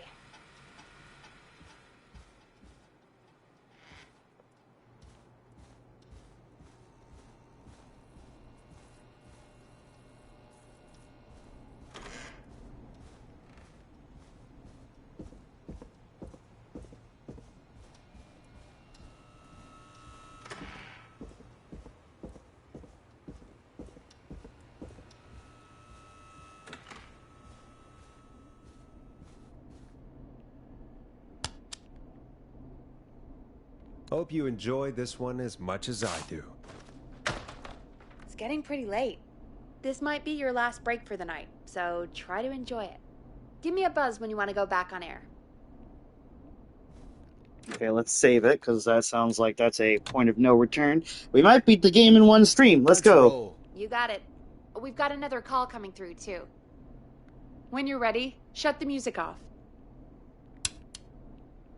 Welcome back to 189.16, The Scream. I believe we have another caller on the line. How are you tonight, caller? Forrest, it's me, Roller Ricky. Oh, and Maxie's here too. Good to hear from you again. How are you both doing? Oh, we're good, man, thanks to you. You're like our guardian angel. That wouldn't be a bad look for you, Forrest. A little White Wing Halo number? Maybe something for the KFAM Halloween party. All right, everyone, let's calm down. Ricky, I'm just glad we could help you and Maxie. Is there anything else we can help you with, Ricky? Actually, I think I have some info that might help you. All right. I'm waiting. You see, man, me and Jason know each other. You know each other? Yeah, we went to Gallows High and played on the football team together. He was a gnarly offensive linesman, and I was our star wide receiver. Runner Ricky, they called me. All right, and what does that have to do with tonight? Well, because George, the guy who drowned, he was on our team too. Tell me about him. What was George like? I didn't know him for long, man. Sad to say. We had our first team party on the night he drowned. He seemed like such a good dude. Ricky, were you there when George drowned? No, man. Once the party turned, I beat feet out of there. Man, I remember George and his girl there. There was a whole lot of love, man. I could see it, you know? Ricky, please. What was her name? I never got her name, man. He just called her Bean. I didn't really know her before, or see her after that. Then what did she look like? Please, tell us anything you remember. I just remember a pretty girl, man. I'm sorry. Ricky, you said the party didn't last long. What happened? We were just having a good time, and then the next thing I knew, everyone was running for their life. I looked up and saw a goddamn whistling man in the trees. And I never ran so fast in my life. I ran straight home. Didn't know about George until next morning at school. I'm guessing it was whistling night, wasn't it? That the whistling man was just another kid. Yeah. I don't know how George died, but I always felt like if anyone deserved to die that night, it should have been me. And Can't believe they did that to you all. yeah, but they did. And it took a long time to get over that, but yeah, just thought I'd tell you all what I know. Thank you, Ricky. This helps. Thank you. You got it, man. Anyway, I think it's time for me and Maxie to free up your phone lines. Thanks for listening, man. I'll let you to it. More like thanks for whistling, man. Haha. All right, folks. Looks like we got a new lead in the case. If anyone has any info about this mysterious bean, please call in. If she was George's girlfriend back then, she's probably in her mid to late 30s now. Huh. Oh, we have another call coming in, but hang on. What's up, Peggy?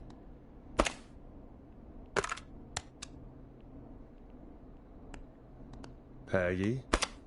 No. You're gonna want to take this call off the air. Who is it? Just do it. All right, folks, it's time for another track. Here's one to help you sit back and relax. We'll be right back after this. I hope this is good news, Peggy. Who have we got? Find out for yourself on line 1. Hello? Forrest, I'm glad I got back through to you. Sounds like it's been a busy night, huh? Surprise! It's Leslie, our 911 operator, leading the charge from Henderson to come save us. It's so good to hear from you. Are you okay? We're doing okay. Sarah and I are both happy to be headed back home. We're happy to have you too. Wait, Sarah? Oh, yeah, I mean Deputy Martinez. Anyway, we got back into radio range a little while ago. We've been listening in, but haven't been able to get through until now. Ever since you found Sheriff Matthews, it's only gotten worse. It's been a long night. Well, it shouldn't be too much longer now. I'm glad I got through to you. I wanted to let you all know what's going on. I made it to Henderson.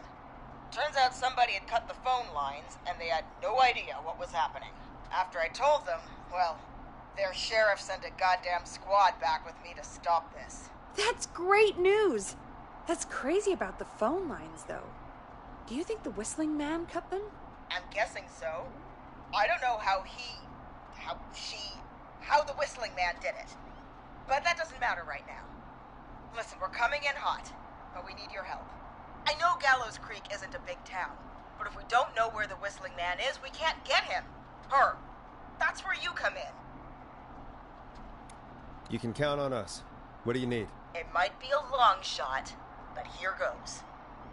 The Whistling Man already called up a few times. I bet she calls again. We're still a little ways out of town, so if she calls, stall her. Buy as much time as you can for us to get in. And while you're talking to her, try to figure out where she is. We'll be listening in, so once her location is known, we'll head straight there and end this nightmare. I'll do my best. I know you will. Heck, I can see the headlines now. Forrest Nash's interview of a lifetime. Anyway, I'll radio the other cars and tell them the plan is a go. Hopefully the next time I see you, it'll be with our killer behind bars. Take care now. We'll see you soon, Leslie. Oh, thank God. It sounds like this is almost over. We're nearly through this. Best we don't waste any time then. Let's get back on air. You got it. Okay, Forrest, shut the music off. Bringing you back live now. Welcome back to The Scream with me, Forrest Nash. The line is lit up, but before I get to our next caller, I just want to say, things are looking up. It's almost over. But for now, let's bring in our next caller. Evening, caller. This is Forrest Nash. Hello, Forrest. This is John Hedges. I'm here with Casey. I wanted to give you an update on Jason. John! Is he gonna be okay? He's a fighter. He'll be fine. We've got him stabilized and resting in a bed. We're preparing to move him to the hospital. Thank you so much. If you hadn't been there, then... God, I don't even want to think about what would have happened. Of course, Casey. We're just happy he's okay. John, Casey, you two did all the work. Tell Jason to get well soon from us, whenever he's up for it. Well, why don't you tell him yourself? Is this Forrest? The one and only. I hope you're feeling better. Trophy unlocked. Jason lives. Jason. Oh, Jason lives. Oh, Okay. well, you know, I've got a hole in my stomach, and there's a knife in my leg, but John gave me something to take the edge off. So, I might feel even better than either of you. Oh. Take it easy until you get to St. Gabriel's. I will. But, before that, I needed to call you. I'm guessing the Whistling Man is still out there? Yep. As far as we know, anyway. I was worried you'd say that. God damn it. Actually, I'm glad you called. I wanted to talk to you about what happened earlier.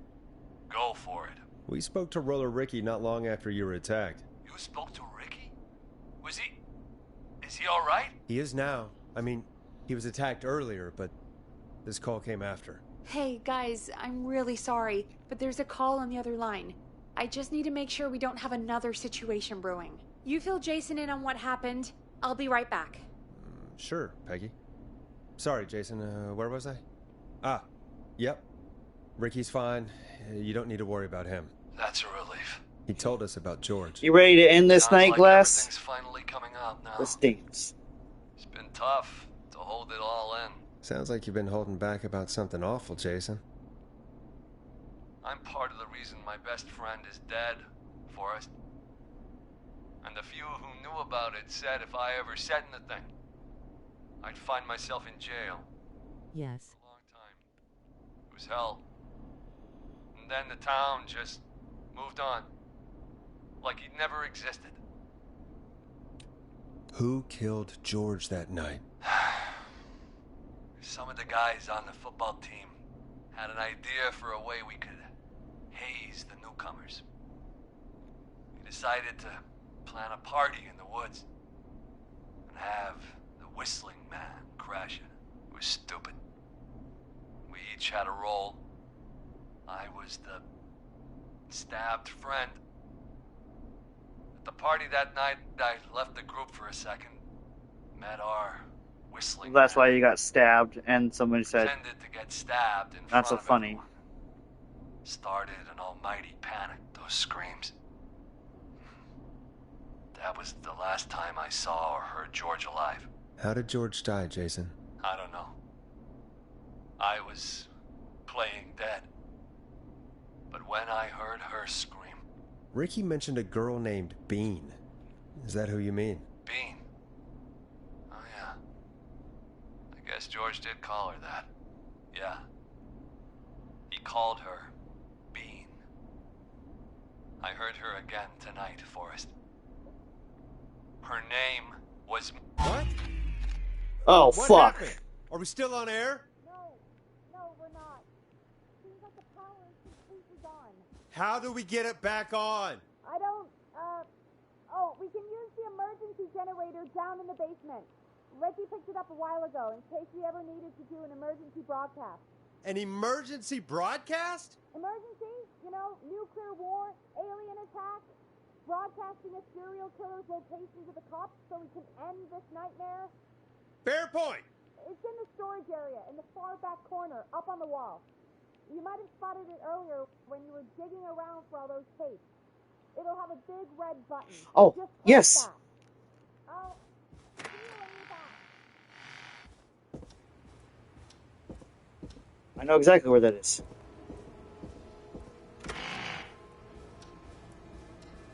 Oh, great.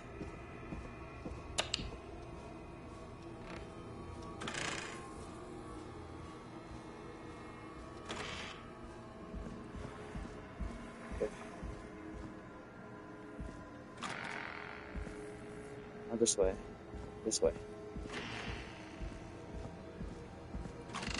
Huh. Far back corner. Why is this station so big?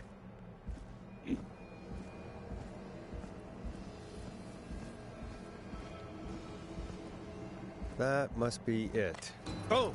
We've got Trophy power. unlocked. Let there be light. Yeah. Fuck. The whistling man. I need to warn Peggy. Let's back up, save it, just in case it's actually like Alien Isolation where we gotta like hide and distract and stuff.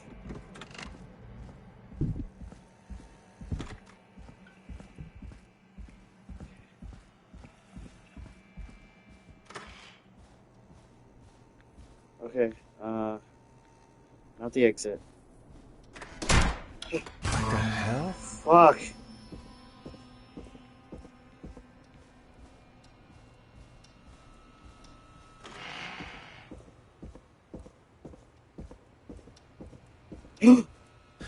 Oh no. Peggy! Where'd you go? Heads. Fuck! No way. This can't be happening.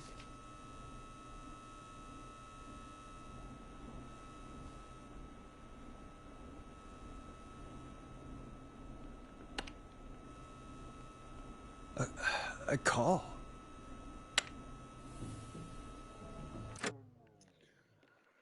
Okay.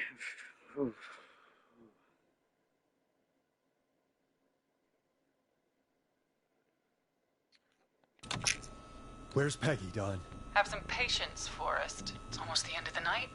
Almost the end of the show. But it's not over just yet. Got a little time still. So let's make the most of it. What do you mean?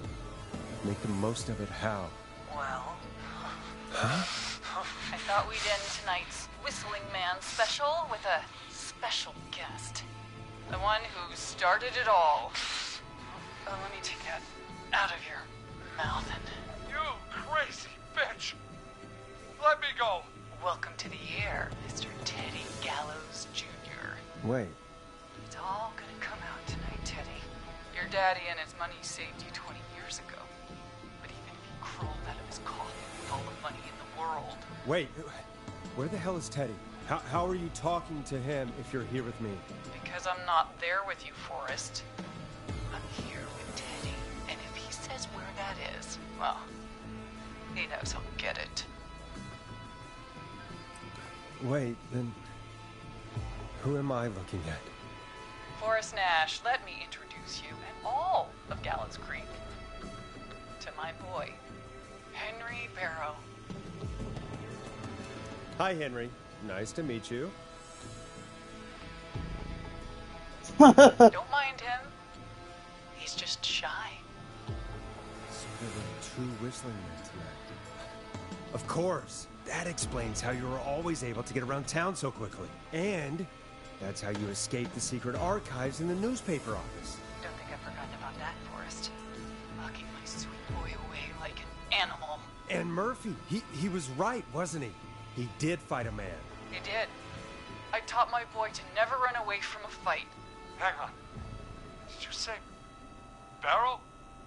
Then are you? Let me just get this mask off. Damn uncomfortable thing. No wonder Mooney went crazy wearing this. There we go. Marie Campbell? George's old girl. Oh. Well, it back. So basically, we found out that it's like a Ghostface situation. There were multiple killers, and that's You how. are the best. I appreciate that, Glass. And they've got the other mayoral candidate, that jackass Teddy Gallows Jr., and that's Henry Barrow. And we're listening to the live broadcast from the other guy. Marie Campbell. So, not Dawn, huh? No, not Dawn. What are you going to... Everyone's gonna know now what Teddy did. He killed George that night. This night. 20 years ago. Listen to me. You... You're gonna talk when I talk to you. And not a moment before. Meanwhile, Forrest, I'm gonna give you the chance to talk. You're gonna help me reveal what really happened to George all those years ago. Okay, Marie. I'll do it. Good. Then let's talk about the night George was murdered. Murdered? Listen,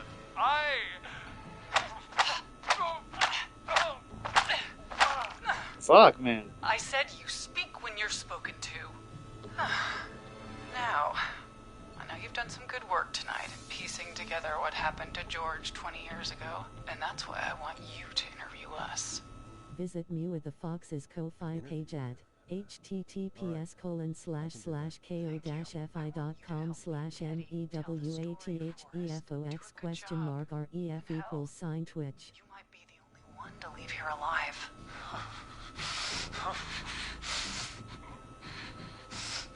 I need to drag this out. If I can buy Leslie time to get back to Gallows Creek, and if I can find out where Marie is, then this can end. Teddy, we'll start with you. Just, talk me through what happened that night. How did it start? How would I know? It was 20 years ago. Teddy, be honest with me or we're both going to die. Honest? Forrest, I'm trapped here with a psycho. Ow. What the hell? God damn it. Okay. Our first team party was coming up. And when I saw the date it was scheduled for, I had an idea for a way we could prank the new guys. I understand that kids in Gallows Creek know tonight as Whistling Night. I'm guessing that's what you mean? Well, we didn't have a name for it then. It was just the night that Mooney went missing. But Whistling Night is what they'd call it later. Wait. You mean this was the first Whistling Night? Keep talking, Teddy. We went up near Whistling Point. God, who was there? Me, Jason, and George, of course. But George didn't come alone. He brought Marie. And Roller Ricky, he was there too, wasn't he? Yes, Ricky was there too. Runner Ricky, our wide receiver. I helped him off the bottle, you know. Because I'm a decent man. Is that so? Yes, it is. He came apart one day. Some people do. He had some issues. Wasn't stable. I didn't want him to hurt his chances in life. So, I helped him keep himself together. Yeah. You were afraid he would talk about that night, weren't you? Keep talking. About midway through the night, we put the prank into action. We looked up at the trees and saw Jason there, bloody, like he'd just been stabbed. And the whistling man, screaming. George and I and Ricky, we got left behind. But Ricky was in on it too. I know he was. He and Teddy were as close as anybody. Teddy must have told him the plan. Did you ask Ricky if he knew or not? I didn't see any reason to. Why? Because Ricky phoned up earlier. He didn't know anything about it, Marie. What? He had no idea what was happening. He said he was as terrified as anybody. Isn't that right, Teddy? You didn't tell him, did you? Ricky never could keep his mouth shut. If we told him, he would have given everything away. But well, it doesn't matter. He didn't run his mouth enough to tell anybody about it afterwards. He's still guilty. It was just a stupid prank. How can you still say it was just a prank? Oh, come on. God damn it. You made George think Jason had been murdered. He thought his best friend was dead. And so tonight you stabbed him for real? It's the role he wanted to play. Jason's still alive, Marie. He was with a friend. We talked her through how to stop the bleeding and got him professional help just in time. Oh. Well, shame he didn't have the good sense to die earlier. He's gonna regret that. Enough about him. Me and George took off running, but somehow we got separated in the woods. I ended up near the bottom of Whistling Point, and when I noticed George wasn't with me, I panicked. And then, I don't know how he snuck up on me, but the whistling man grabs me. I scream, and he starts laughing, telling me it's just a joke. I could stall for time here. How did you feel in that moment? I felt like nothing was real. I felt small and confused. And Who was under the mask, Marie? Who was the whistling man? it was Chuck. Chuck Brody. Laughing away. But then he stops. And he's looking up at the top of Whistling Point. What was he looking at? Teddy, what happened next? Nothing. It was just... Teddy? George fell off Whistling Point. How do you know what happened? I saw it. You pushed him. You were up there. You were dressed as the Whistling Man, too, and... I didn't push him, God damn it! I just chased him up there, and he kept backing up. When I saw he was about to go over, I reached out. That's what you saw. I drank some wine, it was good.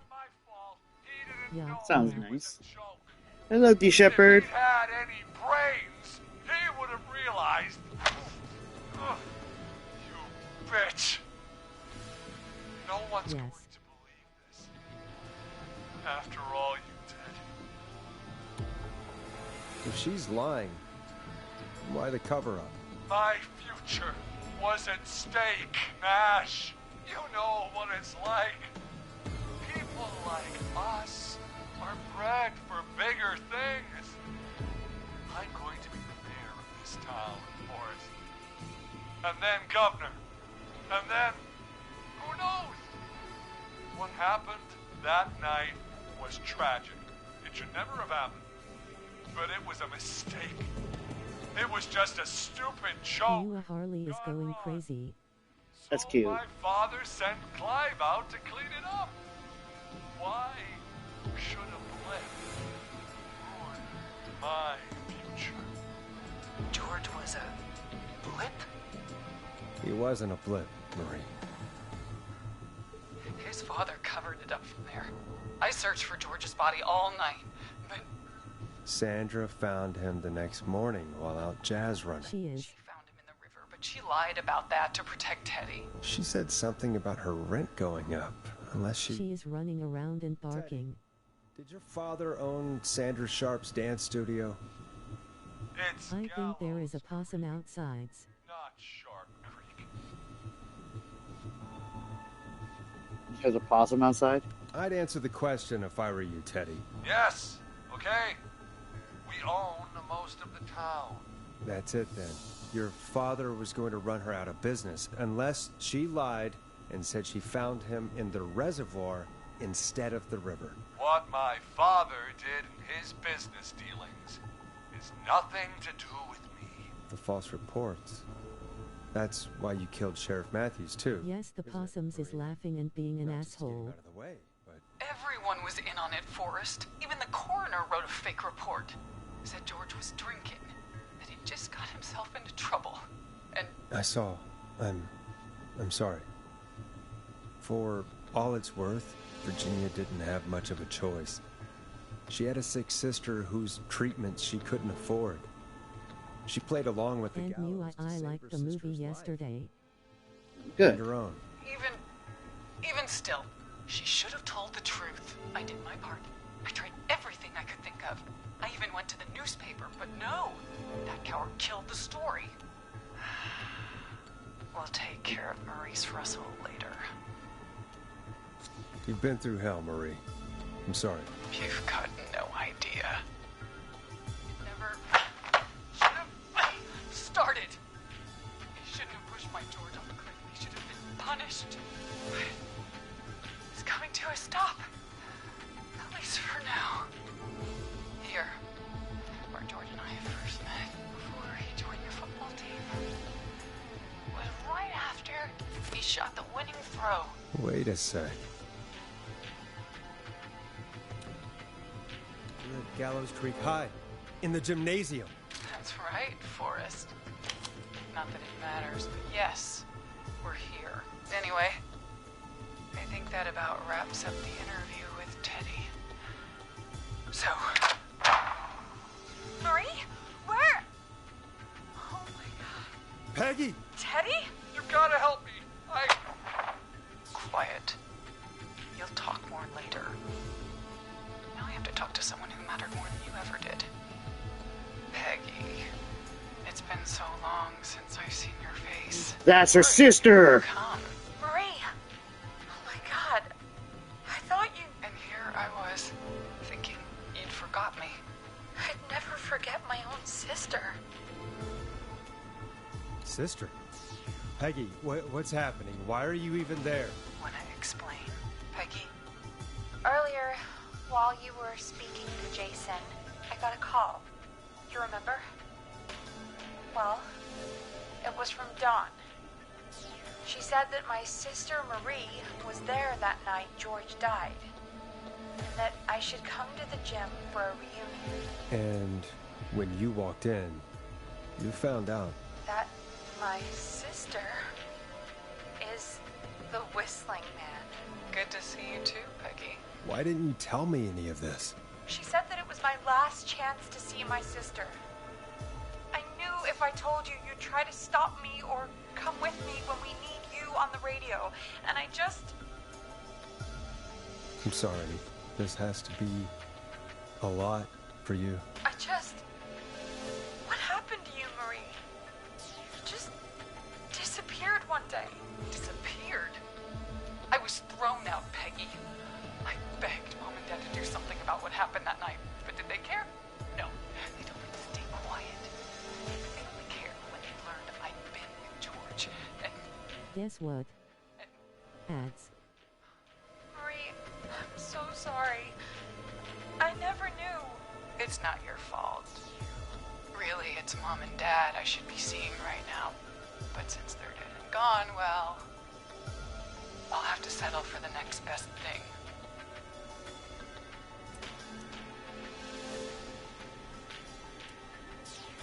You mean Peggy, don't you, Marie? Someone has to pay for what they did. Marie, please. Mom and Dad are gone, Peggy. Besides, you forgot me. Just like the rest. You forgot forgot. Marie, Peggy never forgot about you. Keep your mouth shut. She kept a card from you. She kept it here on her desk. What card? The card you made me for my 8th birthday. What does it say then? Happy birthday, Peg. Now you're great and 8. Love, M.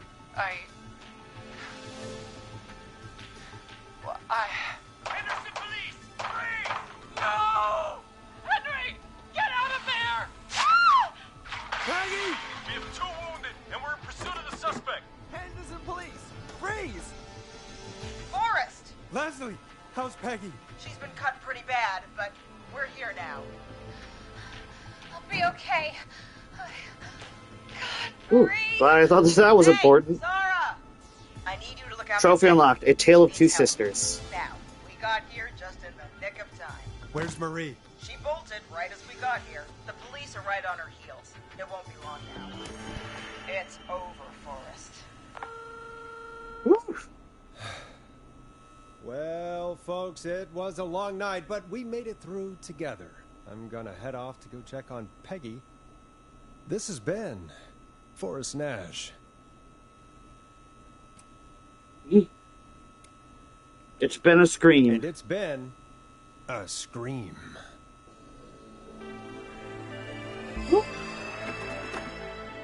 The man, the myth, the scream trophy unlocked. Mewa, guess who is going to go see Wicked tomorrow? You? Are these all the people we saved. I am the man.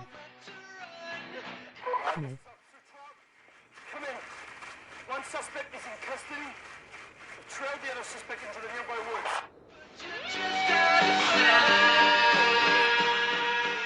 And yes, I am going to go see it tomorrow. Epilogue, huh? Okay. Ugh, Ponti's Pizza. I've got this feeling, it's growing stronger inside of me. It's a killer frequency. Oh, I like this song. I was wondering if it was a licensed one, but this is original. And it's bursting out of my chest. But the radio's on, and it's playing the song we love best. I can put out the fight, but you just gotta stay. And you won't let me go. Oh no, here in the darkness. Oh, so that's what Peggy looked like. And that's Forrest. It's growing stronger inside of me. It's a Ooh. killer frequency. Oh, it's a killer frequency.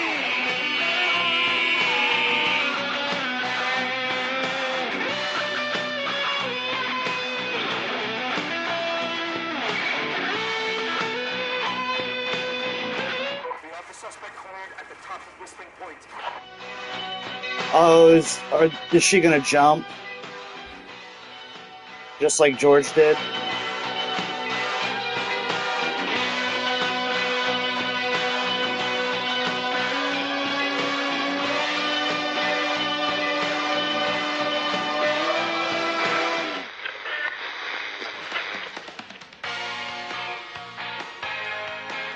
Stop! Put your hands in the air! Get down on the ground!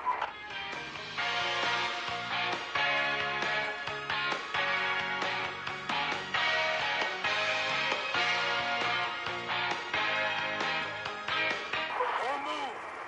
Nobody else has to get hurt!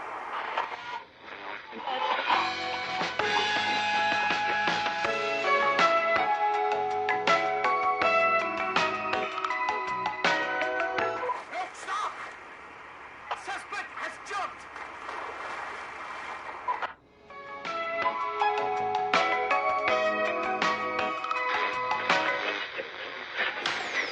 Officer Lugo, do you have a visual? Negative. No sign of the suspect anywhere.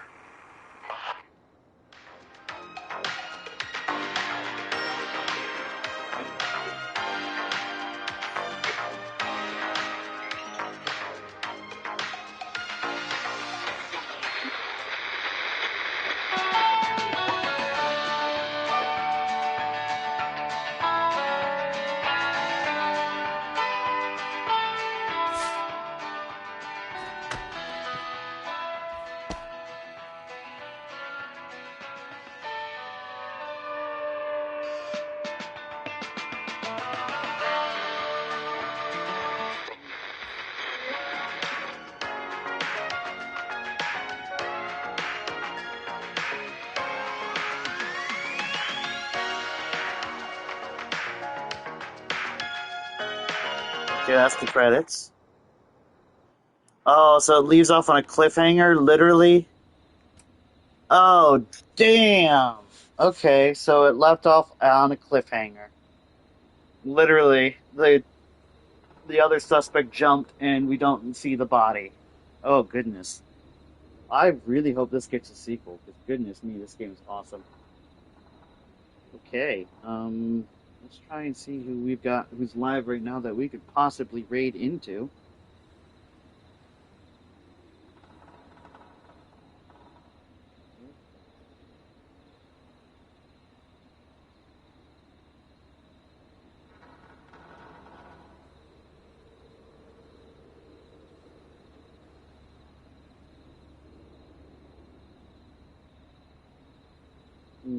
There's a good choice. Ooh, another good choice. We got a lot of good friends online right now. That's awesome. We rarely have this many people live at the same time we are. It looks like our raid list is filled up quite a bit. That's awesome. Alright. So we're gonna get ready to start a raid. All you lovelies who joined me today, I cannot thank you enough. And for all of you who tuned in to this killer frequency, my name, as always, is Mewa the Fox, and thank you for tuning in to KFAM 189.16, The Scream. See all you lovely listeners in the next video. Bye!